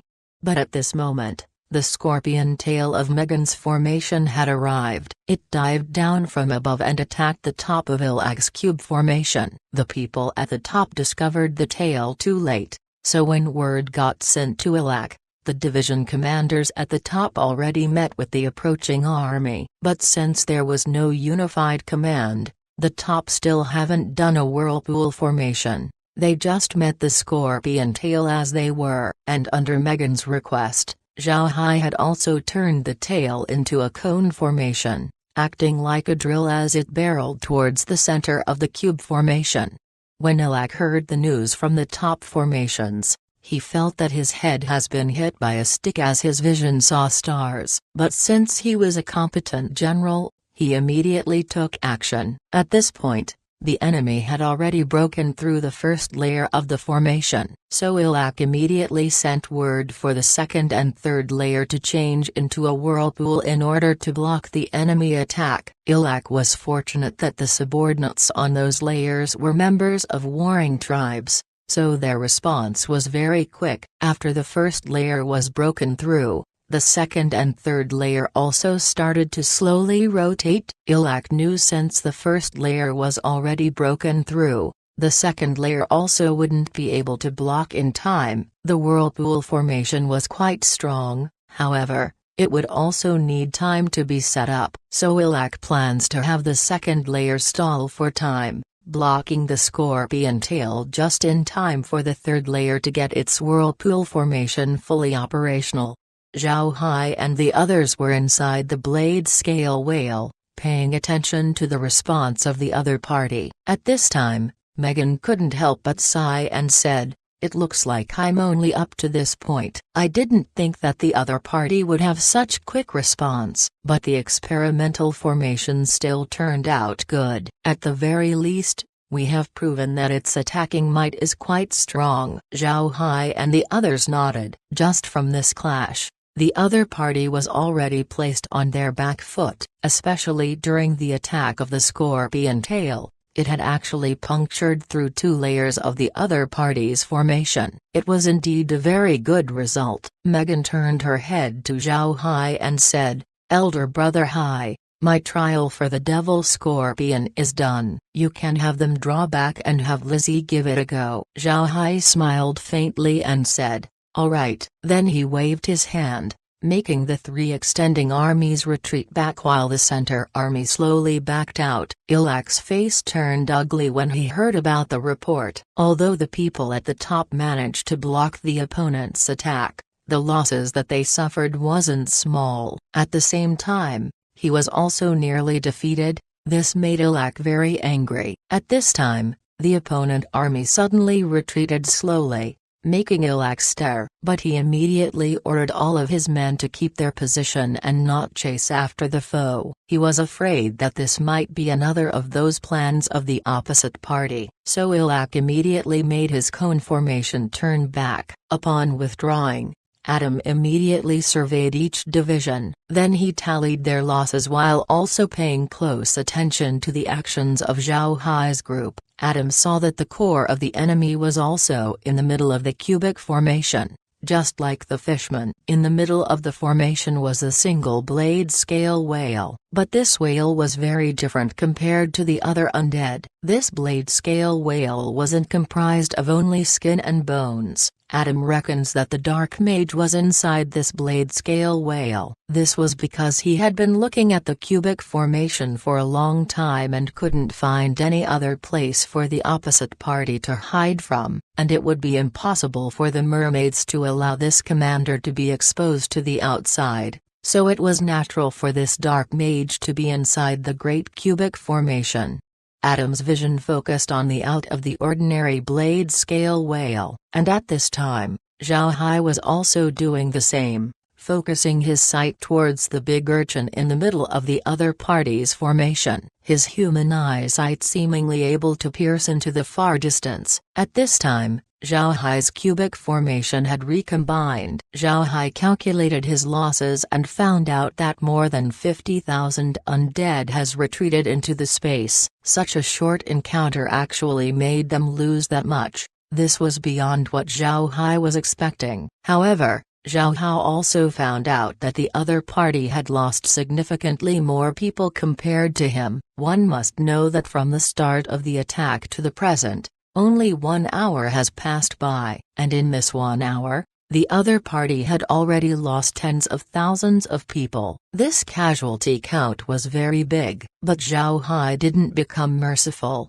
He knew that if his heart were to turn soft, the losses due to this war would escalate even more. So he turned to Lizzie and said, "Lizzie, it's your turn. How do you want to attack?" Lizzie smiled faintly and said, "I also want to try out a formation. I have given this formation the name of Four-Armed Demon." Chapter 628, Four-Armed Demon. Zhao Hai said, "Four-Armed Demon, that sounds scary. Tell me how you want to arrange it." Lizzie smiled faintly and said, "Big Brother Hai, did you manage to see the weakness of the opposite party's cube formation? It actually has a weak point." Zhao Hai replied, "Weak point? What weak point? How could something that the fishman had used for so many years have flaws? So tell me, what is it?" Lizzie smiled faintly, then she waved at the screen, enlarging the sea dragon's cubic formation. After looking at the formation,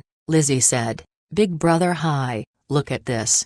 Although the formation looks very secure and compact, it still had one shortcoming. When this formation makes a move, the edges in the back that almost always stayed motionless." Zhao Hai had always felt that there was something off with this formation, but he wasn't able to know the difference. But now that Lizzie reminded him, Zhao Hai finally saw it. Although the formation looked like a Rubik's Cube, it functioned much more like a square. The square was able to rotate, but the four back edges always stayed in place. Even when the top face rotated, they still stayed completely still. Although some fishmen were on those faces, they seemed to be isolated from the rest of the cube and weren't participating in the fight. When the group heard Lizzie, their eyes couldn't help but light up. Lizzie looked at their expressions and faintly smiled. "This point looks like nothing, but it was actually a point of importance. Once you break those four edges,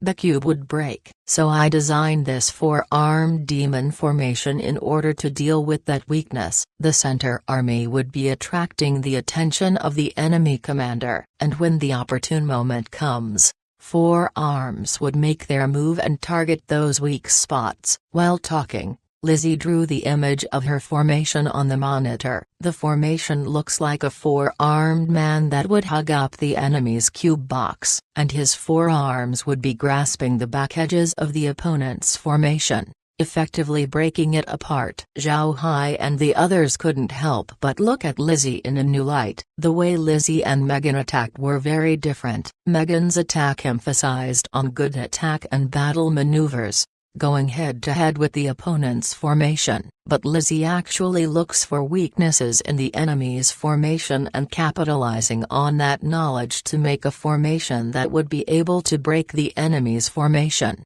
If Megan were to be described as open and above-board, like a warrior wanting a duel, overthrowing any ideas of underhanded tricks, Lizzie would be like a strong assassin, always actively looking for weaknesses in the enemy that she can exploit. Lizzie turned to Zhao Hai and said, "So Big Brother Hai, is it possible?" Zhao Hai laughed and said, "How could it not be possible? Look at this." Then Zhao Hai waved his hand as the cube of undead advanced. While it was advancing, some undead magic beasts slowly crawled and formed four distinct armies on the edges of the army, ready to launch an attack at any time. Other places of the formation didn't change in order to not attract Ilak's attention. But this time, Ilak was already being very careful. Zhao Hai's attack managed to make him focus on his next movement. It doesn't matter if the other party was Zhao Hai or not, but their command of undead made Ilak startled. Because of this, even if Zhao Hai kept his cube formation as it advanced, Ilak didn't dare to lower his guard. Moreover, he was prepared for any change that might suddenly spring out. Zhao Hai pushed forward slowly, carefully making sure that nothing would be noticed on his formation. Zhao Hai knew that for Lizzie's formation to be successful,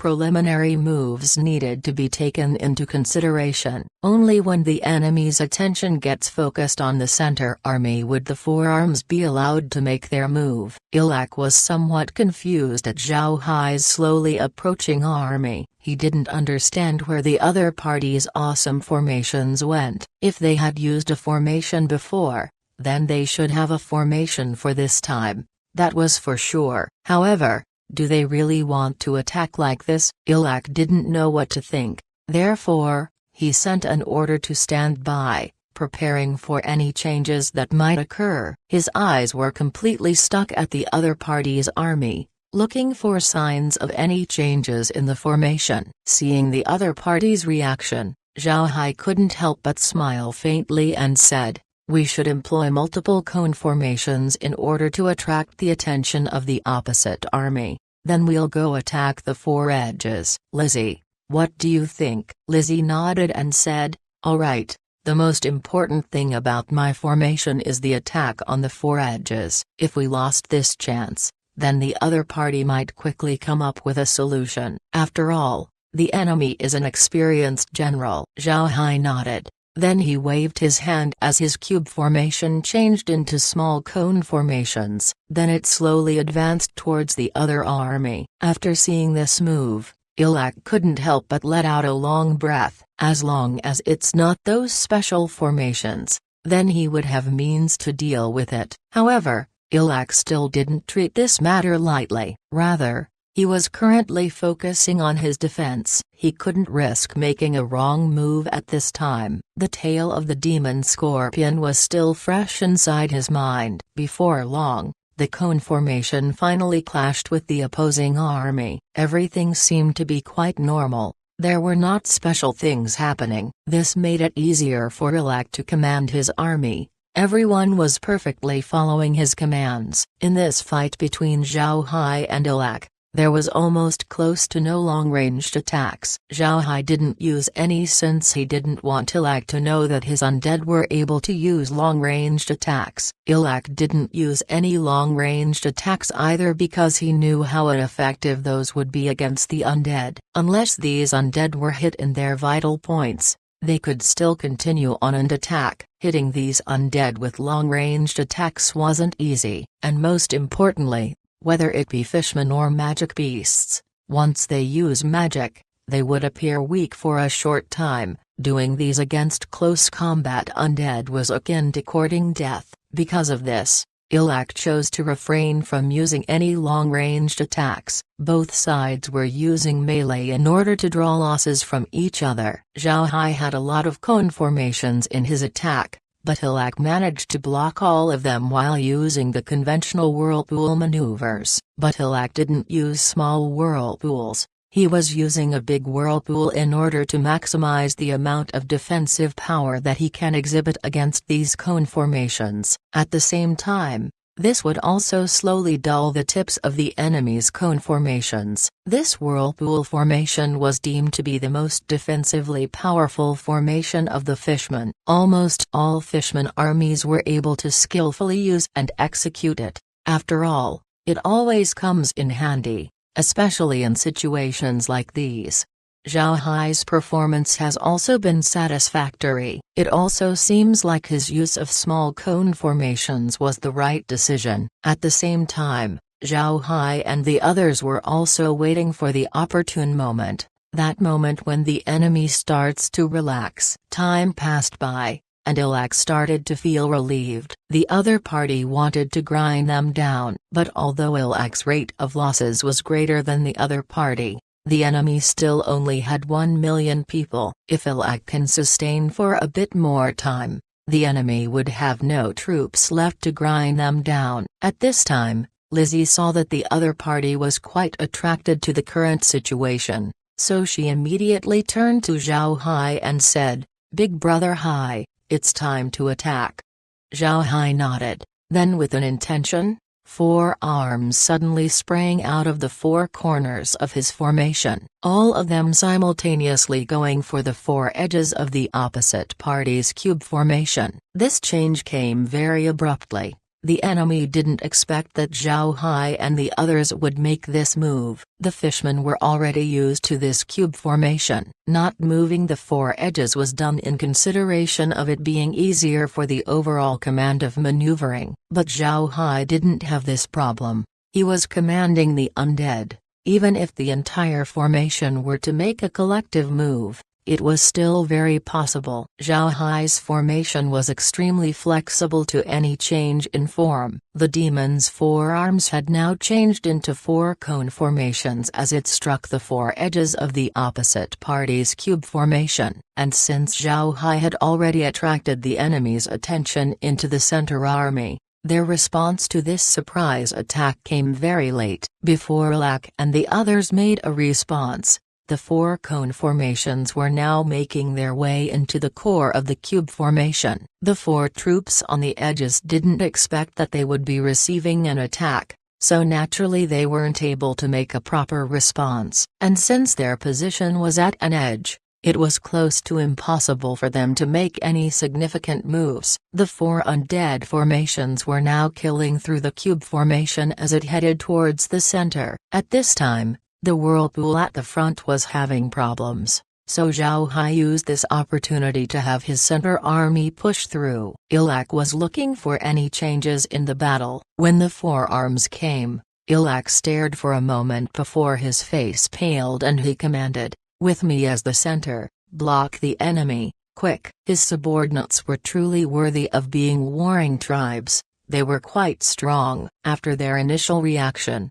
they were immediately stabilized by their leaders. Then with Ilak as the center, all other formations made their move and surrounded Ilak. Then layers of rotation and counter-rotations began. Before long, a huge rotating bead was spotted in the middle of the cube formation. Chapter 629. Interesting thing. The weakness that Lizzie had found out was actually already known to the fishmen. They have used this cube formation for many years, so how could they be unaware of its weakness? The four edges supported the formation.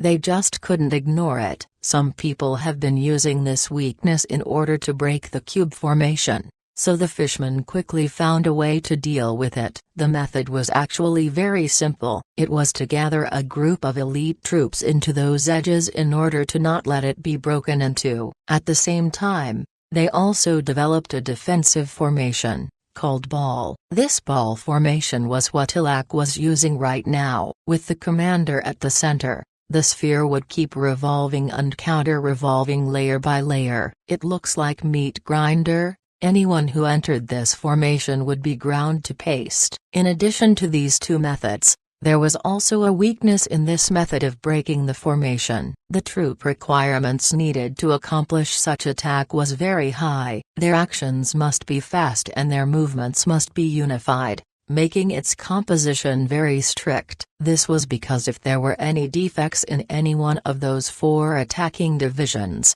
then the entire operation would be placed in jeopardy. It was precisely because of this that this method of breaking the cube formation has slowly vanished from use, allowing the cube formation to dominate in the fishman armies. Although the ball formation was a very good defensive maneuver, and can defend against an attack on the four edges of the cube, its defensive power was still inferior to the whirlpool. Moreover, its counter-attacking capabilities are extremely low. Because of this, the formation had always been a backup formation. Almost nobody used this formation at this time. Naturally, Lizzie and the others weren't aware about those considerations as well as restrictions in using their attack. After all, they were commanding undead, so they don't need to worry about minute flaws in their formation. But when Ilak did their ball formation, Zhao Hai's attack became useless. The ball formation might not be good in offense, but it can certainly hold its own when it came to defense, especially against small attacks such as the Lizzie's four demon arms. It was incredibly effective. Before long, the four divisions of undead that Zhao Hai had sent had been grinded into nothingness. Zhao Hai didn't worry about any of this and just commanded his undead to retreat,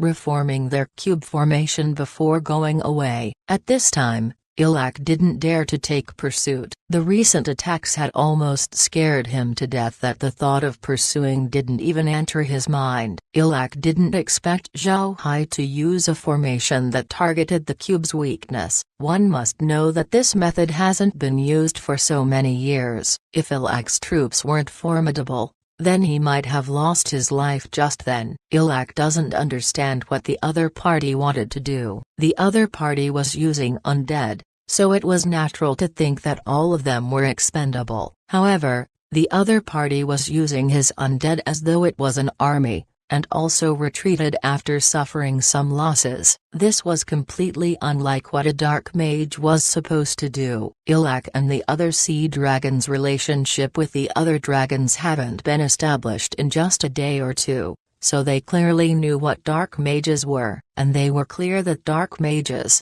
when commanding a lot of undead, would just let them attack in a swarm-like manner. This way, the dark mages would use less magic as well as mental power. When dark mages command the undead, they use magic power. However, the consumption of their mental power was even more. When dark mages use formations, they would surely be using more mental power than usual. Because of this, dark mages rarely used formations when attacking with large numbers of undead. But contrary to normal customs, Zhao Hai actually arranged the undead in formations and also had them fight like any normal army. This made Ilak confused as well as afraid of Zhao Hai. At this point, Ilak was almost sure that the other party was Zhao Hai. If the other party was composed of a battalion of dark mages, they wouldn't be able to control the undead to such an astonishing degree. Not only can the undead change formations,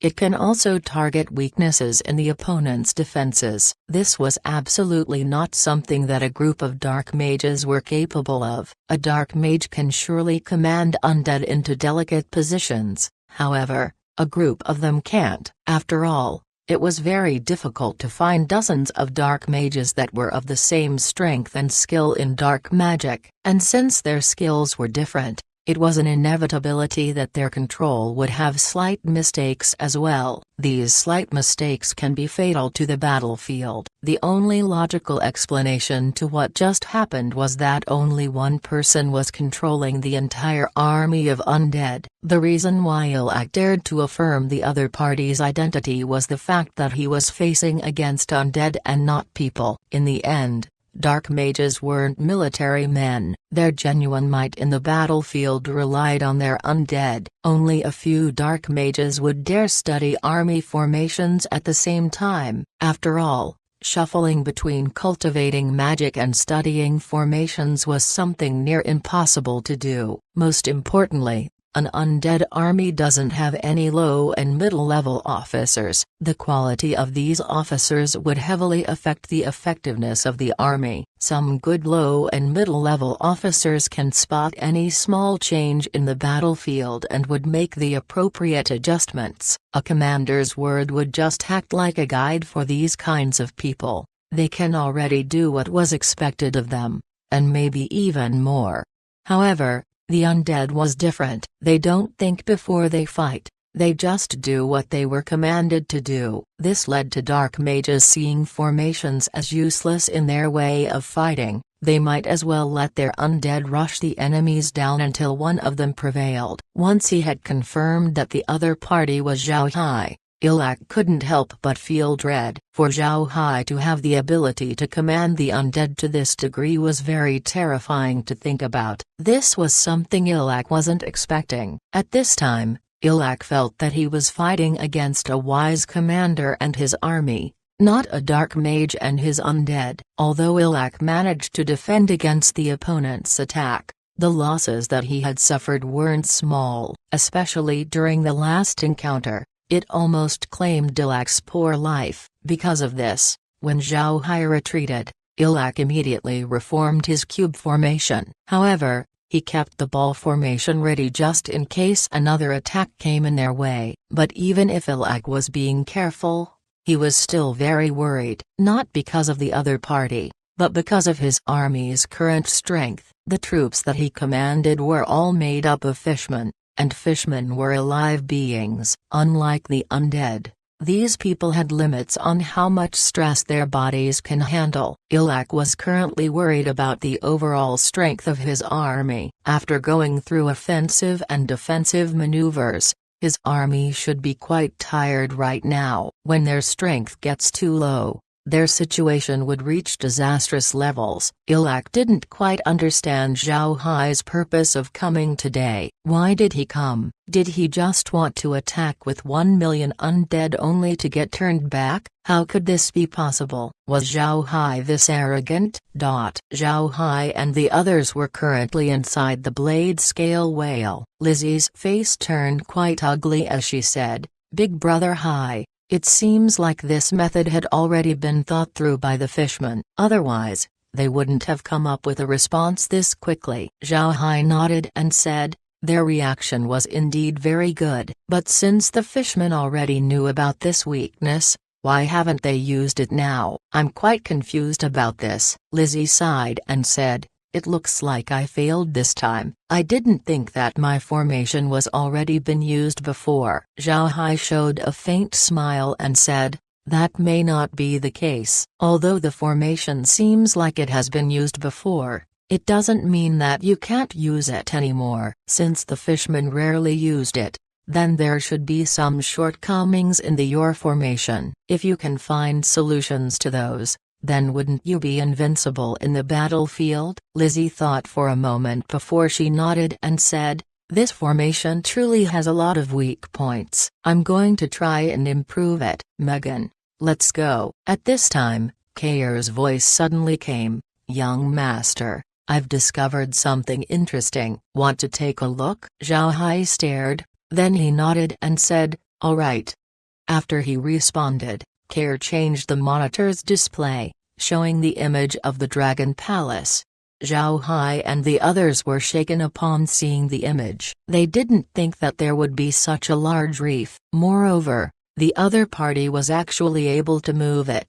This was too shocking. But when the monitor zoomed it, the group discovered something. Naturally, it wasn't the Dragon Palace that Kair wanted to show them, but something in the palace instead. Zhao Hai and the others were still some distance away from the Dragon Palace, so their eyes weren't able to see it. Only through the monitor were they able to see it. After Kair enlarged the image, several people appeared. Zhao Hai couldn't help but stare when he saw these people. He hasn't seen sea dragons before, but he had heard about them from Luo. The reason why the sea dragons wore blue robes was because these robes were actually their scales. Dragons normally didn't wear any other clothing, otherwise it would transform along with them. Because of this, Zhao Hai was sure from Alex's blue robes that he was a sea dragon. Moreover, it was certain that his status wasn't very low. This was because all other sea dragons were having him as their center. Chapter 630. Definitely. But this sea dragon wasn't the focal point of Zhao Hai's attention, it was the two other people right beside him. One of the two was a person that wore a golden robe. The other person wore a red robe and seemed to exude a sacred aura. When Zhao Hai saw this red-robed person, his eyes suddenly shrank. He knew what this sacred person was. He was certainly someone from the Radiant Church. At this point, Zhao Hai already had a certain understanding of the church. For someone to be able to wear this red robe meant that this person was an archbishop. After having thought about this, Zhao Hai couldn't help but look at Joshua for a few times. Although he didn't know Joshua's name, Zhao Hai still ingrained the person's image into his mind. This was a good opportunity to understand the enemy. Zhao Hai was already thinking of turning Joshua into an advanced level undead. After that, Zhao Hai would then know about the internal workings of the Radiant Church. After remembering Joshua's face,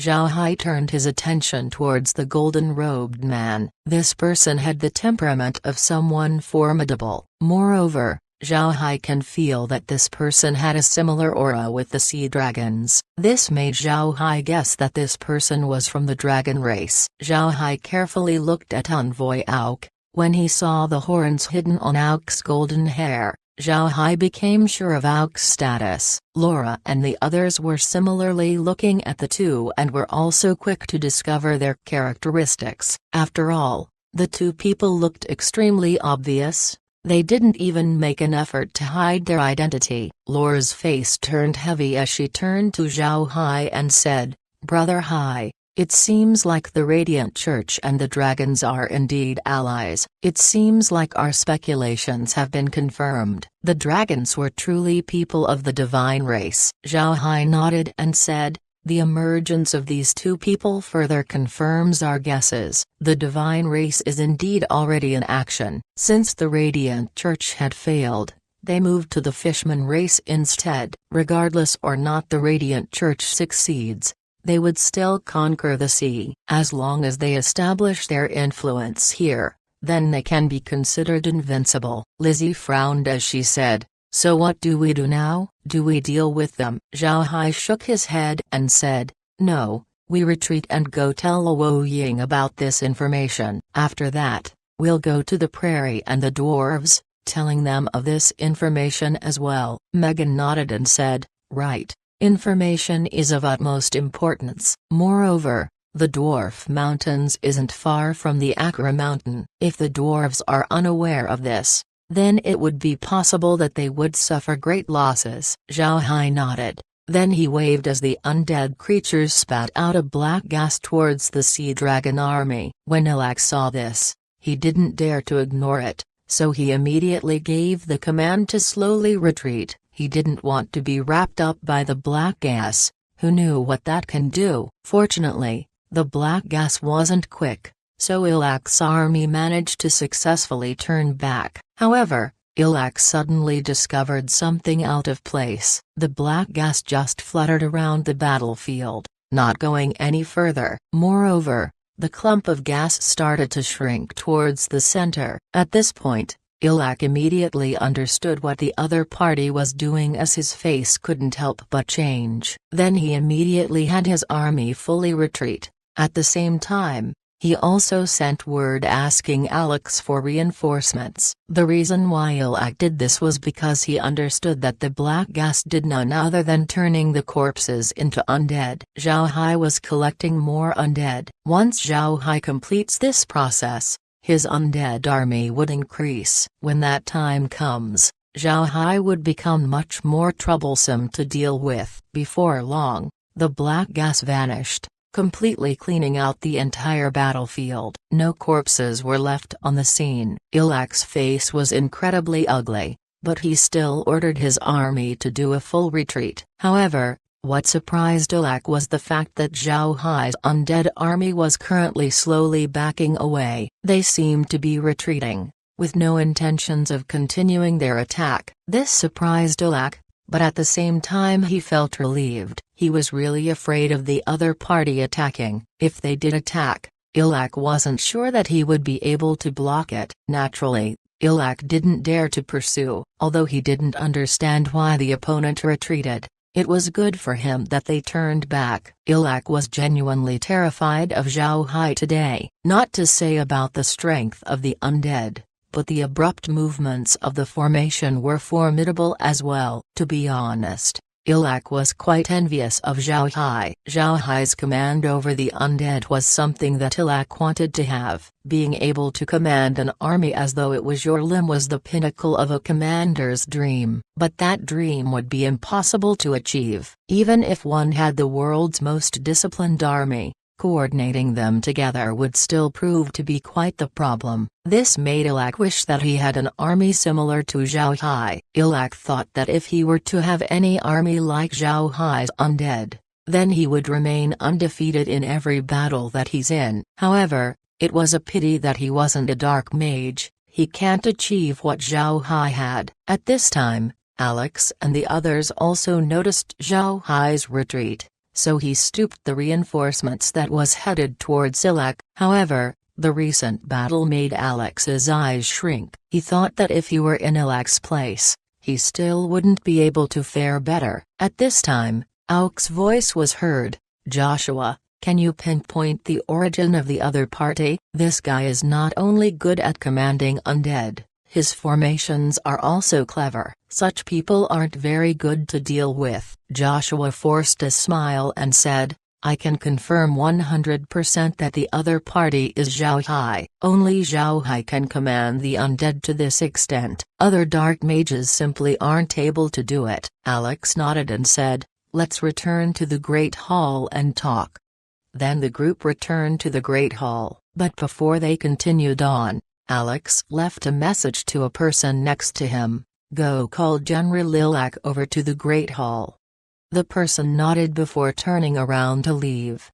Before long, the three people have returned to the Great Hall. After taking care of his guests' seats, Alex turned to Joshua and said, Bishop, are you really sure that the opponent is Zhao Hai? Joshua nodded and said, I'm sure of it. No other dark mage can do what he just did. Even the people from the Kelsey family aren't this proficient. In the entire continent, the most skilled in commanding undead is Zhao Hai. Therefore, I'm pretty sure that the other party is him. Alex's face sank. Then he said, this Zhao Hai is too difficult to deal with. We need to make sure that he gets eliminated here. Otherwise, he would be a bad factor in God's plans. Auk nodded and said, right, this Zhao Hai is too fierce. Not only can he command undead, he can also exhibit battle formations. Most importantly, his undeads were very strong, at least 5th or 6th rank in strength. This is too scary. At the same time,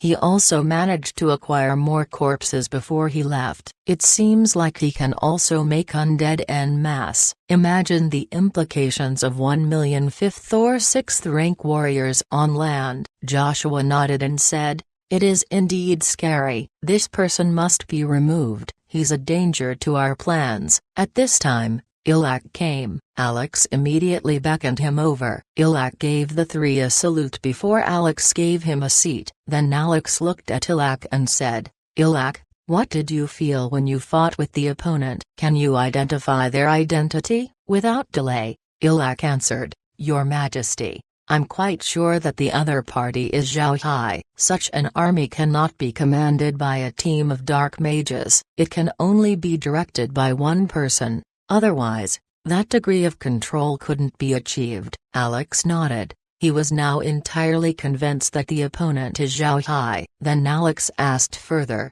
the undead, how strong are they? The opponent's ability to do formations, how is it? Ilak replied, the undead are very strong, about the same as a 5th rank magic beast. As for the formations, they seem quite weak. However, with constant practice, they would definitely be a threat on the battlefield. Your Majesty, this person must be removed. Otherwise, he would be a huge threat to our Sea Dragon tribe. Alex's face completely sank. Ilak, Joshua, and Auk reached the same conclusion. With Zhao Hai's strength, he cannot be allowed to remain alive any longer. Alex turned his head to Joshua and said, Bishop, what are your ideas? This Zhao Hai must never leave the sea. We absolutely cannot let him escape. Joshua nodded and said, naturally, it would be easier to deal with Zhao Hai here. It would be difficult to kill him in the continent. I've heard that the Buddha clan has multiple 9th ranks.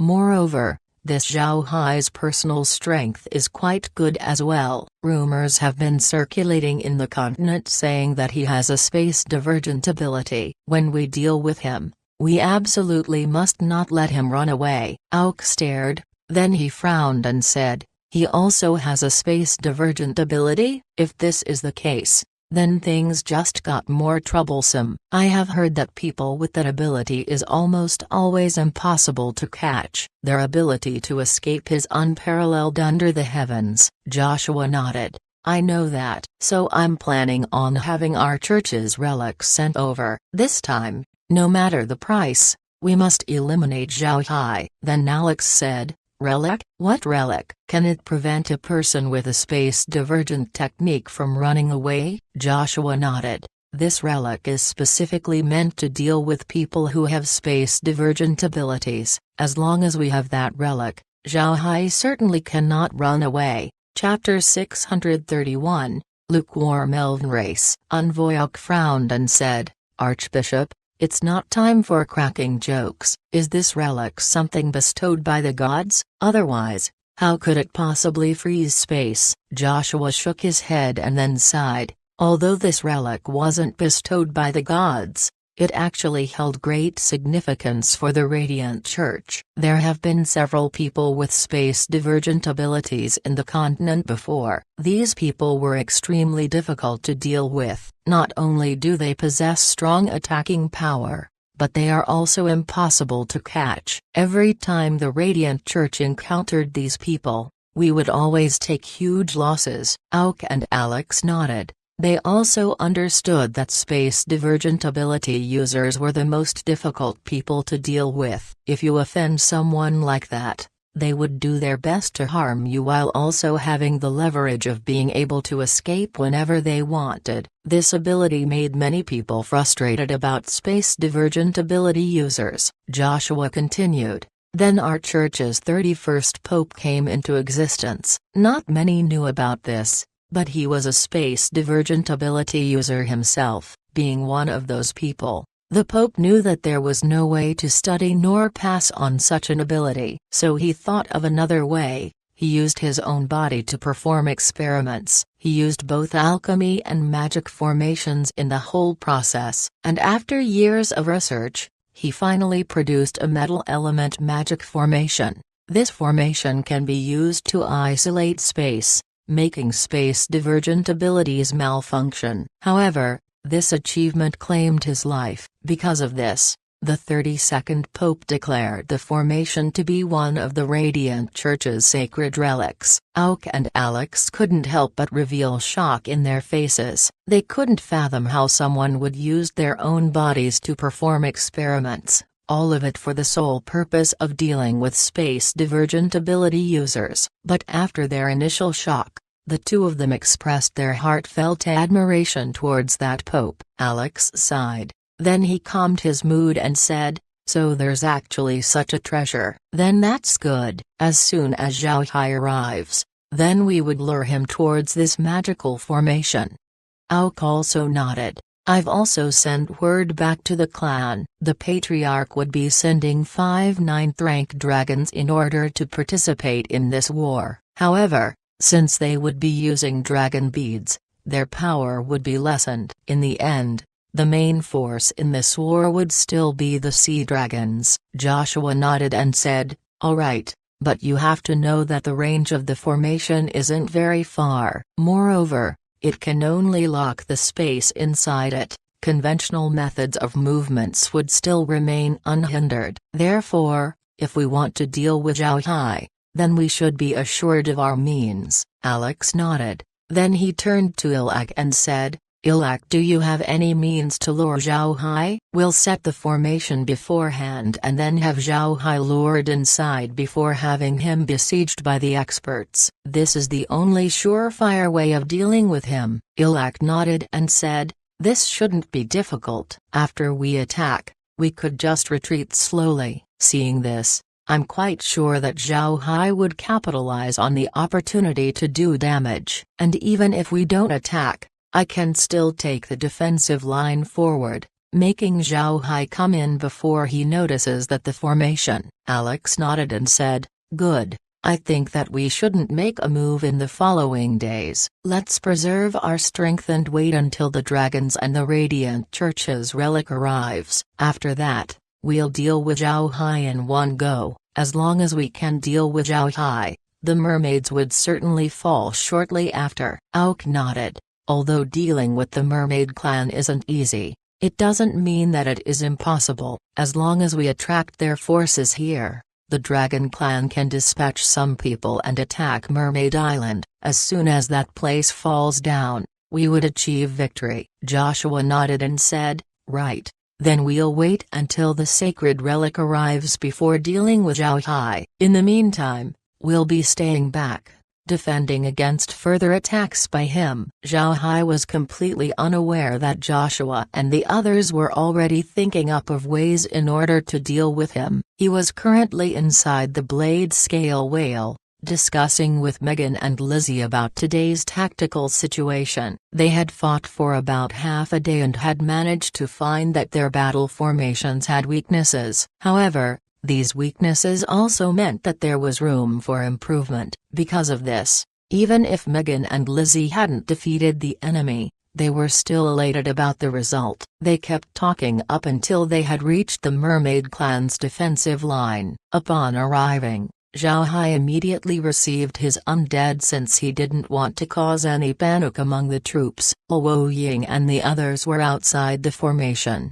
waiting for Zhao Hai to come back. Luo Ying was also somewhat worried. They had even prepared to reinforce him, so when she saw Zhao Hai return, she immediately felt relief. After inviting Zhao Hai over to the Azure Dragon Snail, Luo Ying looked at him and said, "How was Mr. Zhao Hai's trip?" Zhao Hai smiled faintly and said, "Very good. I managed to get more undead. But more importantly, I also to come across a very interesting thing." When Luo Ying heard Zhao Hai, she couldn't help but ask, "Interesting thing?" Zhao Hai smiled faintly and said, "Among the sea dragons was a person from the dragon race as well as an archbishop of the Radiant Church. Isn't his very interesting?" "What?"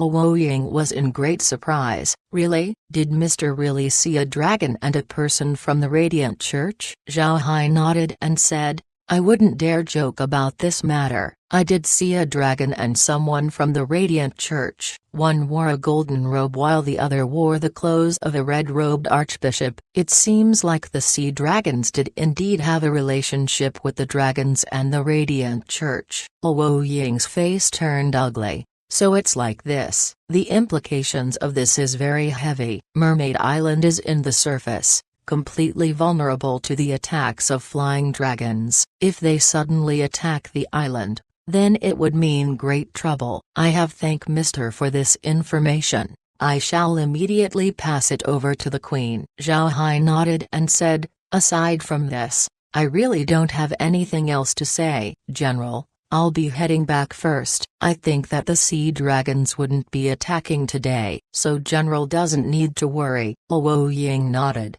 She knew that Zhao Hai must have hit the sea dragons very hard this time. They shouldn't be thinking about attacking right now. After Zhao Hai returned to the blade scale whale, he immediately used the space in order to return to Iron Mountain Fort before telling Green the information. He also gave Green a messenger fish and taught him how to use it. After that, he went to Golden Island and relayed the information to Kun, Rockhead, and Blockhead. Then he went to the Dwarf Mountains in order to tell them of the news as well. Zhao Hai didn't appear inside the village, but instead, he flashed on the square outside the Divine Palace. There was currently nobody here, so he wouldn't be noticed. At the same time, this place was also not far from the dwarf village. Not long after Zhao Hai appeared, a dwarf came. It didn't take too long for this dwarf to recognize that their foreign elder Zhao Hai has come, so he immediately welcomed him to the village. Billy was currently setting up for work,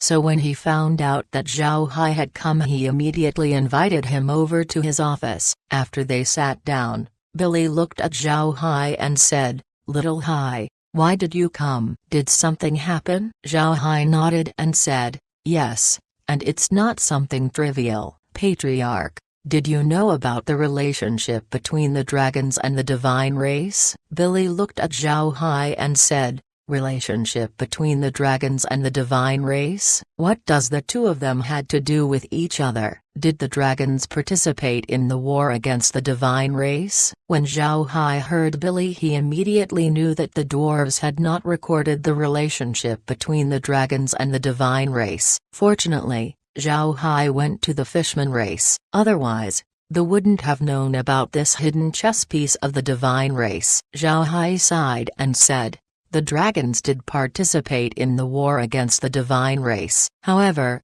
they weren't helping the people of the Ark continent. Instead, they sided with a divine race, becoming their running dogs." Billy stared, then his face couldn't help but change as he said, Really? Where did you get this information? How could the dragons be the dogs of the divine race? Zhao Hai nodded. Then he narrated to Billy his experience with the fishman race. Billy calmly listened to Zhao Hai, and when Zhao Hai finished, Billy said, I didn't expect that the dragons and the divine race would have such a relationship. Fortunately, we found out about it. Otherwise, we would certainly suffer losses. What do you plan to do right now? Zhao Hai smiled faintly and said, I want to help the fishmen deal with the sea dragons first. Then after that, I'll go and try to deal with the dragons. They needed to be taken care of. Them occupying the Akra Mountain is too big of a threat. Akra Mountain houses the Magic Beast Kingdom. If we have them control the magic beasts, then they would become good weapons of the divine race come wartime. Billy nodded. If they indeed are people of the divine race, then it is right that they get eliminated. High-level magic beasts have wisdoms no less than us. If dragons were controlling them, then it would be absolutely bad for us. Zhao Hai agreed. Then he asked, how's the information about the elves? If there's nothing, we'll tell them about this matter. Let's see how they react to it. Billy nodded. Then he sighed. The elves have always been slow to move. We cannot be anxious about this matter. Right. How are my people? Are they doing well? Zhao Hai smiled and said, they're doing great. They've already adapted to the environment and had even managed to make new friends. Right. Since I've already told you about what happened, I need to leave. I still need to head to the prairie and inform the Beast King about this matter, having him prepare for the future. Chapter 632, Imperial Water Oyster. The Beast King has been very happy these days. The Beast God's spear has been returned to the Beastman Prairie, and for the Beastman, this was a monumentally important matter. And for the Beast King, having the Beast God's spear back would give him advantages in ruling the entire prairie. Although the name Beast King held power and prestige, the actual authority that it held wasn't that big. Moreover, the lion race was also at the side, waiting. This made the Beast King quite uncomfortable. But now that their divine artifact was back, his prestige has increased. In the past, those huge warring tribes wouldn't give him too much face. But now, the situation has been improved. This was also good for his future plans. The Beast King didn't dare to tell the other beastmen about the divine race. The Beast King knew that the beastmen had a flaw. Aside from the patriarchs of the tribes,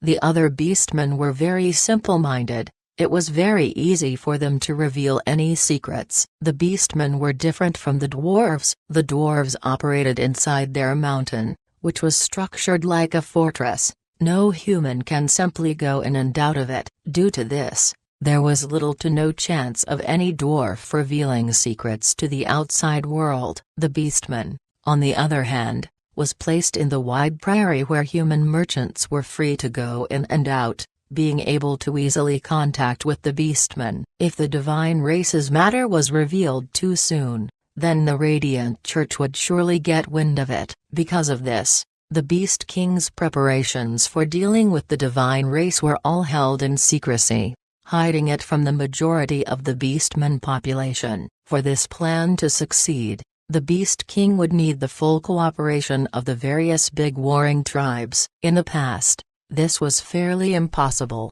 but now that the Beast God's spear is back, the Beast King's influence has reached its apex, allowing him to carry out his plan. The Beast King has been in contact with trustworthy patriarchs of the warring tribes in recent days. He told them about the divine race, making them swear to hold the matter in secrecy before he had them return and prepare. On this day, the Beast King had just finished doing a task when a guard suddenly gave word. Zhao Hai has come. When the Beast King heard this, he stared for a moment before instructing his people to lead Zhao Hai into his living room. Zhao Hai is the foreign prince of the Beastman race, so it can be said that his position in the prairie is above the majority of people while his reputation isn't lower than the Beast King. Since he retrieved the Beast God's spear, the beastmen were very respectful to him. Even his magic lily shop has received good reception by the beastmen. making its business very good. This magic lily shop was something that was opened by Zhao Hai, and since he was their foreign prince, the beastmen treated him as one of them. The beastmen knew the value of buying from one's own people. This made the shop's business very popular in the entire prairie. Fortunately, the Buddha clan has the Marquis family's business network at their back, so no matter what, they can service all of the beastmen that came to them. And since Magic Lily Shop always did business fairly, its reputation soared in the prairie, which added to Zhao Hai's prestige. After being led by a tiger clansman to the room, the Beast King immediately cleared the room, only leaving Zhao Hai and him behind. Then he looked at Zhao Hai and said, "Little Hai, you came, did something happen?" Zhao Hai nodded and said, "Your Majesty, I came upon something while I was visiting the fishman race. There's a rebellion currently happening in the sea. However, this isn't so simple. I saw a dragon and a person from the Radiant Church there. Moreover,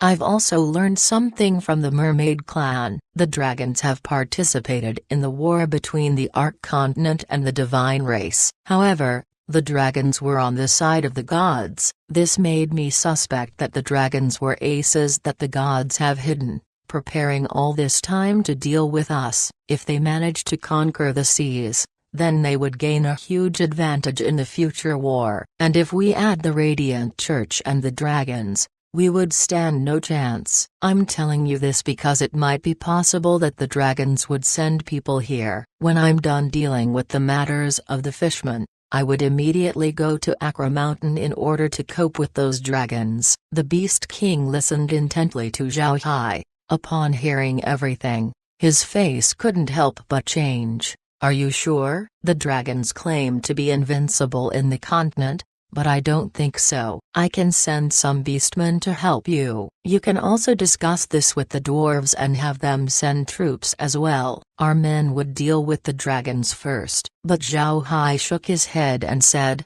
"No, the humans of the continent are still unaware about the divine race. If you suddenly send troops to deal with the dragons would certainly stop it. At that time, a great war might happen, causing our side some losses. Just preserve your own strength. You can rest assured that I can manage this. You don't need to worry too much." The Beast King looked at Zhao Hai, then he lightly sighed and said, "All right, but if you need our help, don't hesitate to send word. We beastmen are always willing to die for our brothers." Zhao Hai smiled faintly and said, "No need to be uptight about this." "Right, Your Majesty. I'll be heading back to the fishmen. The war is still going on. I can't just leave for a long time." Then the Beast King personally delivered Zhao Hai outside. Upon seeing Zhao Hai leave, the Beast King couldn't help but sigh. He suddenly felt helpless deep inside. The beastmen generally didn't fear anything,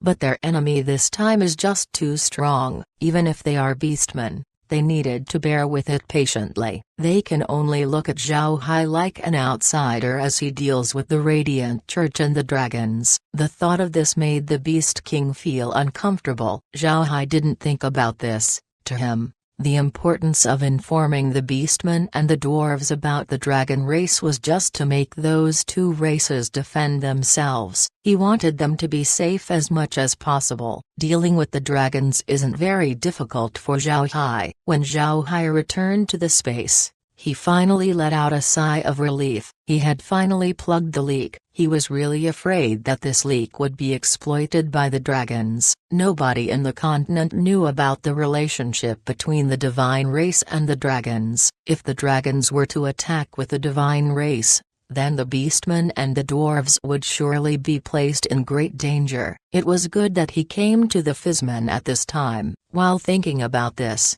Zhao Hai entered the Space's villa. But when he entered, he couldn't help but stare. He wasn't expecting the place to be so lively. When he walked in, Zhao Hai saw Laura, Lizzie and Megan inside, discussing tactics. Naturally, Laura was only giving comments from time to time, The ones who talked a lot were Lizzie and Megan. Lizzie and Megan both seemed to have a natural instinct for strategy. This was something that one is born with, not learned. Once they are able to sense the changes of the battlefield, the two of them would surely become famed generals before long. Zhao Hai didn't go and disturb them, he just went to the hot spring underground and soaked in it, relaxing his body and mind. In the past few days, the divine race's matter had made his entire being stiff, making it hard for him to breathe. But what gave Zhao Hai more headache was the fact that the demon race still haven't revealed themselves. Zhao Hai already has some understanding about the divine race,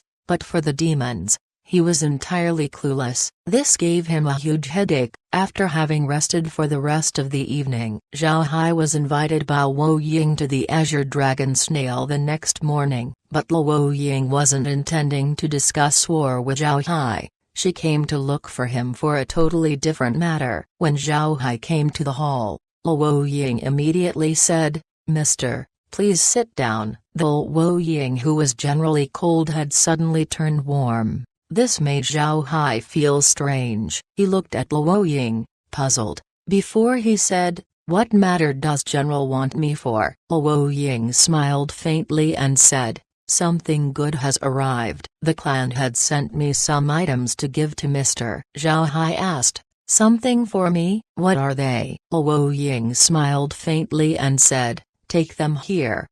Then two mermaids carried two bottles over. The bottles had sand and some aquatic plants in them, but they weren't relevant. What's relevant were the actual contents of the bottles. One held a white oyster, while the other had an azure snail. The white oyster had no patterns on it, it was pure white, the kind of white that would make one stare at it for quite some time. As for the azure snail, it looked just like a snail, nothing was special. Seeing Zhao Hai's confused look, Luo Ying couldn't help but smile and said, "I came to know that Mr. likes to collect unique life forms. This oyster is a special type of being in the sea. We call it Imperial Water Oyster. This oyster can grow a pearl that held some properties. The pearl can increase one's water element attacks. The bigger the pearl, the better its effect. It's quite a precious magic beast of the sea." Zhao Hai's face changed into glee as he looked at this common-looking oyster. He didn't think that this little thing would have such good use. Seeing that Zhao Hai liked the oyster,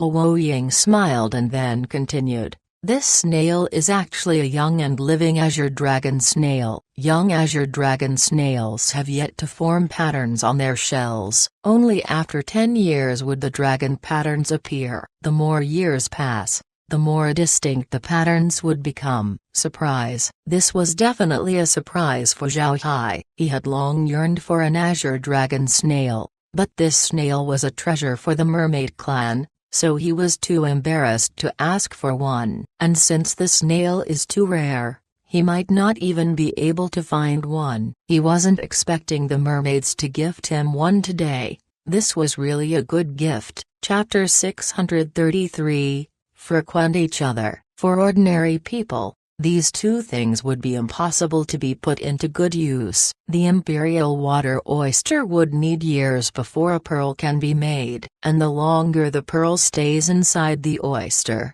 the better its effect would be. However, the life of a human can only be so much. When the pearl reaches a formidable level, its owner might have already died. The same was true for the azure dragon snail. Although the snail had a lot of uses, it would still need several hundred years before it can become good. If one wants to have the same azure dragon snail as the mermaid clan, then one would still have to wait for 1,000 years. Even 9th rank experts couldn't live for that long, much less average people. It was virtually useless. But Zhao Hai was different. He has the space which was going against heaven's will, so these two marine beings have great use for him. The space can accelerate growth, so if he placed the azure dragon snail inside, it wouldn't take too long for it to grow into something formidable. Moreover, He can also produce more azure dragon snails. There is also the imperial water oyster. It might not be relevant to have one or two, but if this thing can be mass-produced, then the situation would become different. This water element treasure was something extremely useful for water mages since their attack would become 3 times stronger. If the pearl gets mass-produced and handed over to the water mages of the continent, then the overall power of the continent would be increased.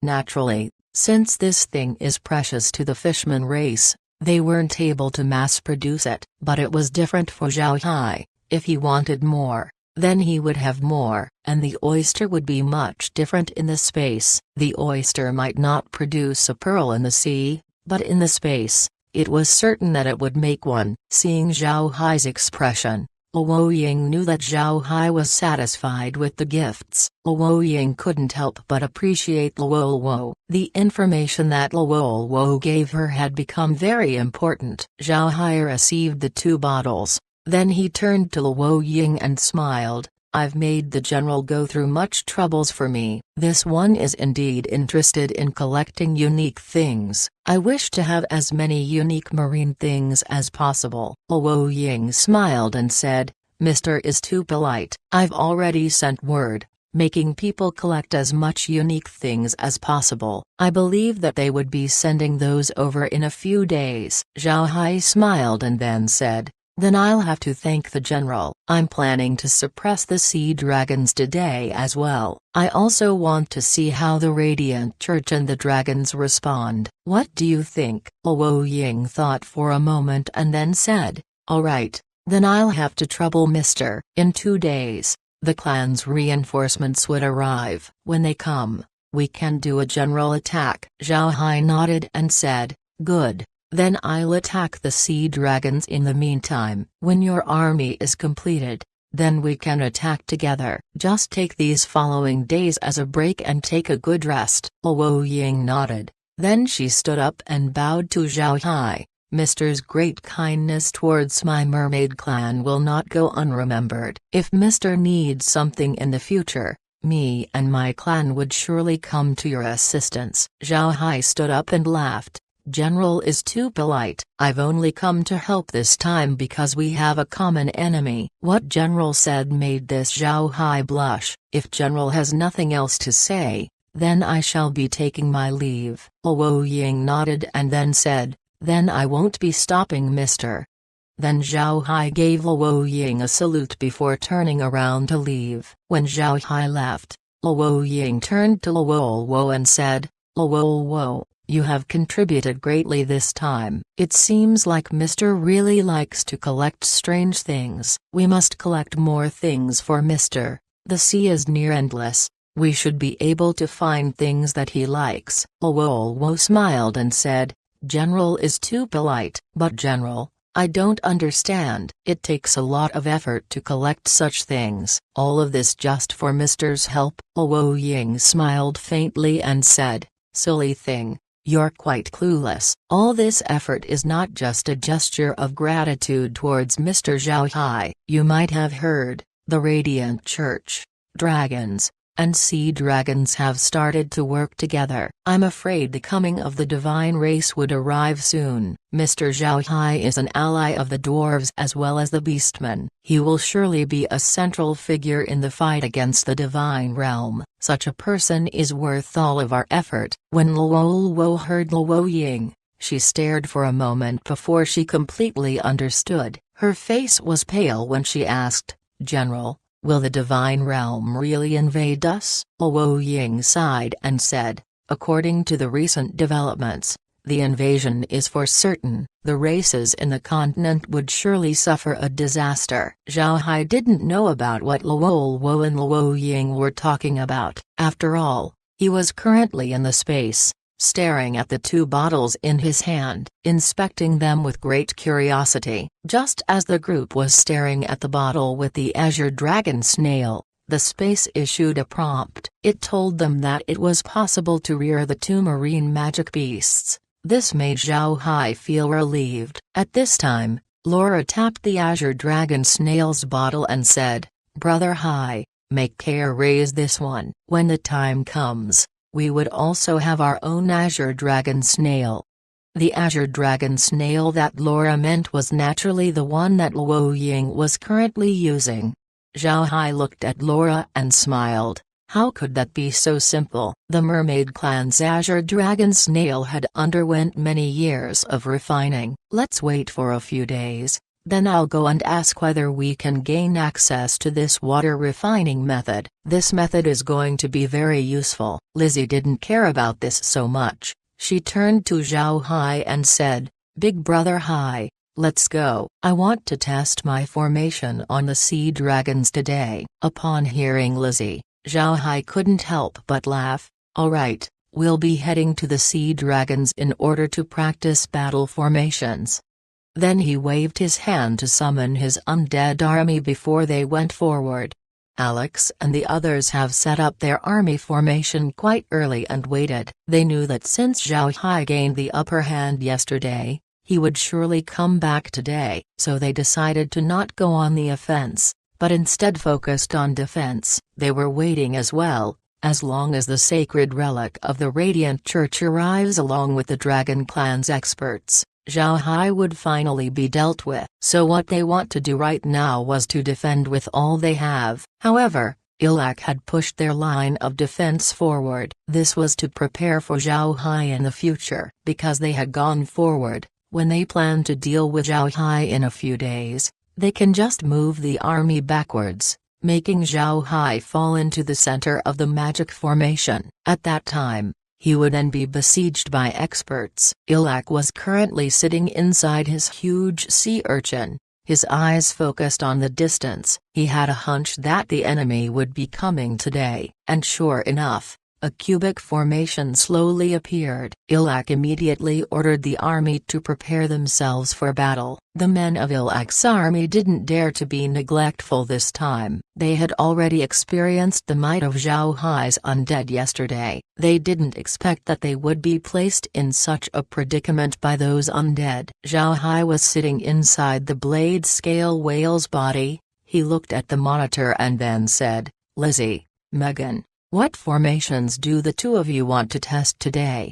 Lizzie smiled and said, let me try first. I want the same demon as yesterday. Zhao Hai looked at her and said, alright, how does your demon plan to deal with the enemy? Lizzie smiled faintly and said, Big brother Hai, the cube formation that the other party was doing today might be very good, but you can see that it has distinct edges and corners. My new demon formation would look like a big octopus. Combat units on the tentacles of the octopus would attack those edges and corners. Although those places are filled with elite troops, changing their position wouldn't be very easy for the commander, making it possible for us to slowly, bit by bit, grind those edges. Then Lizzie drew her formation on the monitor. Zhao Hai understood what Lizzie wants. She wanted those troops to entangle the cube like an octopus tentacle. These troops would then be akin to a file, grinding down on those edges of the cube. Zhao Hai thought that this formation seemed to be quite interesting, so he nodded and waved his hand, ordering the undead like how Lizzie wanted. Then he sent them out to attack the other party. Ilak was currently in his command center, calmly looking at the enemy. He wanted to know what formations the other party had prepared for him today. To be honest, Ilak couldn't help but feel like he was currently playing chess with the enemy. This feeling was something that had stuck to his mind. Zhao Hai's undead quickly arrived at the other party's cube formation. Then the undead formation suddenly changed. It had sprouted a lot of tentacles, all of which were heading towards Ilak's formation. But Ilak was an experienced war general, so he knew what the other party wanted to do. Upon seeing the enemy, he immediately commanded, change formation, make a ball formation with me as the center. Then his command got passed through as the formation moved slowly. With Ilak as the center, troops were rotating, layer by layer around him. Lizzie didn't expect the other side to change formation this quickly. Her demon formation was highly effective against the cube formation, however, it was unsuitable against the ball formation. At this time, Megan said, good, They turned into a ball. Elder brother Hai, use my connecting thorns in order to deal with them.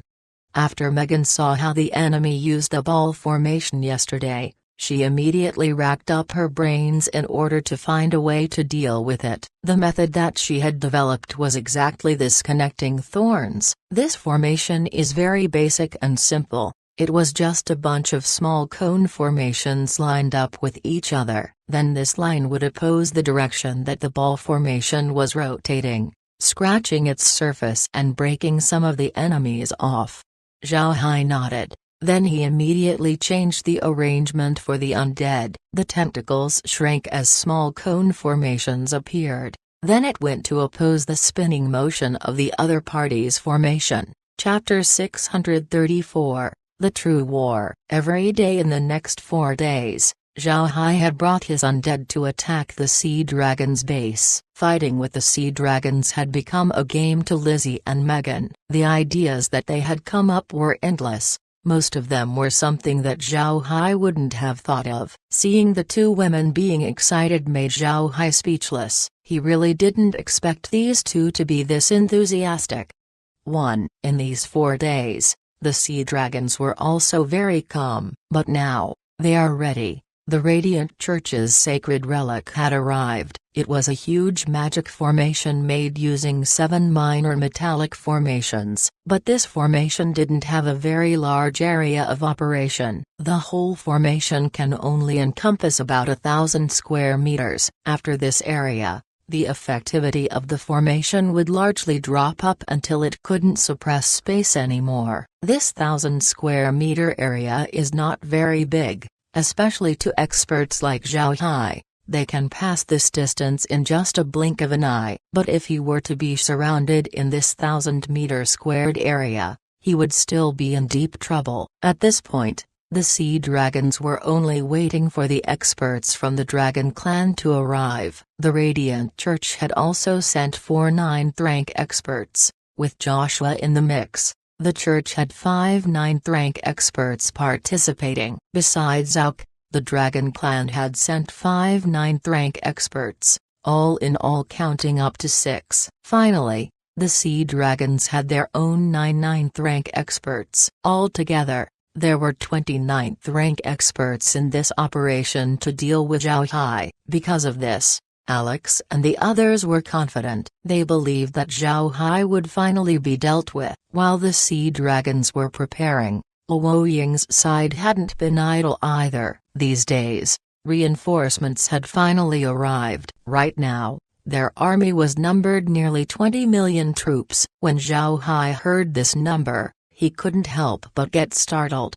20 million troop army. What kind of concept was that? Zhao Hai felt that this number could actually fill the entire ocean. Luo Ying also prepared to make a move in 2 days. It can be said that the two sides were already preparing for their war. At the request of Luo Ying, Zhao Hai rested for 2 days. He didn't find any trouble with the Sea Dragons since he knew that Luo Ying was preparing to attack them. When the Sea Dragons saw that Zhao Hai hadn't come, they couldn't help but stare. Then they immediately sent someone to check only to see the present mermaid army. After knowing about this, Alex immediately took Joshua and Auk to the palace hall as he told them the scouts' report. After hearing Alex out, Auk couldn't help but laugh and said, "All right, then let's wait for them to get prepared." The opportunity finally came, so while we restrict their army here, the Patriarch would also have people go and attack Mermaid Island, extinguishing their route in one fell swoop. Joshua nodded and said, "The church shall also help. We must give ruin to Mermaid Island. With the destruction of that place, the enemy's morale would be low. When the time comes, we can seize the opportunity and counterattack." Alex nodded and said, "Then I'll be troubling you too." When the experts from the Dragon Clan arrive, we would then be able to deal with Zhao Hai. After that, we can deal with the mermaids. The two nodded. Then Joshua said, "We should set the formation up, so when Zhao Hai arrives, we can direct him there and eliminate him." Alex nodded. "Good. I'll have to ask the Archbishop's help in arranging the formation. As long as that gets set up, the only thing we will be waiting for would be Zhao Hai's attack." But Auk still knit his brows and said, "The mermaid army has already been assembled. If they work together, then wouldn't dealing with Zhao Hai be more difficult?" Alex smiled faintly and said, "Envoy can rest assured, the love of the mermaids are quite well known. Even if they had a large army, I think they would still let Zhao Hai and his undead take the lead. This is to ensure that they would suffer the least losses, so as long as Zhao Hai takes to the front, our plan can still go through." Auk nodded and said, "All right. Then we'll have to ask the Archbishop to prepare. When my people arrive tomorrow, we shall prepare our ambush. The moment Zhao Hai enters the formation is the moment he gets exterminated." Joshua nodded. Then he walked out of the hall along with Auk and Alex. The other two wanted to see how this formation was going to be arranged. Joshua arrived outside, and along with several sea dragons, he went towards the battlefield. A couple of days ago, he had already chosen a place not too far from Ilak's army position. The place was in a narrow valley, so if Zhao Hai chases after Ilak, he would surely come upon the formation. After arriving at the place, Joshua made several fishermen dig 7 ditches first, 1 in the middle and then 6 on the surrounding area. The ditch wasn't too deep, only about 2 meters down. Any deeper and it would affect the strength of the formation. After having dug the holes, Joshua retrieved 7 1-meter diameter discs from his space bag. These 7 discs were made out of unknown metal. All of them were sparkling and beautiful. Etched on top of them were some mysterious symbols. Joshua delicately placed the 7 discs on each hole, carefully adjusting its angle and direction. After some time, when the discs were adjusted properly, the 7 discs had started to give out a faint glow, but faint enough that it couldn't be easily spotted. After seeing this, Joshua knew that the magic formation had been placed properly. Then he instructed the fishermen to carefully bury the discs. After that, the magic formation had already been set. The next day, the experts from the Dragon Clan had arrived. Auk and the others immediately handed them some water-repelling dragon beads. When they prepared for the ambush, the fishermen also took out a few large shells for them to stay in. These shells were also special products of the sea. Although its offensive and defensive strength wasn't very good, it still had the ability to mask the breath of a person. The fishman had given this shell the name Stealth Shell. "I cannot really make someone stealthy, it just manages to hide a person's aura." The stealth shells were placed right next to Joshua's magic formation. When they became disguised, nobody can see them from the outside anymore. Since the formation was placed right behind Ilak's army, Luoying wasn't able to spot it. At this time, they were still in preparation, getting ready to deal with the sea dragons in one go. But at this time, Auk and Joshua had also written a letter to tell the Dragon Clan and the Radiant Church about the current situation. The Dragon Clan and the Radiant Church immediately organized a group of experts and had them sent over to Mermaid Island, prepared to eliminate the Mermaid Clan. 2 days after Luoying started her preparations, the battle would finally begin, and just as Alex guessed, Luoying had Zhao Hai take the lead with his undead army. This idea was actually proposed by Zhao Hai, and Luoying didn't object to it. During the days where Zhao Hai was fighting with Ilak, the undead in his hand had not reduced. Instead, it had gotten more and more. At this point, the fishman undead that he had amounted to more than 2 million. After everything had been prepared, Zhao Hai left with his undead first, then followed by Luoying's army. While sitting inside the blade-scale whale and looking at the monitor, Zhao Hai turned to Lizzie and Megan and said, "When the battle starts, I'll have the 2 of you take command. What do you think?" Lizzie turned her head and took a glance at the army that was not too far behind them. Her eyes couldn't help but turn red from excitement as she said, "All right. Commanding in battles is really fun." The similarly excited Megan nodded. When he saw the 2, Zhao Hai couldn't help but laugh. Megan and Lizzie had become more and more like generals in the past few days. Their strategies were getting more and more decent compared to their first ones. It had become more impossible for the enemy to break their formations as the flaws have gotten less and less. The army was getting closer and closer to the Sea Dragon's defensive line. Adam had also spotted their army, but he didn't plan to challenge Zhao Hai right now. His purpose was to direct Zhao Hai to the magic formation. Therefore, he immediately ordered his army to slowly retreat. This was also a normal thing to do. Ilak's men numbered 10 million while Luo Ying had 20 million, with a difference of more than double. It wasn't a mystery why Ilak retreated. Zhao Hai didn't care about this as he commanded his undead to go forward. But at this moment, Zhao Hai was suddenly stunned as he turned to Lizzie and said, "Look, right there, aren't those people?" Then he pointed towards a spot in the monitor.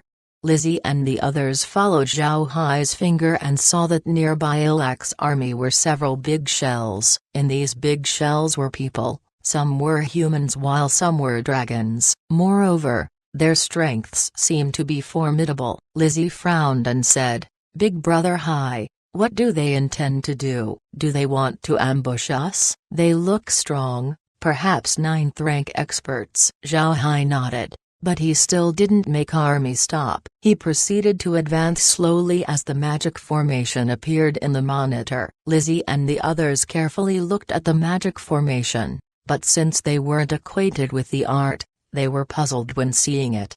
Zhao Hai was also clueless. At this time, Laura frowned. "Brother Hai, what is this? I can understand them using 9th ranks to deal with us, but a magic formation? What are they planning to do?" Zhao Hai frowned as well as he looked at the buried magic formation. After a while, he shook his head and said, "I don't know, but it doesn't matter. We'll come to know about it soon," he said as he still urged his undead to go forward. Chapter 635. Besieged. Zhao Hai knew that informing others about this was impossible. Although these people were 9th rank experts, they were currently inside a shell, with their ores completely hidden. Moreover, these shells were also buried under the seabed. If Zhao Hai didn't have the monitor, then it would be impossible for him to spot these people. However, Zhao Hai also didn't understand what this magic formation would do. So to be safe,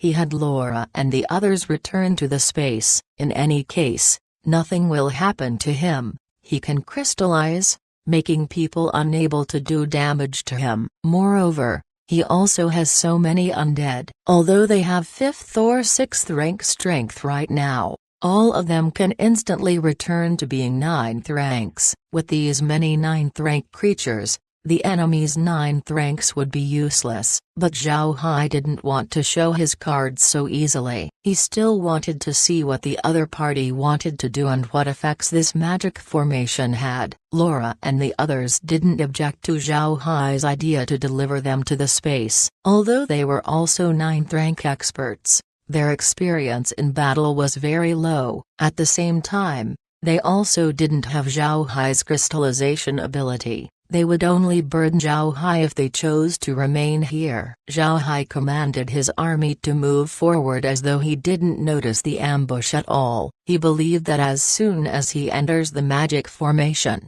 the other party would start to attack. He had counted the number of opponents, 20 people, not more not less. 20 people, 29th rank experts. Seeing this number made Zhao Hai smile. The enemy surely did regard him very highly. Sending 29th ranks just to deal with him was very interesting. Although Ilak was retreating, he made sure that his retreat wasn't fast. If he went back faster than he wanted, Zhao Hai might stop and send his undead towards him. Ilak managed his army carefully, attracting Zhao Hai closer and closer to the formation. As soon as Zhao Hai enters, then everything would be taken care of. Zhao Hai sat inside the blade scale whale. In his hand was his blood ghost staff. his two eyes intently staring at the opposing army as he calculated his entry to the magic formation. The people in ambush were also waiting for Zhao Hai to enter the formation. Time passed by bit as Zhao Hai got closer and closer to their encirclement. Zhao Hai counted in his mind, 10, 9, 8, 7, 6, 5, 4, 3, 2, 1. When they reached 1, he had finally entered the formation. Sure enough, when he entered the formation, the seabed suddenly moved as 20 shadows appeared from the bottom of the sea. Upon coming out, these people immediately got to work. Some of them were charged with handling the undead while some barreled towards the blade-scale whale. Zhao Hai also made his move. He received the blade-scale whale to the space and then turned towards the approaching enemies. What made Zhao Hai feel strange was the fact that the enemy hadn't used their magic formation yet. Zhao Hai didn't know that the formation was already in effect. It's just that its function was to lock the space, nothing else. If Zhao Hai really had a space divergent ability, then he would have already felt that his power was suppressed. But unfortunately, Zhao Hai didn't have such an ability. His space and the Arc Continent's space divergent ability were two different things. Space abilities of the Arc Continent were different. No matter how good it was, it still uses the space of the continent. On the other hand, Zhao Hai's space was another thing completely. His space was inside his body, a variant space that had no relationship with the Arc Continent. Because of this, the enemy's magic formation was useless to Zhao Hai. Zhao Hai had thought that the purpose of the enemy's magic formation was to attack him, or maybe to suppress his movements. But it looks like the magic formation was not functioning right now, which made Zhao Hai puzzled. He couldn't understand what this magic formation would do. Why did they set this up? However, the situation didn't allow him enough time to think. 9th rank experts were currently throwing themselves towards him. Zhao Hai smiled and then had the undead try to block those people. Zhao Hai didn't have them show their 9th rank strength, so they were still 5th to 6th ranks. He wasn't planning on revealing his hand too soon. Although there were 20 people on the opposing side, these people weren't a threat to him, so he just wanted to test his strength against these people. Zhao Hai looked at the enemy. They were composed of sea dragons, and people from the Radiant Church. This scene made Zhao Hai feel excitement. He really wanted to see how strong these sea dragons and dragons were. The 5ht to 6th rank undead were unable to block all of the 9th ranks. Faced with the attacks of the enemy, Zhao Hai waved his staff and said, "Condense." This condense magic was a basic spell of water mages. This magic made all of the surrounding waters solidify, trapping any enemy within it. One must know that Zhao Hai was now a 9th rank expert, so his condense magic couldn't just be ignored. If an 8th rank were to receive Zhao Hai's condense magic, then that 8th rank wouldn't be able to move. The enemy that Zhao Hai was facing right now were 9th rank experts, 6 people at this time. These 6 people were all from the Sea Dragon tribe. The Sea Dragons knew that they were the strongest ones when it came to underwater combat. Although the dragons and the humans were also 9th rank, their strengths were still suppressed by the sea. Therefore, the dragons and the humans became in charge of dealing with the undead while the 6 sea dragon experts were going to deal with Zhao Hai. Zhao Hai played along and had his undead bluntly attack. Although the present strengths of these undead were 5ht or 6th rank, they still numbered about 2 million. No matter how fierce one was, even if they were 9th rank, one still couldn't ignore such numbers. The 6 sea dragons felt the change of the surrounding waters, but since they were 9th ranks, it only affected them a little. After all, sea dragons were experts of water magic as well. The eyes of the sea dragons couldn't help but turn smug before it was replaced by a cruel expression. They gave a shout before their blue robes turned into blue armor, their head ornaments turned into dragon helmets, and their gloves became sharp claws. Zhao Hai stared at what just happened. He just saw clothes that acted as the one that he had. Both were clothing that can transform. Zhao Hai knew that adult dragons had 3 transformation. The first one would be their humanoid form, the one where they wore their robes. This form was called human form by the dragon race. The second form was their armored state. This was the fighting form of the dragon race. Moreover, in this form, their strength would be twice their strength on their human form. The final form is their true body state. This was when they completely become dragons, of which they can exhibit their full power. But since Zhao Hai was trapped inside a formation and was unable to escape, he was just akin to a fish in a barrel. Moreover, if they used their true form, the place would get crammed. Given how small the area of the formation was, only 2 dragons can attack Zhao Hai each time. Therefore, the sea dragons opted to fight using their armored form. While Zhao Hai stared,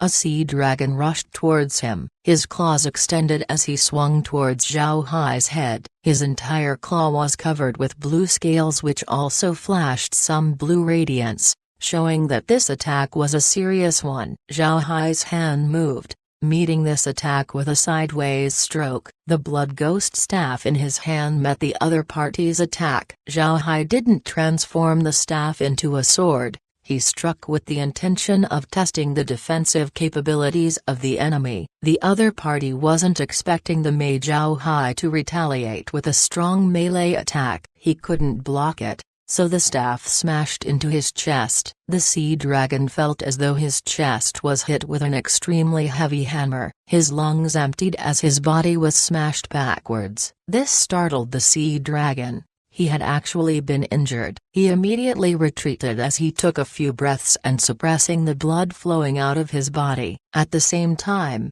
the eyes of the sea dragon focused entirely on Zhao Hai. One must know that the bodies of sea dragons were very formidable. Zhao Hai's blow actually damaged the sea dragon's armored body. This was beyond what he had expected. This also made him understand Zhao Hai's strength. At this time, the attacks of the other sea dragons also arrived. Although all of them were 9th ranks, this was the first time that they had ganged up on one enemy, so their cooperation wasn't the best. However, they still surrounded Zhao Hai. They absolutely cannot have Zhao Hai leave the formation. After Zhao Hai's staff repelled the sea dragon, the attack of another sea dragon had already arrived. The sea dragon shone a blue light as Zhao Hai felt the water around his body turn a lot heavier. Zhao Hai's eyes flashed. This was condense, the same spell that he used just earlier. It seems like the other party wanted him to see how they do the spell. Then Zhao Hai wielded his staff as black gas appeared all around. This black gas wasn't the ordinary dark mist of the dark mages.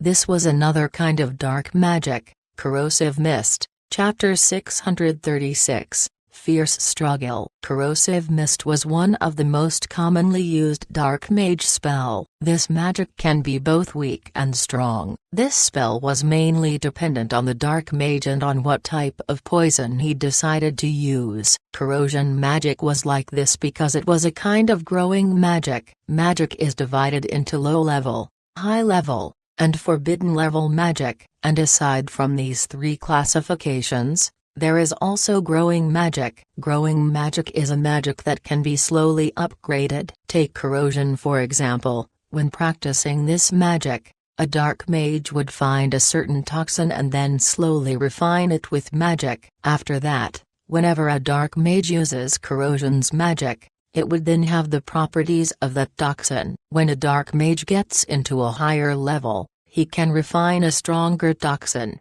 making the strength of his corrosion much stronger. The more formidable one's toxin was, the more powerful the spell would be. Zhao Hai's corrosion spell was not simple. The toxin that he used was the one that the space had. It was strong to the point that it can affect 9th rank experts. Most importantly, it can also become a water element technique. Although it still needed the dark mist, which was a gas, the poison can still diffuse into the water. When the sea dragons entered this mist, Their breathing suddenly became difficult, their minds turning dizzy. This startled those who were attacking Zhao Hai. Blue light came out of their bodies as they formed a protective layer around it. However, these experts didn't expect that Zhao Hai's spell would also corrode their protective layer. This shook the sea dragons. They immediately retreated soon after. One must know that even ordinary barriers can still remain untouched by 8th ranks as long as it was a 9th rank that used it. But Zhao Hai's corrosion can actually melt the protection of these 9th ranks. The sea dragons couldn't help but stare at the strength of Zhao Hai's corrosive mist. The sea dragons might have retreated, but one of them actually stayed. He saw how formidable Zhao Hai's corrosion was, but he still didn't go back. Instead, his eyes flashed as blue light reinforced his body before he rushed straight into the mist. However, when he broke through the mist, he didn't see Zhao Hai in front of him. The person stared, before suddenly feeling alarms going off inside his head. He had a slight delay but was still able to promptly react as he blocked the attack from above using his trident. Bang! A resounding sound was heard as the armor on the sea dragon's arm was broken by Zhao Hai's staff. The sea dragon let out a painful roar before he withdrew from the mist. The scale armor of the sea dragons were derived from their own scales. The toughness of dragon scales was famed throughout the continent. Nobody expected Zhao Hai to be able to crush it. Dragon armor had many advantages. One of them was the fact that they were harder than most materials, making their defenses very good. However, their flaw was the fact that the scales were part of a dragon's own body. So after being crushed, the pain that was brought to them would be much stronger compared to when one's full body armor gets crushed. Therefore, it wasn't a mystery as to why the sea dragon gave out a cry of pain. The sea dragon was just repelled, not killed. And after Zhao Hai hit the arm of the sea dragon, another on appeared on top of his as he went to grab the back of Zhao Hai's head. However, Zhao Hai's managed to quickly turn his body and blocked the other party's attack with his fist. The sea dragon got excited. Bodies of dragons were always better compared to humans. Even if they are both 9th ranks, bodies of dragons still came on top. For Zhao Hai to use his fist to meet his attack, the sea dragon thought that Zhao Hai was just courting death. Although the strength that Zhao Hai showed was quite formidable and revealed that he wasn't just a mage, but also a very strong warrior. Still, the sea dragon believed that Zhao Hai's body wasn't so strong that he can manage to survive this encounter. However, the sea dragon failed to notice that Zhao Hai's hand had already crystallized. Boom! When claw and fist met, the sea dragon cried in pain as he retreated immediately. Moreover, one could see that the sea dragon's fist was oozing out blood. If dragons didn't have great bodies, his hand might have already been erased. After repelling yet another person, Zhao Hai's figure rushed back into the fight. He flew towards to the recently injured sea dragon while also waving his staff, causing a few ice spears to appear and attack the other sea dragons. The sea dragon who just retreated didn't think that Zhao Hai would attack, but since he was a 9th rank expert, his reaction also came quick. He didn't retreat but instead charged to meet Zhao Hai. His eyes were blazing as he stared at the human. His 2 fingers extended as an ice weapon appeared and attacked Zhao Hai. The sea dragons had started to use magic in order to deal with Zhao Hai. Zhao Hai saw the sea dragon's movement, however, he didn't stop his charge and just sidestepped the attack. The sea dragon didn't expect that Zhao Hai would dodge like this, but he still followed up with a horizontal attack towards Zhao Hai's chest. However, this sea dragon had forgotten about Zhao Hai's staff. Although the blood ghost staff wasn't lengthened, it still came up longer in addition to the length of Zhao Hai's arm. Because of this, Zhao Hai's attack had come in contact with the sea dragon much sooner. Bam! The scale of the sea dragon broke as the sea dragon felt extreme chest pain. The sea dragon preserved his breath, otherwise he might have already fainted. But since his defense was still strong, he managed to survive Zhao Hai's attack. His body was repelled back, which also took him out of Zhao Hai's attacking range. Zhao Hai stood in place, and just as he was about to chase, a dragon suddenly appeared. This person was different from the sea dragons. His body was covered golden armor, a style the same as the sea dragon but was thicker. Moreover, in addition to his sharp claws, this dragon also had sharp protrusions on his two elbows. This made his elbows a good weapon for attack. The dragon used his elbow to attack Zhao Hai. The reason this dragon stopped attacking the undead was because Zhao Hai was about to leave the magic formation. It was imperative to their plan that Zhao Hai stayed inside. Zhao Hai didn't know about this, so he was concentrating on meeting the enemy attack. Zhao Hai saw that the enemy attack was quite strong, so he retreated and slammed into a sea dragon that was close, who, at this time, was on his way to grabbing Zhao Hai's arm.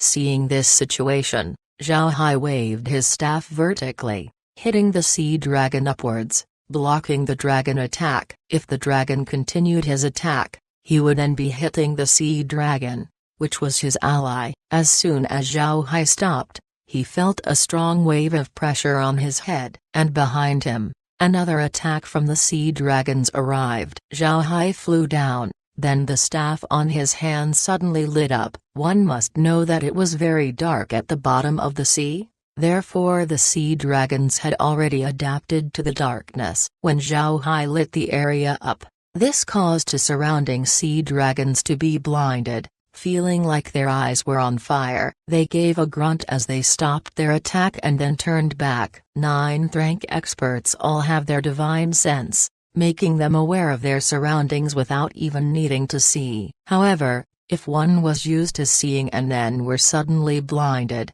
one would still have the instinct to retreat. The sea dragons were experiencing the exact same thing. At this moment, another wave of light appeared, but this time, it didn't come from Zhao Hai, but from the mages of the Radiant Church instead. The mages were using light magic in order to attack Zhao Hai. Zhao Hai coldly snorted, then waved his staff as a dark mist appeared and surrounded him. The dark mist also began to spread, beginning to swallow the surrounding sea dragons. The light magic of the Radiant Church's mages disappeared into the mist. People said that light magic was the bane of dark magic, but this statement felt useless to Zhao Hai. Instead, he had just used dark magic in order to fight light magic. Inside the mist, Zhao Hai fought with the swallowed-up sea dragons, and due to the corrosive property of the mist, the sea dragons were simply unable to fight in their full strength. However,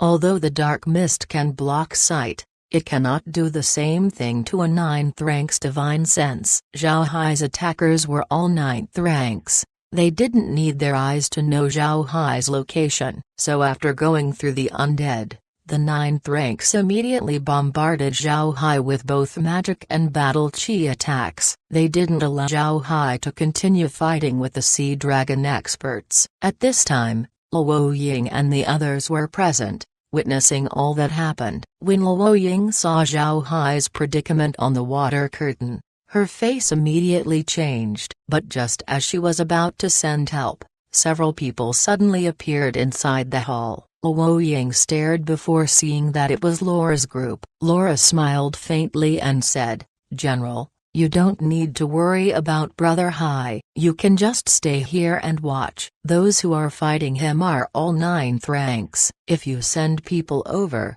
they will just die. Just let Brother Hai handle the enemy." Chapter 637, Sacrificial Offering. Luo Ying stared at the eyes of Laura and the others. The mermaids had some understanding about Zhao Hai. He was famous in the continent for his dark magic, and the mermaids have also heard that the Buddha clan possessed numerous 9th rank experts. However, nobody had heard that Zhao Hai was a 9th rank expert himself. Having said that, even if Zhao Hai was a 9th rank expert, he was still against numerous people of the same strength. In this case, how could Zhao Hai's group be confident? Where did this confidence come from? But seeing that Laura and the others were unworried, Luo Ying couldn't help but hesitate. Can Zhao Hai really deal with so many ninth ranks on his own? Luo Ying stared at Laura. Laura understood what Luo Ying was thinking, so she smiled faintly and said,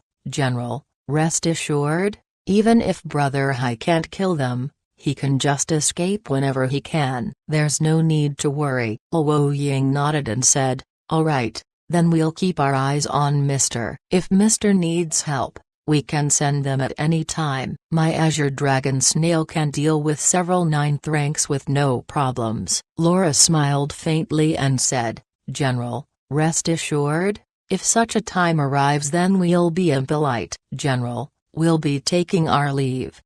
Then the group vanished. Luo Ying was stunned at what just happened. Her expression couldn't help but change. She thought and reckoned that Laura and the others might also have space-divergent abilities. Luo Ying knew about the rumors of Zhao Hai having a space-divergent ability. However, she hasn't heard anything about Laura and the others having it as well. It seems like Zhao Hai has a lot of things that he kept secret from the continent. Luo looked at the place where Laura and the other vanished. Then she said, "I've been with them for a good number of days. I didn't expect them to be this formidable." Luo Ying smiled faintly and said, "Silly thing, if they don't want you to know then there's no way for you to find out. I think they revealed themselves this time because they wanted us to feel at ease, otherwise, they wouldn't have shown us their ability." It seems like Mr. Zhao Hai has the capabilities to deal with the enemies this time. Then Das Han, who was at the side, said, "General, the sea dragons have accumulated a lot of ninth ranks. This might place us in a dangerous predicament. I think we should send word to Her Majesty, have her send a few ninth ranks to aid us." Luo Ying shook her head and said, "That's no good. Don't see our situation as dangerous. In fact, it is Her Majesty that's in peril right now. You might not have seen it, but the current situation stemmed from the fact that the sea dragons wanted to deal with Mr. Zhao Hai first before stalling us here, having us ask for help from Her Majesty. And when Her Majesty sends help, the dragons would then have the opportunity to attack Mermaid Island." Das Han stared for a moment before his expression changed. "Then Her Majesty is in danger." "General, don't we have to send word back to the island?" Luo Ying shook her head. "I don't think it's necessary.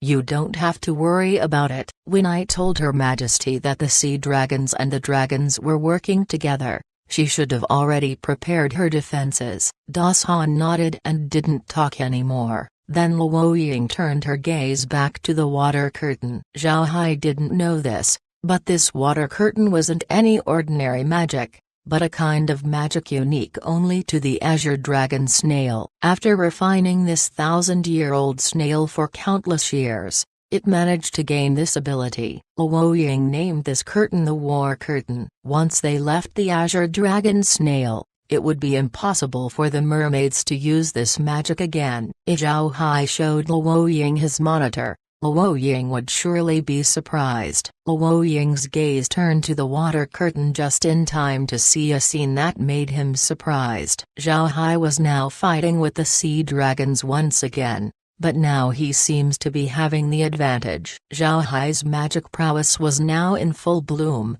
He used all kinds of magic, including fire magic. Even if fire was heavily affected by the water, Zhao Hai still managed to use it. Moreover, its power was also quite strong. In addition, Zhao Hai had close combat ability that was much stronger than the dragons due to his body being able to crystallize. Therefore, although he was besieged, he still managed to dominate. Luo Ying stared blankly at the water curtain. She didn't expect Zhao Hai to be this strong. She saw with her own two eyes how Zhao Hai hit a dragon and managing to repel the latter. This made Luo Ying speechless, making her doubt if those were real dragons at all. At this point, the sea dragons were much more surprised than Luo Ying. They also didn't expect Zhao Hai to be this strong. Zhao Hai's current mood was very good, The blood inside his body was burning. He didn't know that fighting actually felt this good. He was now getting acquainted to fighting more and more. He seems to be born to fight. This wonderful feeling made Zhao Hai crave fighting even more. But the extraordinary thing about this was the fact that even if his blood was boiling with excitement, his mind stayed calm, allowing him to always react to the attacks of the enemy and counter them. This unusual and contradictory feeling made Zhao Hai even more excited. On the other hand, the people from the Sea Dragon side were getting startled more and more. In the past, they had heard about Zhao Hai's clashes with the Radiant Church, but now, they seemed to understand that Zhao Hai was much more difficult to deal with than they had thought. The Sea Dragons and Dragons didn't expect Zhao Hai to be this fierce. Moreover, they didn't think that he would have the body that wasn't any worse than a dragon. Their initial expectation of Zhao Hai being a mage was crushed at this point. This huge discrepancy from their imagination made them startled. The thing that the Sea Dragons and the Dragons failed to notice was the people of the Radiant Church going outside of the formation, surrounding the two as well. Then these people took out a set of magic formations and placed them on the ground. After that, they shackled their bodies to the formation as they took a knife and slit their wrists. Blood immediately spurted out and fell on the magic formation. Then these people started to loudly recite magic incantations, and it seemed like this process would take a long time. But along with their incantation, a layer of barrier slowly rose from those magic formations and surrounded not only the dragons, but the Sea Dragons as well. Even the people from the Radiant Church were enclosed, including Joshua. When they saw this barrier, Alex and Auk stared before they stopped and turned their gaze towards Joshua. Alex loudly said, "Joshua, what are you doing?" Joshua's mouth didn't stop saying the incantations. The barrier slowly turned white as its pressure became stronger and stronger. This was not true pressure, but a kind of force that pressed down on Zhao Hai like a mountain. Auk loudly shouted as well, "Joshua, what do you want to do?" Joshua had finished saying his spell, so he looked at him and said, "I said that Zhao Hai must fall here at all costs. This is a magical formation called Sacrificial Offering. You guys along with me will be sacrificed and no one can escape. All of us will be dedicated to God today." Auk's face couldn't help but change. "Joshua, don't talk nonsense. If you do this, the dragons certainly wouldn't let you off." Joshua coldly smiled and said, "Your dragon race is the servant of our Radiant Church's God. For the sake of God's purpose, it's understandable that you are to become a sacrifice. Everybody here will die, and the dragons wouldn't be aware of how you died." Zhao Hai coldly smiled and said, "Didn't you try dealing with me with this method last time? I seem to remember that it failed. If I leave right now, all of you will die while I survive." Joshua sneered and said, "The last time only had a few people, we have a lot more this time." And Zhao Hai, where you are right now is a magic formation that locks the space. You wouldn't be able to use your space ability even if you wanted to. It'll become useless. Zhao Hai's expression changed before it turned into bewilderment. This was because he can feel that he hasn't lost contact with his space. This meant that the Radiant Church's formation was useless. Alex and Auk's expressions changed as well. They didn't expect Joshua to be this ruthless, even sacrificing everyone here, including his own. At this moment, Zhao Hai smiled and then said, "Now that your magic has been set, this meant that you people aren't able to move anymore. I won't be overstaying then. Everyone, goodbye." Then his body flashed as he disappeared only to reappear outside the barrier. When Joshua saw Zhao Hai appear outside the formation, his expression couldn't help but change as he turned into a maniac and said, "This is impossible. How can you leave? This is impossible. Our magic formation has been set. This is impossible. Zhao Hai, come back here." Zhao Hai smiled faintly as he looked at Joshua and sneered, "This thing is useless to me. If I want to come in, then I can come in. If I want to leave, then I can leave whenever I want. You simply don't have the ability to block me. Hee. The sacrificial offering is about to start. All of you are going to die." Then Zhao Hai turned around to leave. At this time, Alex suddenly shouted, "Mister, wait." Zhao Hai stared, then he turned his head to Alex and said, "A sea dragon? What do you want? Also want me to come back in? It's useless, I can leave whenever I want." Chapter 638, Resolution of the Sea Dragons. Alex shook his head and said, "No, Mr. has misunderstood. I want to ask Mr. to help us exit this place." Zhao Hai looked at Alex, then he sneered and said, "And why would I help you exit? You go and wait for your death here."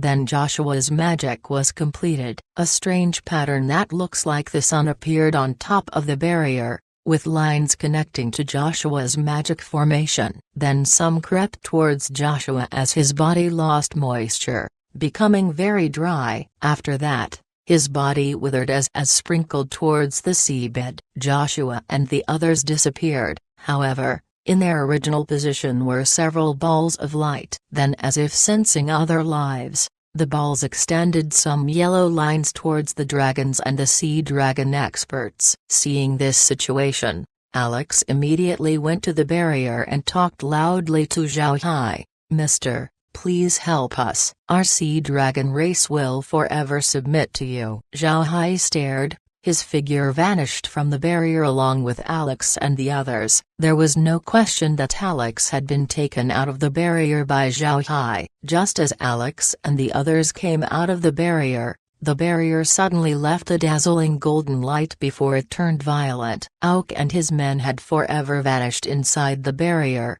Everything inside has turned into ash. The radiant church's formation disk had similarly vanished as well. A huge depression appeared on the seabed, and when the light vanished, seawater immediately filled it in. Although Zhao Hai had taken Alex and the others out of the barrier, Alex and the others' bodies were still tied down by vines. No matter how the sea dragon experts struggle, they actually cannot break it. This vine had extraordinarily strong tenacity. Naturally, they can't break it. These vines were from Kair. Kair had the strength of a god. The 9th rank sea dragons couldn't stand a chance. Zhao Hai looked at Alex and said, "Are you saying the truth? Will the sea dragons really submit to me? If you dare lie to me, I will kill you right now." Alex didn't struggle. He looked at Zhao Hai and smiled bitterly. "I won't dare deceive Mr. Mr.'s abilities are exceptionally high. We sea dragons simply didn't have the courage to lie to you. I'll be candid to Mr. Our sea dragon clan had never been part of the dragon clan. The reason why we cooperated with the dragons and the Radiant Church was because we only want our clan to be stronger. But if we are all killed here, we would be losing all of our 9th rank experts. At that time, the sea dragons would surely be destroyed by the mermaids. So I ask Mr. to help us." Zhao Hai looked at Alex. The latter seems to be telling the truth. To be honest, Zhao Hai admired the strengths of these sea dragons. If he can put the sea dragons to good use, then it would be a good thing. Seeing that Zhao Hai has not spoken, Alex couldn't help but get flustered. He quickly said, "Mister, please believe me. I am willing to make a blood oath. I'll give you my loyalty forever. Our sea dragons will forever be loyal to you." Zhao Hai looked at Alex, then with a serious voice he said, "Good. As long as you swear by blood oath, then I will let you go. But your sea dragon clan couldn't live in the seas any longer. I will take you to another place where you shall live." Alex stared. He lowered his head and said, "Yes, Mister." Then Alex bit his own tongue and performed a blood oath. Then Zhao Hai released the sea dragons. The other experts looked at Alex and didn't speak. Alex sighed as he turned his head and said, "Mister, please give us 2 days. After 2 days, our whole clan would be concentrated on Dragon Palace. We shall be waiting for Mister there." Zhao Hai nodded and said, "All right. I'll give you 2 days. If you dare violate your pledge in this 2 days, then don't blame me for being impolite." Then Zhao Hai's figure vanished. After Zhao Hai left, a sea dragon approached Alex and said, "Patriarch, will we really submit to this Zhao Hai?" Alex sighed. "We don't have any choice other than to submit. Don't forget about our present situation. Those Radiant Church fellows are surely a group of lunatics, but I believe that it would be impossible for them to succeed with Zhao Hai as their enemy. Even if the divine race were to descend, I still think that they wouldn't have any way of getting their hands on Mr. Zhao Hai." You might not have noticed, Joshua had mentioned the divine race a couple of times, but Zhao Hai's expression didn't even change a bit. I believe that Zhao Hai might have already known about this a long time ago. Also, haven't you noticed his current prominence in the continent? Just as Alex's voice fell, the sea dragons stared for a moment, then one of them said, "Patriarch, you saying that Mr. Zhao Hai's relationship with the other races was a cooperation for resisting the divine race?" Alex sighed. "I'm almost certain about this. Don't forget how good Mr. Zhao Hai's relationship with these races are. He had met with the dwarves, become the crown prince of the beastmen, and now he is helping the fishmen. Doesn't this explain the issue? One must know that these races were the same races that had participated in the last war with the divine race. Although those races had close to no relationships right now, Zhao Hai had become their middleman. The people here were ninth-rank experts, so they were aware of the matters that Alex was talking about. They suddenly understood what Alex was thinking. If Zhao Hai could unite the races, then they wouldn't be powerless against the divine race. Didn't they just repel the divine race last time? Alex looked at his clansmen and said, "From what just happened, we can see that the divine race doesn't treat us as people, but as puppets instead. In their eyes, we are less than servants, we are slaves, people who they could just sacrifice whenever they want. Letting such people rule us meant that we won't have a good future. It was better to rely on Mr. Zhao Hai and join them in resisting the divine race. Even if we were to die, we can still hold our heads up high and fight proudly instead of giving up our dignity as dragons and becoming slaves to the divine race." After Alex said this, the bodies of the sea dragons couldn't help but shake. Dragons have their own pride, their own dignity, so they only submit to those stronger than them. But if they do submit, they still must receive the appropriate respect and not work as a slave for another person. Alex's words just touched the deepest recesses of their minds. Alex looked at them and said, "The reason why we cooperated with the dragons and the Radiant Church was first, because we are a branch of the dragon clan, so it wouldn't be great for us if we decline. Second, because of the divine race, since our ancestors were once their servants. Third, we want to use this opportunity to expand our race, making the Sea Dragon clan replace the mermaids and becoming the ruling power of the sea. But it seems like that point will remain impossible. With Zhao Hai's help, the mermaids would always hold the upper hand. At the same time, the divine race simply doesn't treat us as people, and only sees us as ants. We don't need to help them if we are only going to discard our dignity as dragons. We can submit to Zhao Hai and hope that he doesn't treat us as trash. But if he does, our family will fight him until all of us perishes." The dragons of the continent had forgotten their pride. Now, they have become brainwashed by the Radiant Church, just like Joshua. "But we aren't them, so we can go and have our own way." The other sea dragons nodded, then Alex turned his head and said, "Go and return to your own families, move the clansmen to the Dragon Palace. In 2 days' time, let's see how Zhao Hai will treat us. If he respects us, then we'll submit to him. But if he doesn't, then our clan will just fight him until we die." The other sea dragons loudly shouted before they left. Alex turned and headed back to Dragon Palace. When he entered the palace,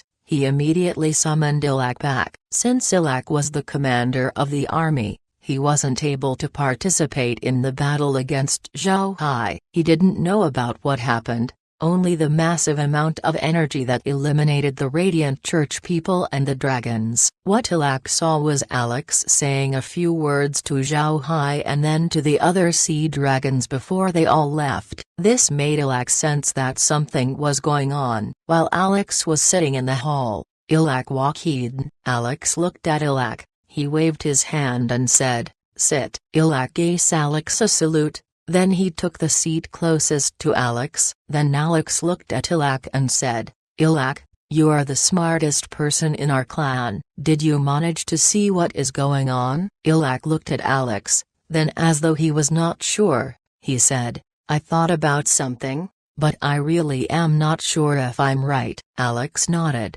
"Tell me." Then Ilak said, "According to what I just saw, the Radiant Church had used some type of self-destruct magic, intending to perish together with Zhao Hai. But their anti-space magic formation had become useless to Zhao Hai. Since Zhao Hai can run away at any time, and Patriarch is afraid that the clan would perish, the Patriarch had reached some sort of agreement with Zhao Hai." Chapter 639, 2 days. Upon hearing Ilak, Alex couldn't help but let out a long breath. "It looks like training you to become the next Patriarch didn't go to waste. You're really smart, Ilak." "The agreement we came up with is submission. If we don't submit to Zhao Hai, how else would we save us?" "You have guessed right." Ilak looked at Alex and said, "Patriarch, did the Radiant Church really self-destruct? Did they eliminate everyone inside?" Alex's face couldn't help but change.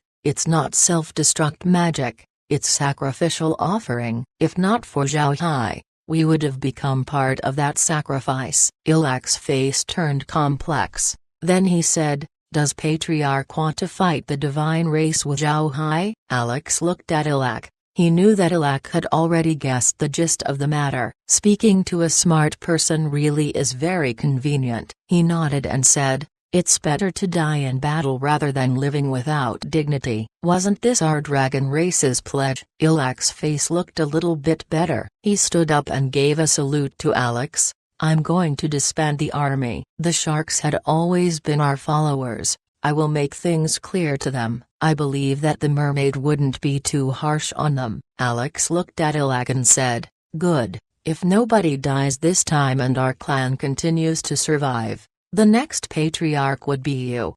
Ilak held a happy expression. Then he gave Alex another salute before turning back to leave. At this time, Zhao Hai was currently inside the blade scale whale, looking at Alex in the monitor. Laura and the others were sitting by Zhao Hai's side. When Ilak left the hall, Laura turned her head to Zhao Hai and said, "Brother Hai, it seems like everything is done." Zhao Hai nodded. "Let's go see General Luo Ying." Then Zhao Hai commanded the blade scale whale to head towards the azure dragon snail and arriving at the hall. The water curtain was already gone and Luo Ying was waiting for Zhao Hai anxiously. She didn't know whether Zhao Hai survived or not. When the Radiant Church used their magic, the image in the water curtain suddenly turned incomprehensible. Because of the magic, the image became muddy, and it became impossible for Luo Ying to investigate. The only thing she could do was wait. Although she was confident in Zhao Hai, she was still extremely worried. This was because this fight was too important. If Zhao Hai suffers an accident, it would not only affect the mermaid clan, but also the future war against the divine race. If Zhao Hai falls, then the mermaid clan would become criminals in the eyes of the other races in the continent. At this time, Zhao Hai had brought Laura and the others to the hall. Luo Ying couldn't help but relax. She immediately asked Zhao Hai to sit down and said, "Mister, what happened?" "I was worried to death." Zhao Hai smiled faintly and said, "General can rest assured. Everything is all right. I'll have the general to ask the army to hold for 2 days. After 2 days, everything will be clear." Luo Ying looked at Zhao Hai and said, "What does Mr. mean?" Zhao Hai smiled faintly and said, 2 days later, everything will go back to normal. General can be relieved. The sea dragons would not attack anymore. Moreover, Their army might also disband in these 2 days. After that, I'll have to leave the work of quelling the remnants of the rebellion to the general's hands." Luo Ying gawked, then her 2 eyes flashed. She looked at Zhao Hai and said, "Is Mr. telling the truth?" Zhao Hai smiled and said, "I didn't lie. I also asked the general to prepare. It's possible that the shark tribe might be a little troublesome." Luo Ying looked at Zhao Hai and said, "Mr. can rest assured, I shall wait for 2 days. Then after that, I'll see for myself what you mean." Zhao Hai stood up, then he bowed to Luo Ying and said, "Then I'll have to thank the general for your trust. Am quite tired, so I'll go back and rest first. After 2 days, the general shall get your answers. The only thing that I can guarantee to the general is the fact that you won't be seeing sea dragons in the sea in the future." Luo Ying stared. She couldn't understand what Zhao Hai said. "Mister's meaning is?" Zhao Hai smiled faintly and said, "Everything will be clear in 2 days." Then he led Laura and the others to leave. Seeing Zhao Hai's departing back, Luo Ying was utterly confused. She frowned and then muttered, "2 days later? What would happen in 2 days? I'm becoming more and more curious now." After Zhao Hai and the others returned to the space, they opened the monitor and looked at the situation of the Sea Dragon clan. Zhao Hai was able to peer through the Sea Dragon's situation at a far place because when he talked to Alex, he had also placed his staff down in Dragon Palace in order to monitor the area more clearly.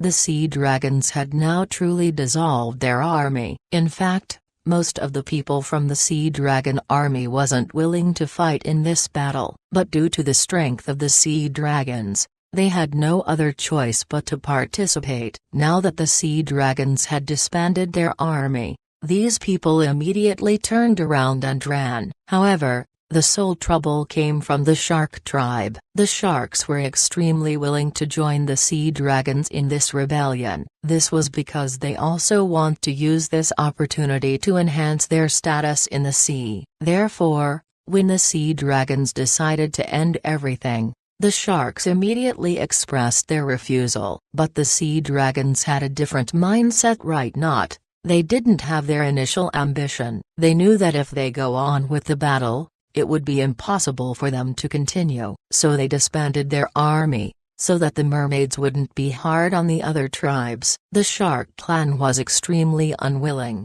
They were adamant on killing the mermaid clan. They wanted to replace the position that the whale tribe held. However, the Sea Dragons had started to lose heart, which was something that the sharks didn't want to happen. At this time, the Sea Dragons became impolite. The sharks certainly have ambition, but they don't have the strength. If the Sea Dragons allow the sharks to continue, then the fishman race would be placed into further turmoil, and this situation would affect their future fight with the divine race. On the minds of the Sea Dragons, since they were now fighting the divine race, then they would have to preserve all the resources necessary to resist the descending gods. Whether they were killed or not, they had sworn their allegiance to Zhao Hai, so the ambition of the sharks must be extinguished. After all, this wild tribe was brought up by them. Ilak already thought that the sharks would cause a ruckus once he announced the dissolution of the army. Therefore, Ilak led an army of Sea Dragons to kill. The sharks were totally not the Sea Dragons' match. The Sea Dragons took the lead in extinguishing the shark tribe. The remaining sharks were those who were initially honest. Therefore, the image in Zhao Hai's mind didn't appear. Zhao Hai didn't think that Ilak would be able to handle things this easily. He didn't even give the sharks the chance to cause trouble. This made Zhao Hai look into Ilak more. Ilak had been their opponent, and it seems like Ilak wasn't someone simple. 1. Seeing that the matters in the Sea Dragon side had been solved, Zhao Hai felt relief. Then he adjusted his monitor to see the situation back at Mermaid Island. Zhao Hai didn't know when the dragons would go and attack the island. When the monitor changed, Zhao Hai saw that everything was normal. There weren't any signs of a fight. It seems like the dragons had yet to make their move. However, Zhao Hai can also notice some difference in the place. The leisurely mermaids on the island can no longer be seen. What replaced them were mermaids who wore armor, fully prepared for the battle ahead. There were also other 9th-rank fishmen present. It also looks like the 9th ranks at the Azure Dragon Snail had also returned to the surface. Zhao Hai couldn't help but feel relief upon seeing how prepared the mermaids were. Even if the dragons were to attack, they surely wouldn't be able to affect the situation in the sea. Seeing no developments in Mermaid Island,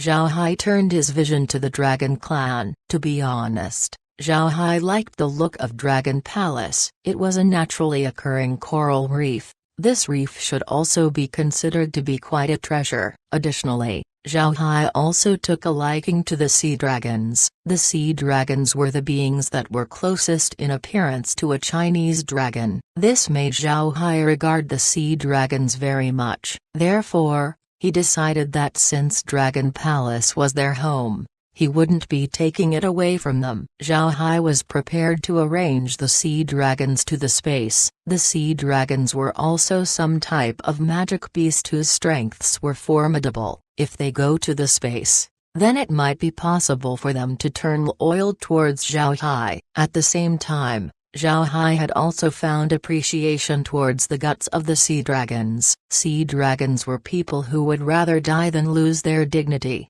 Such people were worthy of respect. 2 days passed in a blink of an eye. Luo Ying had also been holding back her troops all this time, but she also knew that there wouldn't be any huge fights going on. After all, the sea dragons had already dissolved their army. They would just wait until Zhao Hai gives them word. Then they can go to the other fishmen and had them go back under the rule of the mermaid clan.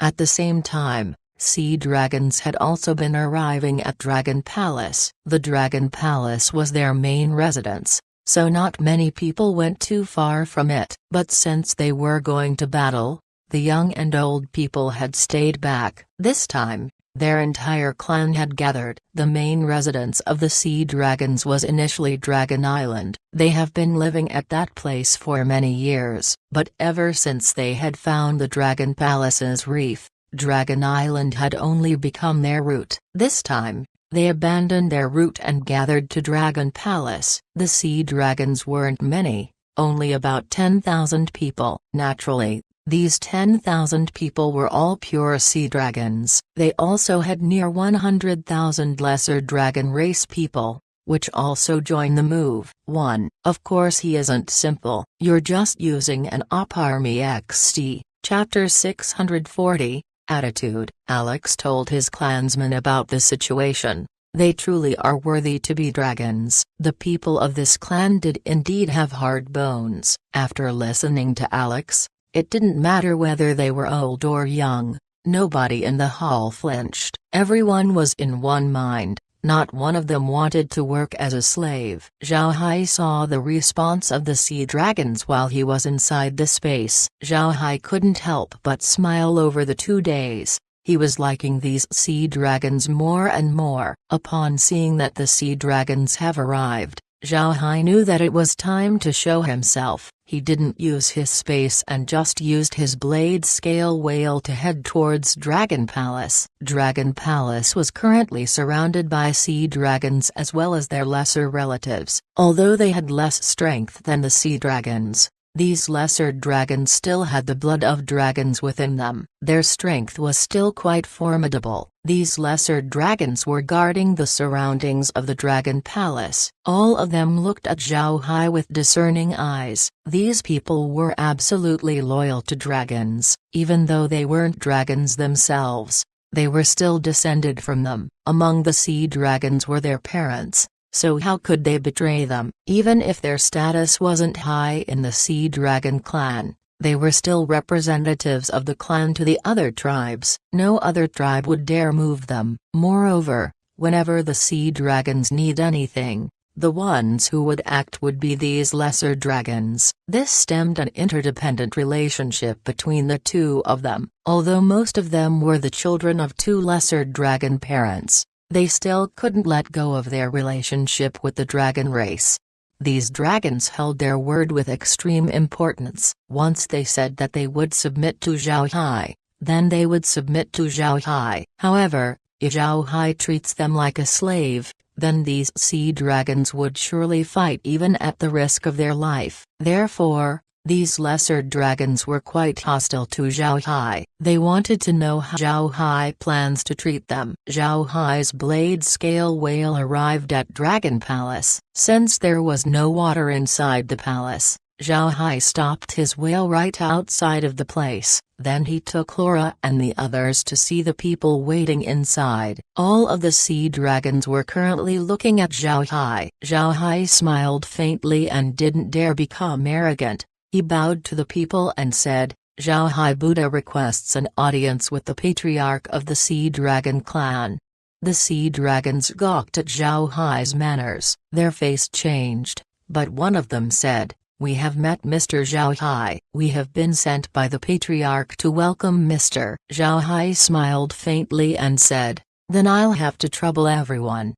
Then he walked towards the hall with the others. Zhao Hai's attitude was seen by all the sea dragons as well as the lesser dragons. Seeing Zhao Hai's manners, they couldn't help but change their view of him by a little bit. Alex had told them about how powerful Zhao Hai was. He also told them that if Zhao Hai didn't have a bad attitude, he wouldn't have been worried that they would be humiliated. However, he was desperate at that time, so he didn't have any choice. Because of this, their expectations of Zhao Hai was different than what he was showing right now. This made the sea dragons and the lesser dragons very surprised. Zhao Hai didn't care about any of these as he arrived inside the hall along with the group of sea dragons. The coral was very huge and had underwent a lot of renovations by the sea dragons. There were many palaces inside the entire dragon palace and they held no difference compared to the palaces in the continent.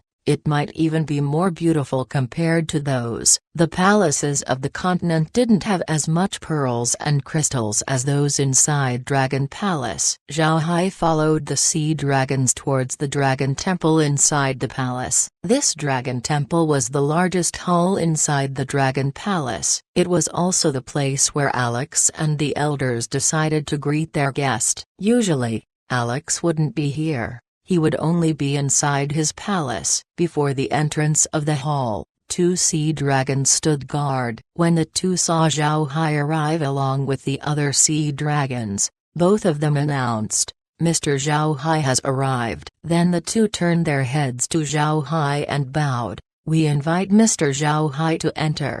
Then they shoved the door of the great hall open. Zhao Hai expressed his gratitude to the two before leading Laura and the others towards the hall. As soon as he arrived inside the hall, Zhao Hai couldn't help but stare. There were a lot of people inside the hall. Some of these were elder sea dragons while some were ninth-rank experts of the sea dragons. It can be seen that the people present here didn't have ordinary status. Zhao Hai smiled faintly. Then he took several steps forward before bowing to Alex, who was currently on a high platform, and said, "Zhao Hai has seen Patriarch Alex."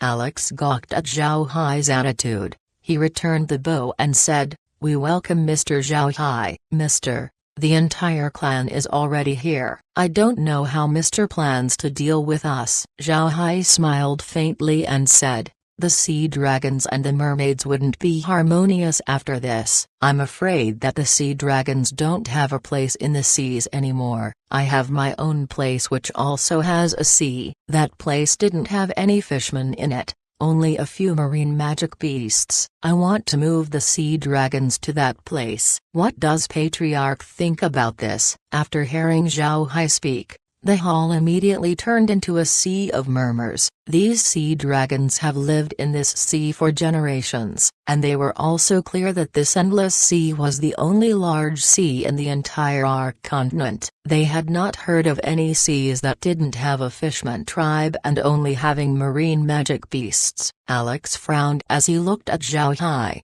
"Mr. Are you joking with me? I don't think there's such a place in this world. If there is really such a place, then we'll be extremely willing to move." Zhao Hai smiled faintly and said, "Then, I'll have to ask the Patriarch to have all of the sea dragons and the lesser dragons be inside Dragon Palace. After that, I'll be sending you to that place." Seeing that Zhao Hai seems to be serious about this, Alex couldn't help but nod. In any case, things have already reached this point. Even if he wants to hide, he wouldn't be able to hide. In addition, Zhao Hai was very respectful to them. His attitude was not bad. Therefore, Alex turned to the people outside the hall. "Have everyone come inside the palace." Then the people outside issued a sound before going off. Before long, the sea dragons and lesser dragons had come into the palace. Although they didn't know about what was happening, they still didn't ask any questions. After talking to Alex, Zhao Hai just stayed there, standing calmly. He even closed his eyes as though he wasn't curious about anything. On the other hand, Laura and the others were sizing Alex up as well as everyone inside the hall. Before long, people from the outside had sent word, reporting to the Patriarch, "Everybody has entered Dragon Palace." Alex nodded, then he turned to look at Zhao Hai. Zhao Hai slowly opened his eyes and then said, "Great, now I ask the Patriarch to have a look outside." Alex was confused at what Zhao Hai just said. "Look outside? What does Mr. mean?" Zhao Hai smiled faintly and said, "We already arrived at the place that I said. I want to ask the Patriarch to see if he likes it." Alex stared. He was thinking that Zhao Hai might be cracking a joke, but Zhao Hai's expression told him that he was serious. Although he was confused, he still walked outside. After Alex went out, he couldn't help but gawk. This was because even if they were still underwater, Alex can feel that they were somewhere different. Dragon Palace had already stopped at its position for a long time, therefore, Alex was quite familiar about its surroundings. However, the reefs and plants that was currently around him had become different. Alex can be sure about this due to the magic beasts swimming around the coral reefs. He can see that these things didn't have any traces of fishman activities. At this time, Ilak also arrived. He was in charge of keeping the other sea dragons and lesser dragons in control. Therefore, when Alex saw Ilak, he immediately said, "Ilak, what's all of this about? How come everything around us changed?" Ilak was stern-faced as he shook his head. "Patriarch, I have no idea. When I asked everyone to go inside the Dragon Palace, I only felt a small fluctuation on the water around me. Then the scenery changed." Alex turned to Zhao Hai and said, "Mister, where is this?" Zhao Hai smiled faintly and said, "This is the Sea Dragon's new home. As for what this place is, I ask the Patriarch to join me to the surface. I'll explain everything to the Patriarch." When the Sea Dragons entered the space, a prompt was immediately heard. It seems like the space was considering the Sea Dragons as an intelligent race, so it cannot subdue them immediately. Zhao Hai didn't care. Since the Sea Dragons have entered the space, everything else will be easy to do. He had already calculated what would happen. Zhao Hai joined the Sea Dragons as they slowly went to the surface. Upon reaching the surface, Alex and the others were shocked. This wasn't the endless sea. They knew this because they can see land in a not-so-far place. On this land were plants and houses. The atmosphere of the place was also very different from the Ark continent. Alex turned his head to Zhao Hai and said, "Mister, where are we?" Zhao Hai smiled faintly and said, "This is my Buddha clan's territory, my clan's route. This is also my domain. Here, I am a god." Alex was confused at Zhao Hai.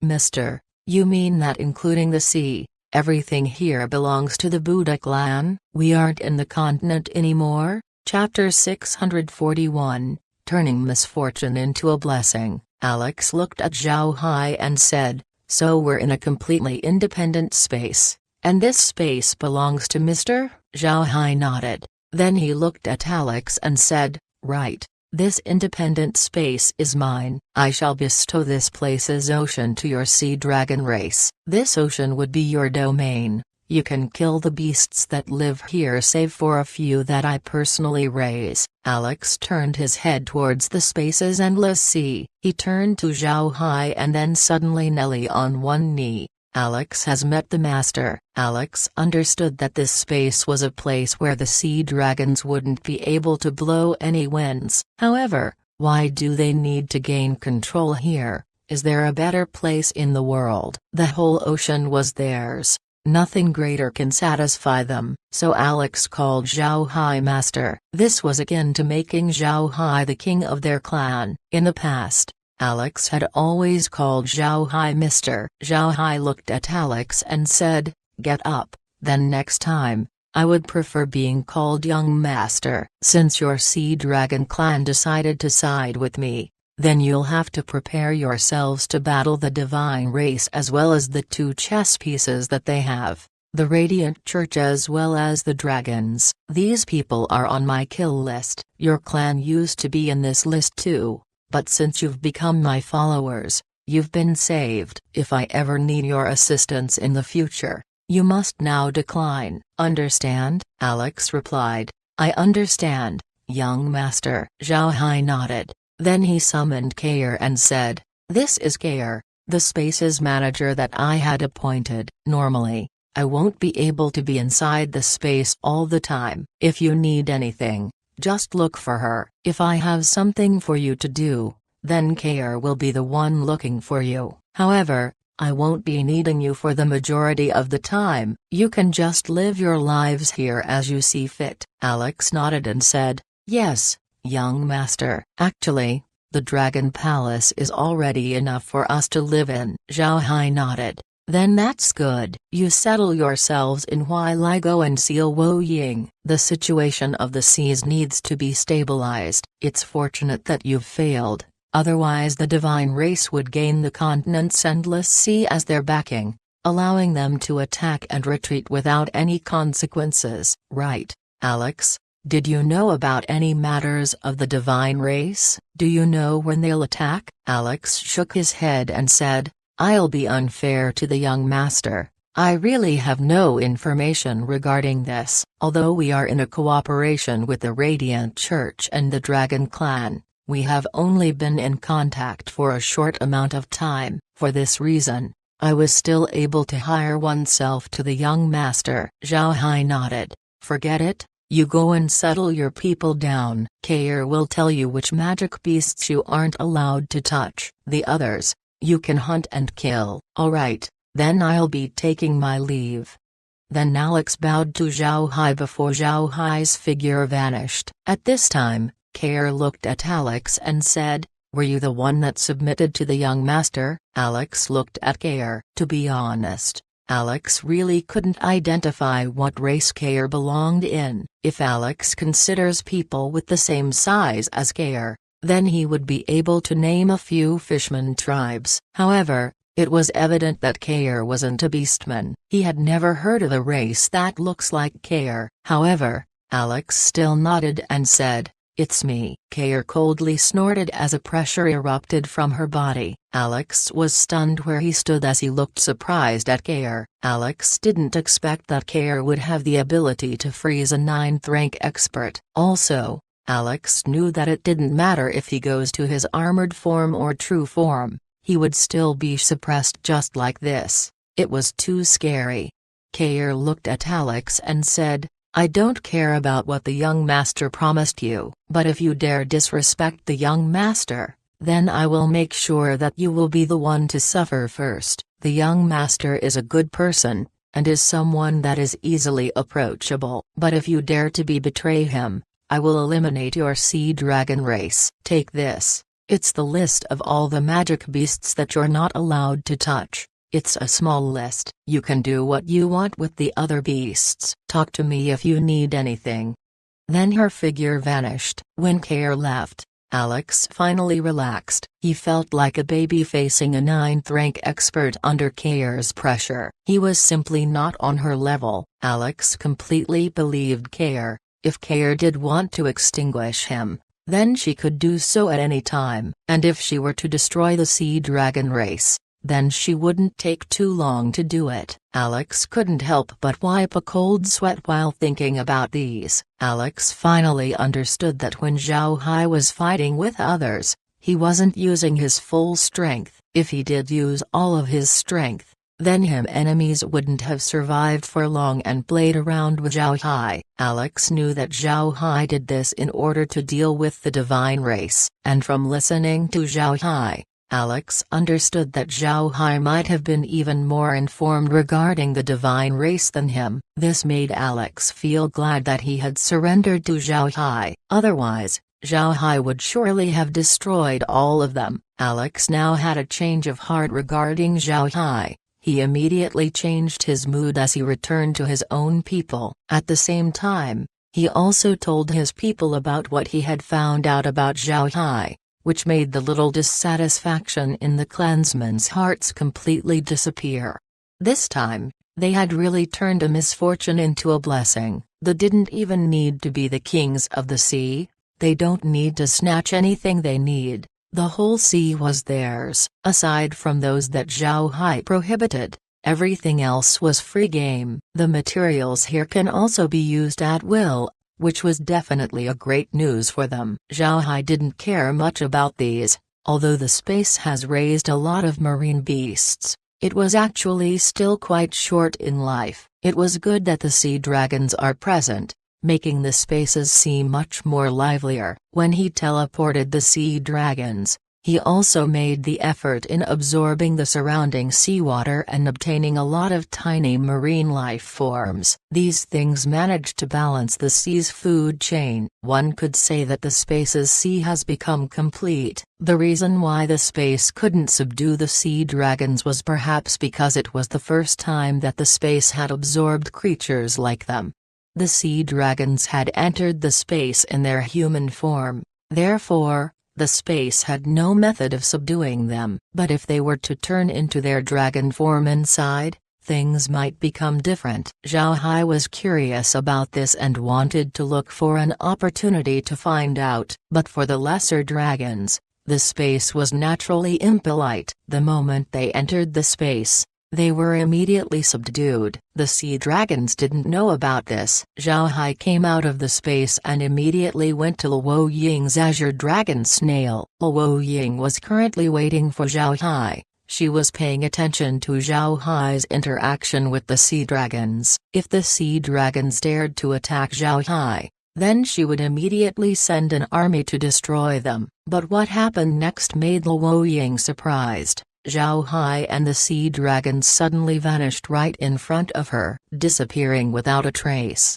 Nothing was left behind. This made Luo Ying startled. However, Luo Ying believed that this was Zhao Hai's doing. It was impossible for the sea dragons to have the capability to perform such a feat. If the sea dragons really did have something like this, then they should have already used it to deal with Zhao Hai. They shouldn't have waited to use it until now. Only Zhao Hai can cause such a huge group to disappear in front of her. Therefore, Luo Ying wasn't very worried as she sat still inside the azure dragon snail, waiting for Zhao Hai. When Zhao Hai arrived, Luo Ying immediately asked him to sit down and said, "Did Mr. deal with the sea dragon clan?" Zhao Hai smiled faintly and said, "No. I just sent them to another place, saving them from being shunned in the sea." The general can rest assured. Luo Ying nodded, and didn't ask about this anymore. Then she looked at Zhao Hai and said,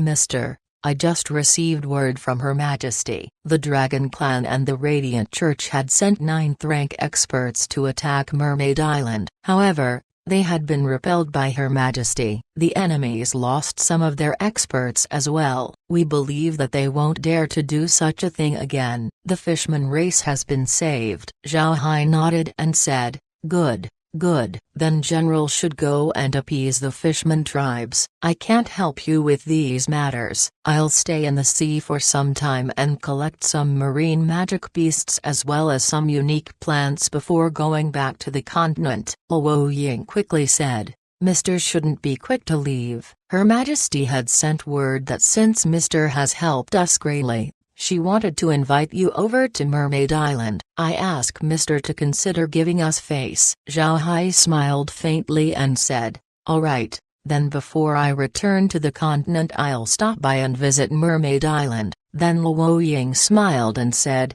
"What magic beasts does Mr. want? Our fisherman race might be able to help Mr. with this. We have been living underwater for generations. There aren't a lot of things in the sea that we cannot find. If Mr. can tell us, then we shall certainly do our best to acquire it." Zhao Hai smiled and said, "I appreciate the general's words. However, my target is the devil octopus. I'll get a couple of them before I head back. I can handle it myself." When Luo Ying heard Zhao Hai, she couldn't help but stare. Then her face changed as she said, "Does Mr. really want to get those octopus? That's too dangerous. Those magic beasts are living in an extremely cold environment. People who go there are instantly frozen to death. It wouldn't be a good idea if Mr. were to go there." Chapter 642, Demon Realm Aura? Zhao Hai smiled and said, "The general doesn't need to worry about it. There are ways of dealing with the chilling cold. Those octopus really do have a great use to me. If general has anything else to do,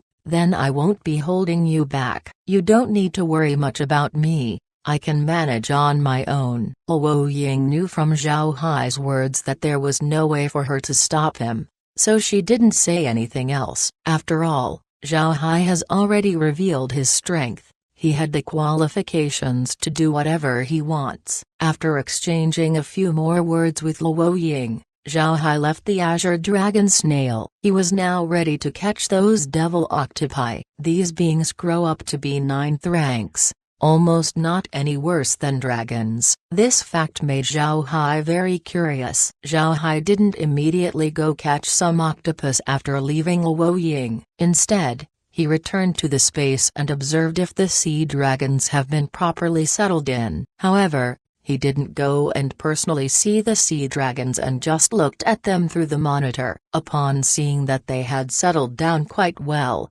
Zhao Hai felt relief. After all, they were in the sea. At the same time, they also had all the room that they want. Then Zhao Hai switched the image on the monitor to see Mermaid Island's situation. He didn't expect the dragons and the Radiant Church to be prompt in their attack of the island. Zhao Hai wanted to see the state that the island has been turned into. When he saw Mermaid Island, Zhao Hai couldn't help but stare. It wasn't destroyed due to the attack, it was the exact opposite. He couldn't see any traces of battle. It seems like nothing happened. This scene showed Zhao Hai how strong the fishermen were. From Luo Ying's words, Zhao Hai knew that the ones who attacked Mermaid Island were the people from the alliance between the Dragon Clan and the Radiant Church. But there were only limited ways in order to attack the island. First was by using ships, but this was impossible. Aside from the Buddha clan,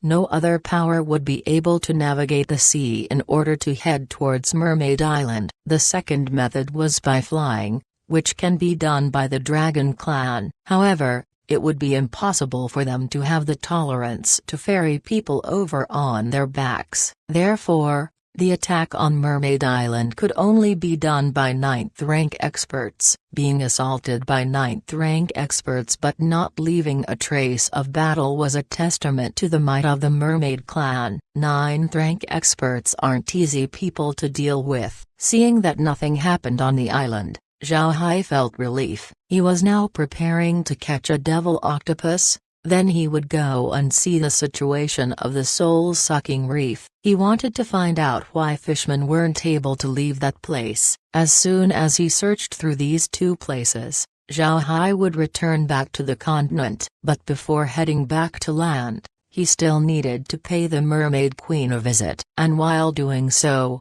he would try and see if he can learn about their art of water refining. Zhao Hai really wanted to learn the technique. After recalling all of these in his mind, Zhao Hai determined his itinerary. First he would catch a devil octopus. This was a simple task. The trench was just a short distance away. Although these beasts were 9th ranks, it was impossible for them to pose a threat to Zhao Hai. He plans to catch 2 of these beasts and see if they can upgrade the space. Upon thinking it through, Zhao Hai returned to the space to rest for the entire day. The next morning, he had the blade scale whale proceed towards the devil octopus domain. In the sea, this trench has its own special name. It's called Devil's Trench. It was because it was the place where the devil octopi reside, and at the same time, because it was a place that was very dangerous. Therefore, the fishermen decided to name it as thus. 1. It didn't take long before Zhao Hai reached the mouth of the trench. This trench didn't have any special appearance. It looks just like an extremely deep canyon. However, Zhao Hai can feel the cold aura being released by the trench. It was enough for a person to shiver with fright. Zhao Hai is a 9th rank expert, and for someone of his level to feel this explains that this place was something dangerous. At this time, Kair's voice was suddenly heard. Young master, I can feel the aura of the demon realm here, especially inside that trench. The demon realm aura that I can feel there is very thick. Zhao Hai stared, then his expression changed as he said, Really? Can you really feel the demon realm in this trench? Kair came from the demon realm. She was a plant that grows normally there. Because of that, she was extremely familiar to the aura of that place. Zhao Hai trusted her words, but he was not willing to believe it. If that was really the case, then this trench might be associated with the demon realm. This meant that this place might become a battlefield in the future. Kair insisted, Young master, there really is an aura of the demon realm here, and it gets stronger the deeper you go in. Zhao Hai nodded and said, Alright, it seems like coming here was a good idea. Let's go and take a look.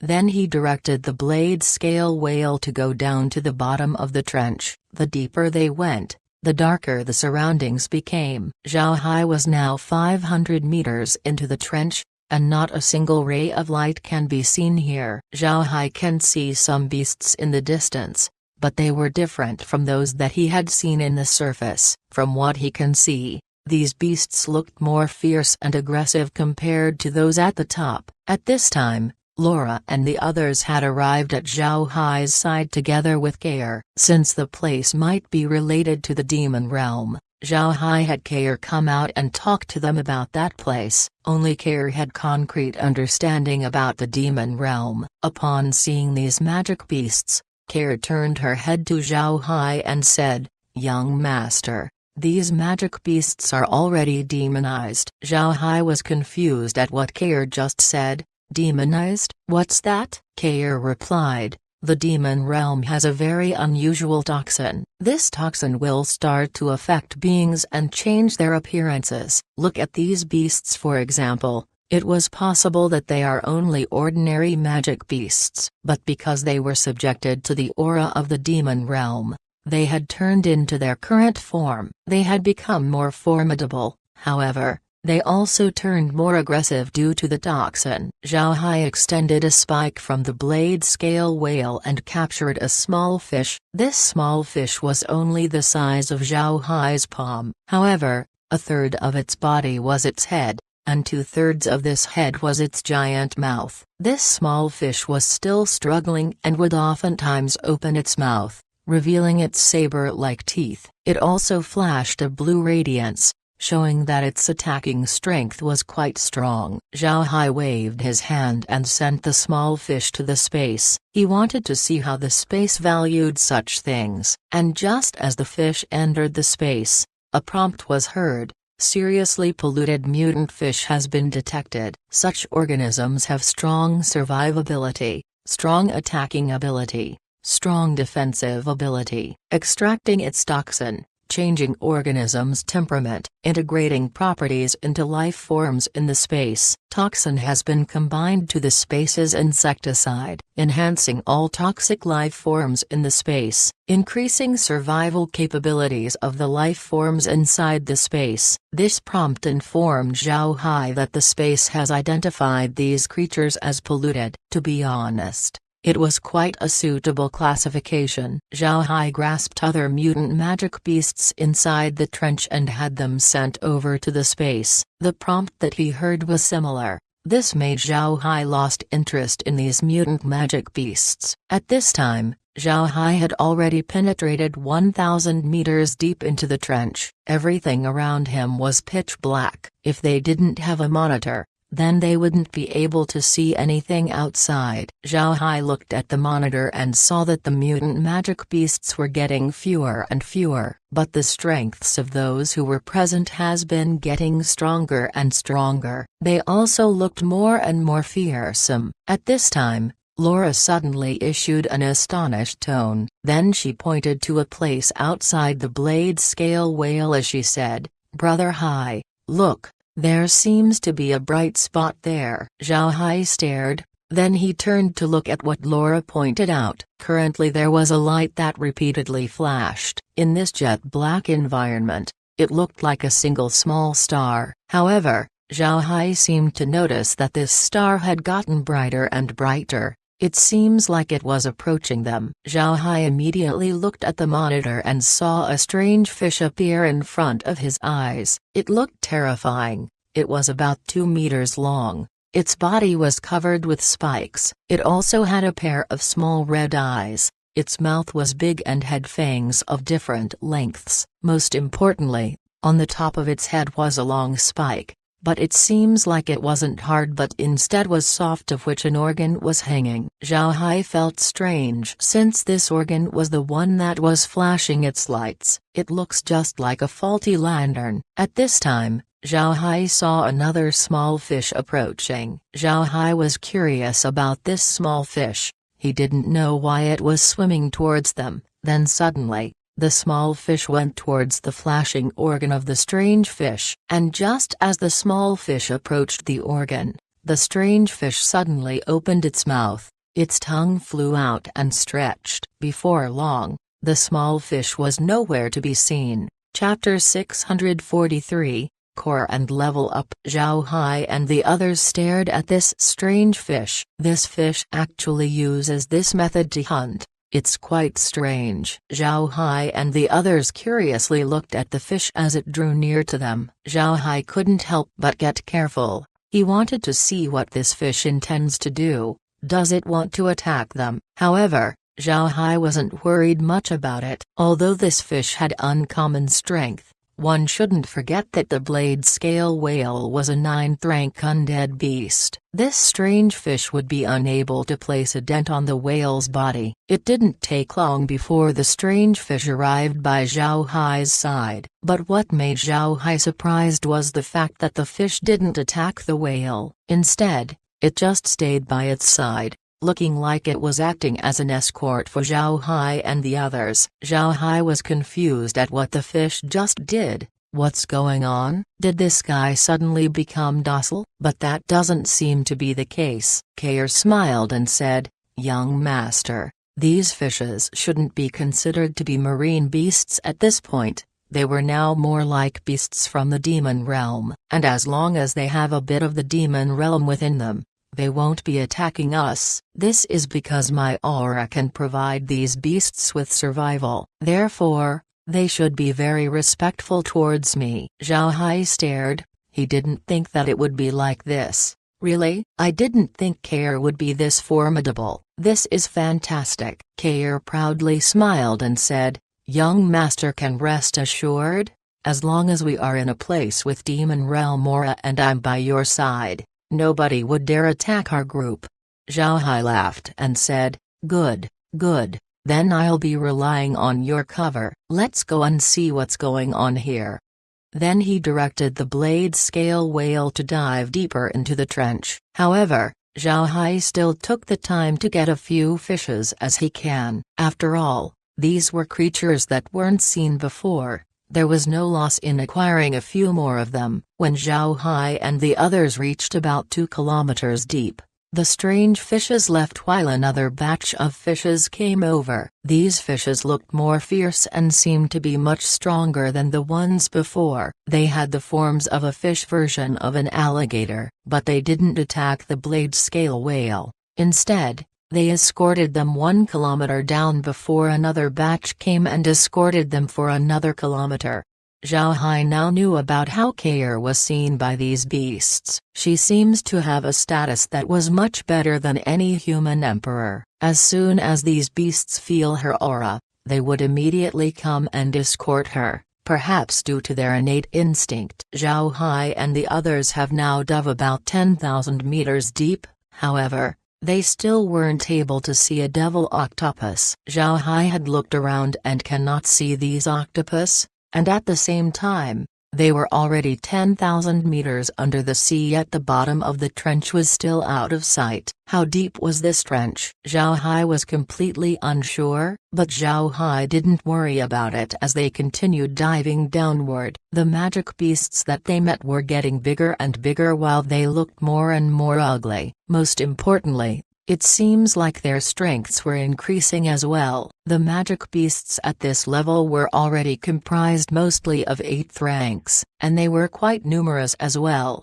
If these beasts were to head to the sea, the fishman race wouldn't be very peaceful. This also aroused Zhao Hai's anticipation. At this point, he was extremely curious about how deep this trench was. Zhao Hai had commanded the blade scale whale to head straight down to the point where it was almost heading vertically downward. They have dived for another 5 kilometers when a giant octopus suddenly appeared in Zhao Hai's monitor. The octopus was swimming sluggishly. It looks just like any octopus, however, it was very big. If one includes its tentacles, this octopus would be 100 meters long. What surprised Zhao Hai was its appearance. The entire head of this octopus was black, but behind its body was a white image of a devil. It was a large image, almost fully occupying the back of the octopus head. Its tentacles were white as well, looking like a devil's beard if one were to look at it. All of this added up made the octopus look very scary. Although it didn't have any spikes like the other fishes,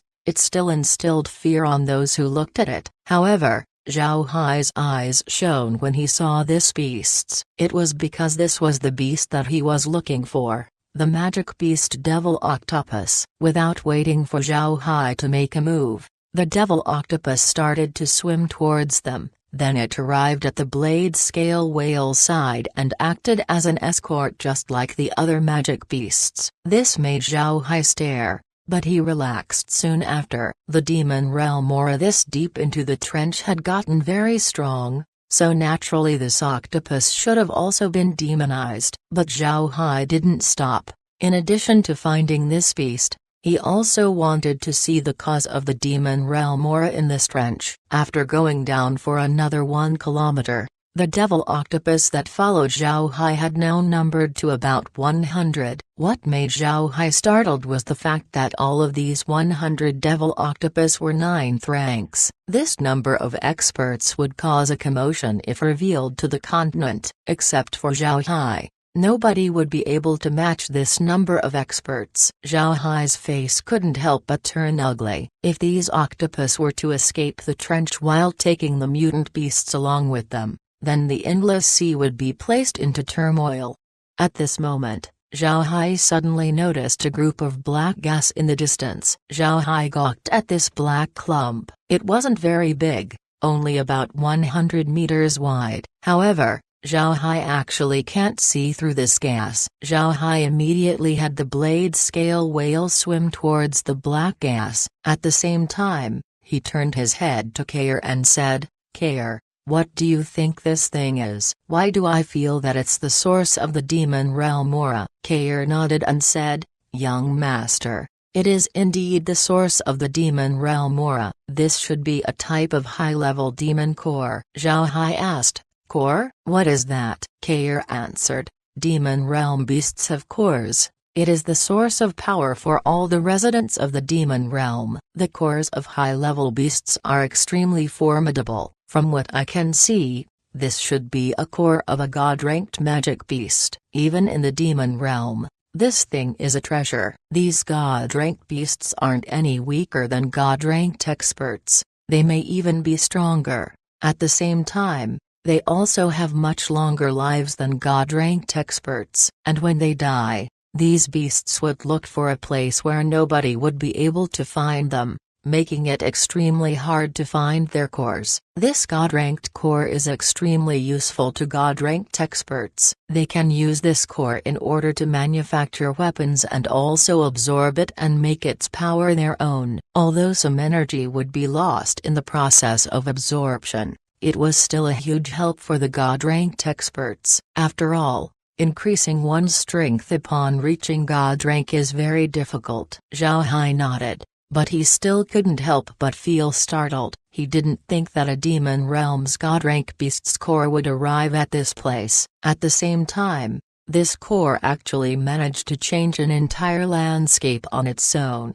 creating these formidable 9th-rank devil octopus. The blade scale whale had already penetrated through the clump of black mist. Then Zhao Hai saw a fist-sized black bead. This bead was peacefully floating there, about a meter above the bottom of the trench. Zhao Hai made the whale go right by the bead as he carefully examined the bead. However, besides being black, there wasn't any other aspect to be seen. Kair then said, "Young master, absorb this thing into the space. I think it would be extremely useful in upgrading it." Zhao Hai stared, then nodded as he absorbed the bead into the space. And just as the bead entered, a prompt was heard. Extremely strong energy has entered the space. Absorbing energy. Upgrading the space's environment. Incorporating upgrades to the host's body. Improving life forms inside the space. Life forms has been strengthened. Robotic objects in the space has been upgraded. Spatial water and spatial soil has been upgraded. Space's toxin has been improved as well. Space upgraded to level 60.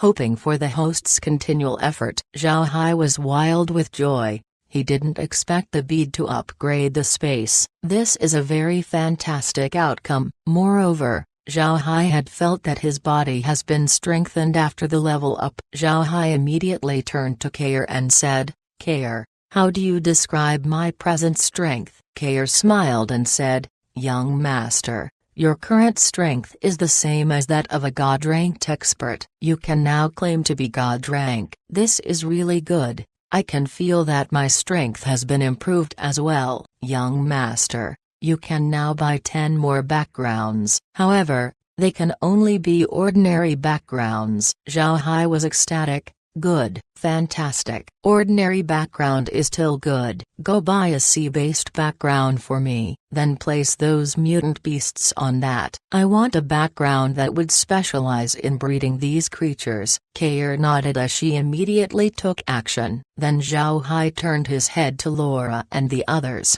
"This is great. Now that the space has leveled up, I can now plant more powerful plants so that you can upgrade your strengths. Even if we can't turn you into God-ranked experts, you would still be able to tower above normal 9th rank experts." Chapter 644, Water Refining Technique. Laura smiled and said, "That's great. Now we don't have to go to the Elven Forest in order to level up. Brother Hai, you should get those plants sorted out. Have Grandpa Green and the others level up." Zhao Hai nodded. Then he absorbed the devil octopus before heading back to the surface. As long as he sees a devil octopus, Zhao Hai would immediately absorb it to the space. As a result, Zhao Hai had accumulated about 300 devil octopus. This turned the octopus population in the trench into 0. Zhao Hai felt that this was good. After all, if these octopus were to stay here,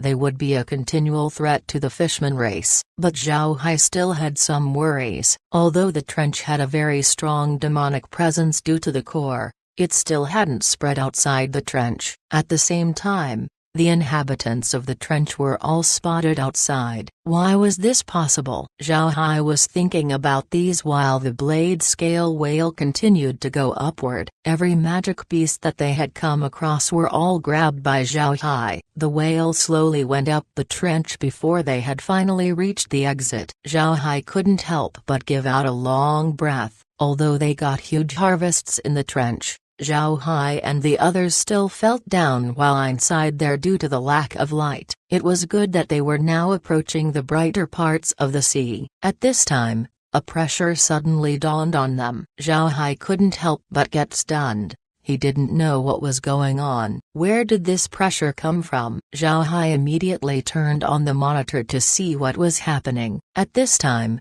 the soul-sucking reef suddenly emitted a black energy that formed into a magic formation. This formation pressured the trench, making Zhao Hai and the others feel as if a mountain was pressing down on them. No matter how hard the blade-scale whale swam, it was still unable to progress further. Zhao Hai couldn't help but be surprised upon seeing this. One must know that when the space leveled up, the undead got an upgrade as well. Compared to average 9th rank experts, these undead were a notch better, and because of the demon aura, they all became much stronger. But after all of these, the whale was still being suppressed by a formation. This magic formation wasn't simple. Zhao Hai didn't worry about it. He had the whale dive back down as the pressure vanished along with the magic formation. Zhao Hai was stunned as he turned to Laura and the others. What's going on? Why does the formation appear when we go up and vanish when we go back down? Laura and the others were clueless about this as well.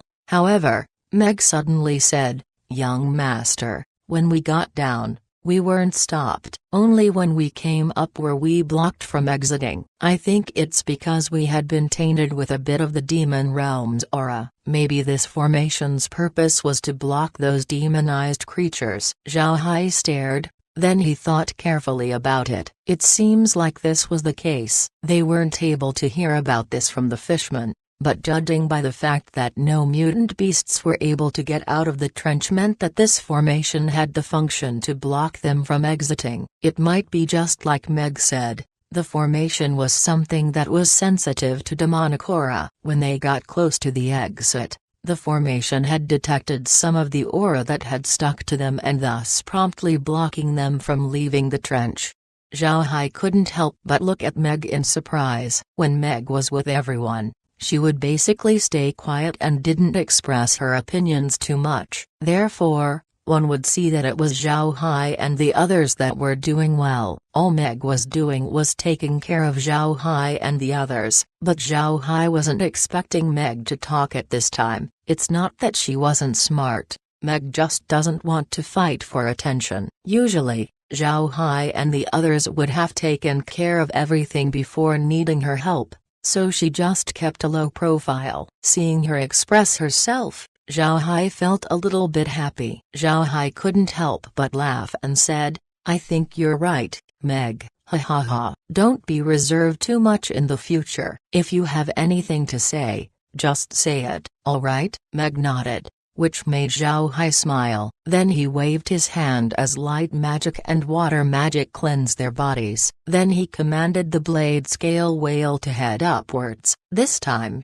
nothing stopped their progression. The whale swam continuously before passing through the mouth of the trench and going back to the battlefield. When they came out, Zhao Hai became surprised. This was because the mermaid clan's azure dragon snail was still there. They had been inside the trench for about 4 days. The trench wasn't shallow, and after heading down, they still went out of their way to collect magic beasts, making the time they spent inside quite long. Zhao Hai and the others were 9th rank experts, so it wasn't an issue for them to go sleepless for a few days. However, Zhao Hai wasn't expecting the mermaids to be still here. Why would they stay? At this time, Zhao Hai saw some black spots coming out of the snail and was swimming towards him. Zhao Hai looked at the monitor and identified the other party as Das Han. When they arrived by the blade scale whale, Zhao Hai immediately went to the whale's mouth and greeted, "Captain Das Han, why are you still here? Weren't you going to deal with the other fishman tribes?" Das Han gave Zhao Hai a bow and said, "The general was worried for Mr. So she had me wait here for your arrival." However, the general also had sent some parties on order to deal with the important matters, so everything is going according to plan. The general had left word that if you come out, she wanted you to see her. Zhao Hai smiled faintly and said, "All right, I also wanted to apologize to the general for making her worry." Then he had the blade scale whale swim towards the azure dragon snail. Before long, Zhao Hai and the others had arrived inside the azure dragon snail's main hall. Luo Ying was already waiting inside along with Luo Luo. Other than the two of them, nobody else was present inside. Seeing that Zhao Hai had arrived, the two immediately stood up. Then Luo Ying said, "Mister, please sit down. How was the trip? Did everything go well?" Zhao Hai smiled and said, "Very well. I can tell the general that the Devil Trench wouldn't be dangerous anymore. You might even go there and settle. However, I suggest you don't do that. It is extremely pitch black inside." What Zhao Hai said was reasonable. Although the seabed was also dark, there were still some luminescent shellfish and plants to illuminate it. However, the trench had no light at all. It was filled with depressing black color all around it. Luo Ying smiled and said, "Then I'll have to think, mister. But I'm afraid that nobody would want to settle there either. The endless sea is too big, so there are still places that are much better than the trench." "Right. What is mister going to do now? Will you be returning to the continent?" Zhao Hai smiled faintly. Then he shook his head and said, I also want to see what the soul-sucking reef is all about." Luo Ying wrinkled her brow upon hearing Zhao Hai. She doesn't understand. Zhao Hai was obviously a great noble of the continent. He should have a lot of matters to be taken care of. So why must he risk his life in all of these locations? Casually going to dangerous places was too unreasonable. After thinking about it, Luo Ying couldn't help but get the courage to ask Zhao Hai, "What does Mr. want to see in Soul-Sucking Reef?" "You should know that our fisherman race has always been investigating the place. However, we still weren't able to find anything despite doing it for generations. At this point, we won't dare going there anymore." Zhao Hai gave a nod and said, "I know about this, but it's possible that I may get something that is very important to me. So I want to go there and search for it. After that, I'll return to the continent." Zhao Hai wasn't lying. He really wanted to see how the reef's magic formation could get that strong. It can actually pressure the mutant magic beasts for many years. This made Zhao Hai very curious about it. If there was really such a formation, then Zhao Hai would naturally want to take a look at it. If he studies this formation, then it would be similar to gaining a weapon to battle the demon realm in the future.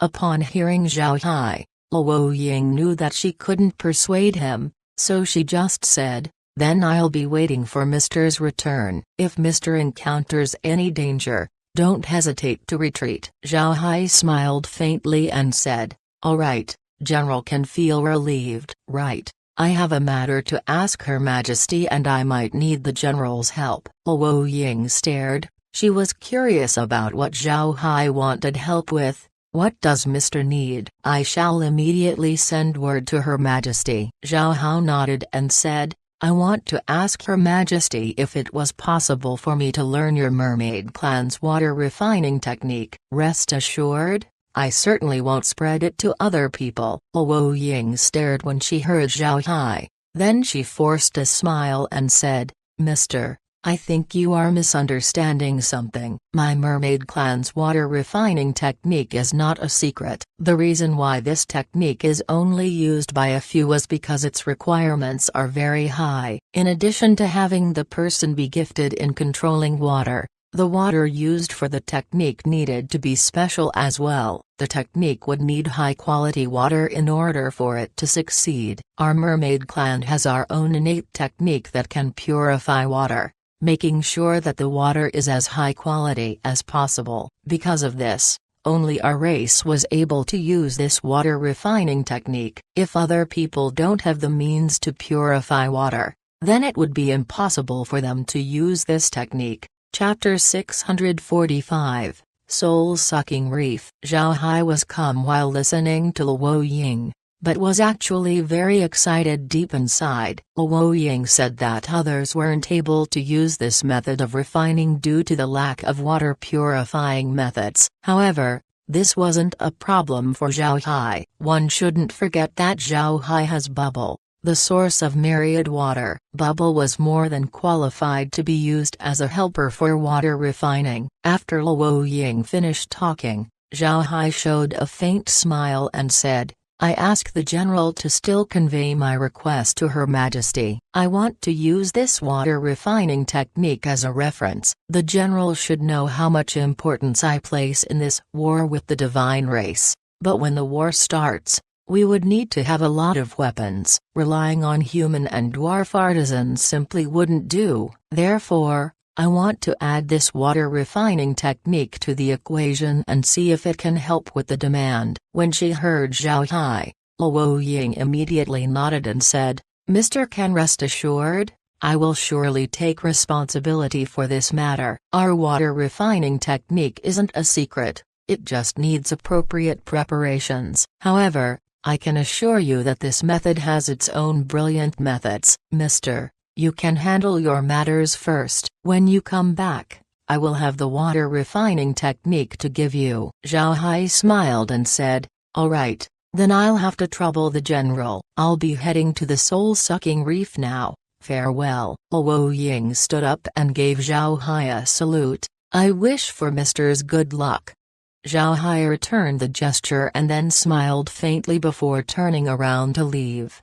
After returning to the blade scale whale, Zhao Hai couldn't help but laugh. Laura looked at Zhao Hai and smiled. Brother Hai, I didn't expect that obtaining the mermaid clan's water refining technique would be that smooth.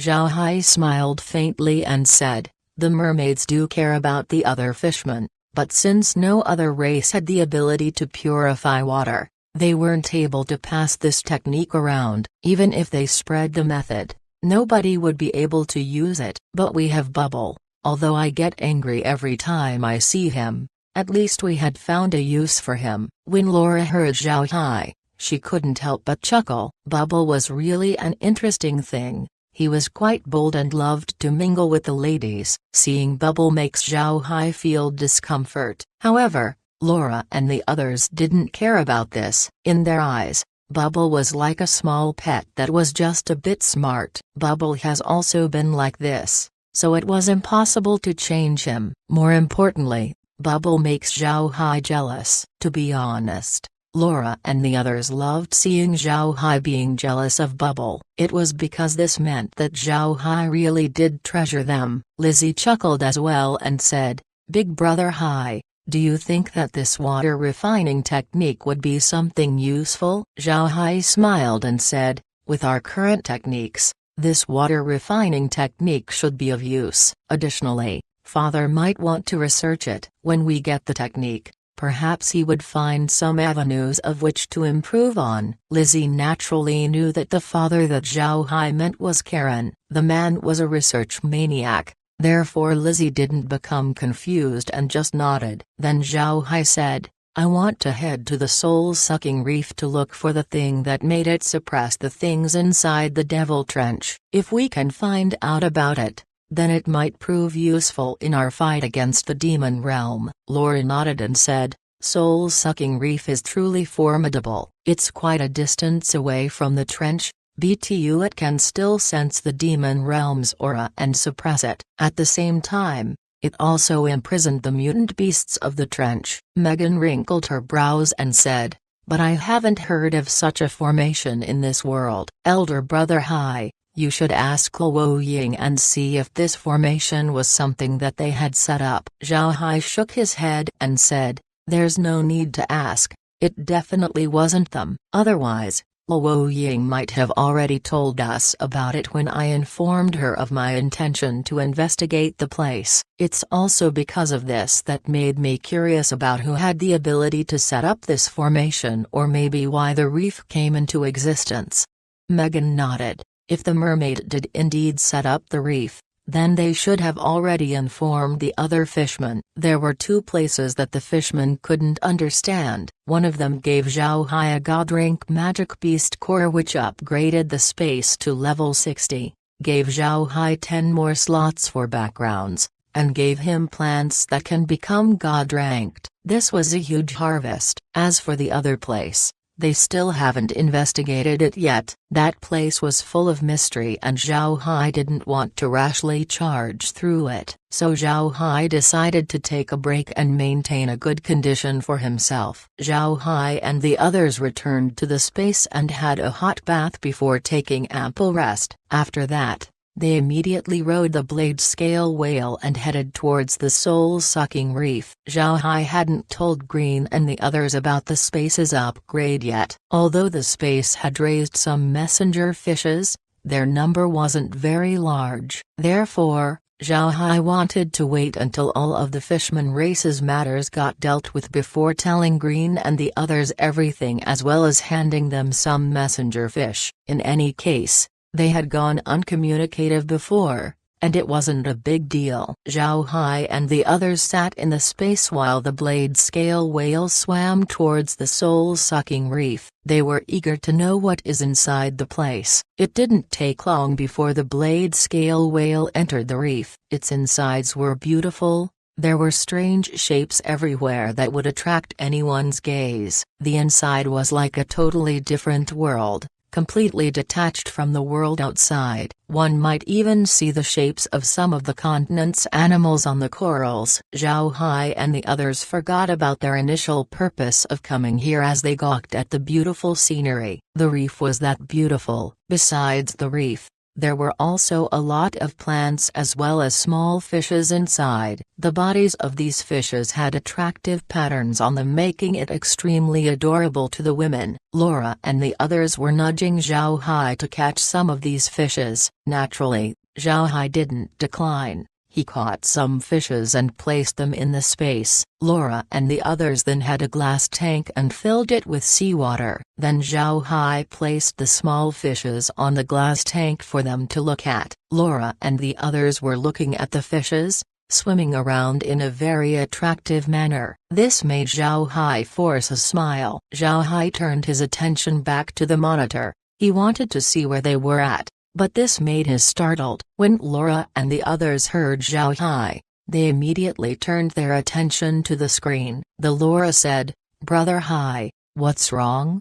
Zhao Hai didn't speak as he pointed to a corner of the screen. Zhao Hai enlarged the image and showed Laura and the others what was wrong. On the screen, Zhao Hai's group was represented by a small red while the other fishes were green dots. What made Zhao Hai surprised was the movement of their red dot. The red dot was circling around one area, not deviating from this circular course. It was as if it was trapped by something. This astonished Zhao Hai. One shouldn't forget that the blade scale whale is an undead, so it didn't depend on its size for perception. However, it was still trapped. It seems like this soul-sucking reef is living up to its reputation. Laura and the others also saw what was going on. They couldn't help but stare in amazement. They didn't expect that they would experience such a thing. Zhao Hai immediately came out of the space and went to the blade scale whale. He sat inside the body and felt that everything was going normal. The whale seems to be going forward and the scenery was constantly changing. He couldn't see any duplicates in what he saw. Laura and the others also went out with Zhao Hai. When they saw the situation, they were shocked. Laura turned her head to Zhao Hai and said, "Brother Hai, what's all of this about?" Zhao Hai shook his head and said, "I also don't know, but I'm sure that this is related to that magic formation. No need to think about it too much. What we have to do is go forward." Then Zhao Hai didn't mind the outside scenery as he directed the blade scale whale to go in a straight line. When the whale finally left its circle path, Zhao Hai turned to Laura and said, "Did the scenery change?" Laura shook her head and said, "No, it just felt like the whale took a small turn. Everything else didn't change." Zhao Hai nodded.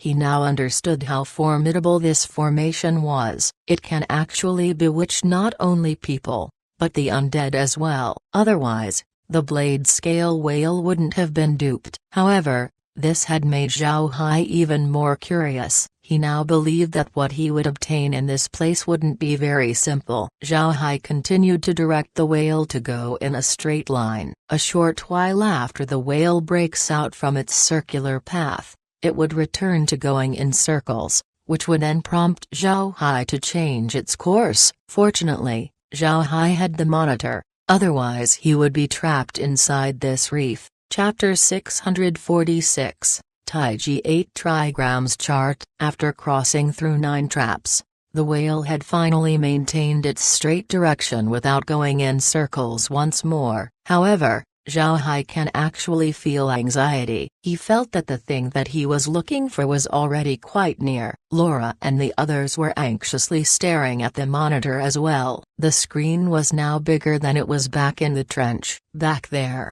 the monitor can only look at about 100 meters away. It seems like its ability was suppressed by the God-ranked core. The situation at this time was very different. But it wasn't anything better. It can still only display about 200 meters in front. However,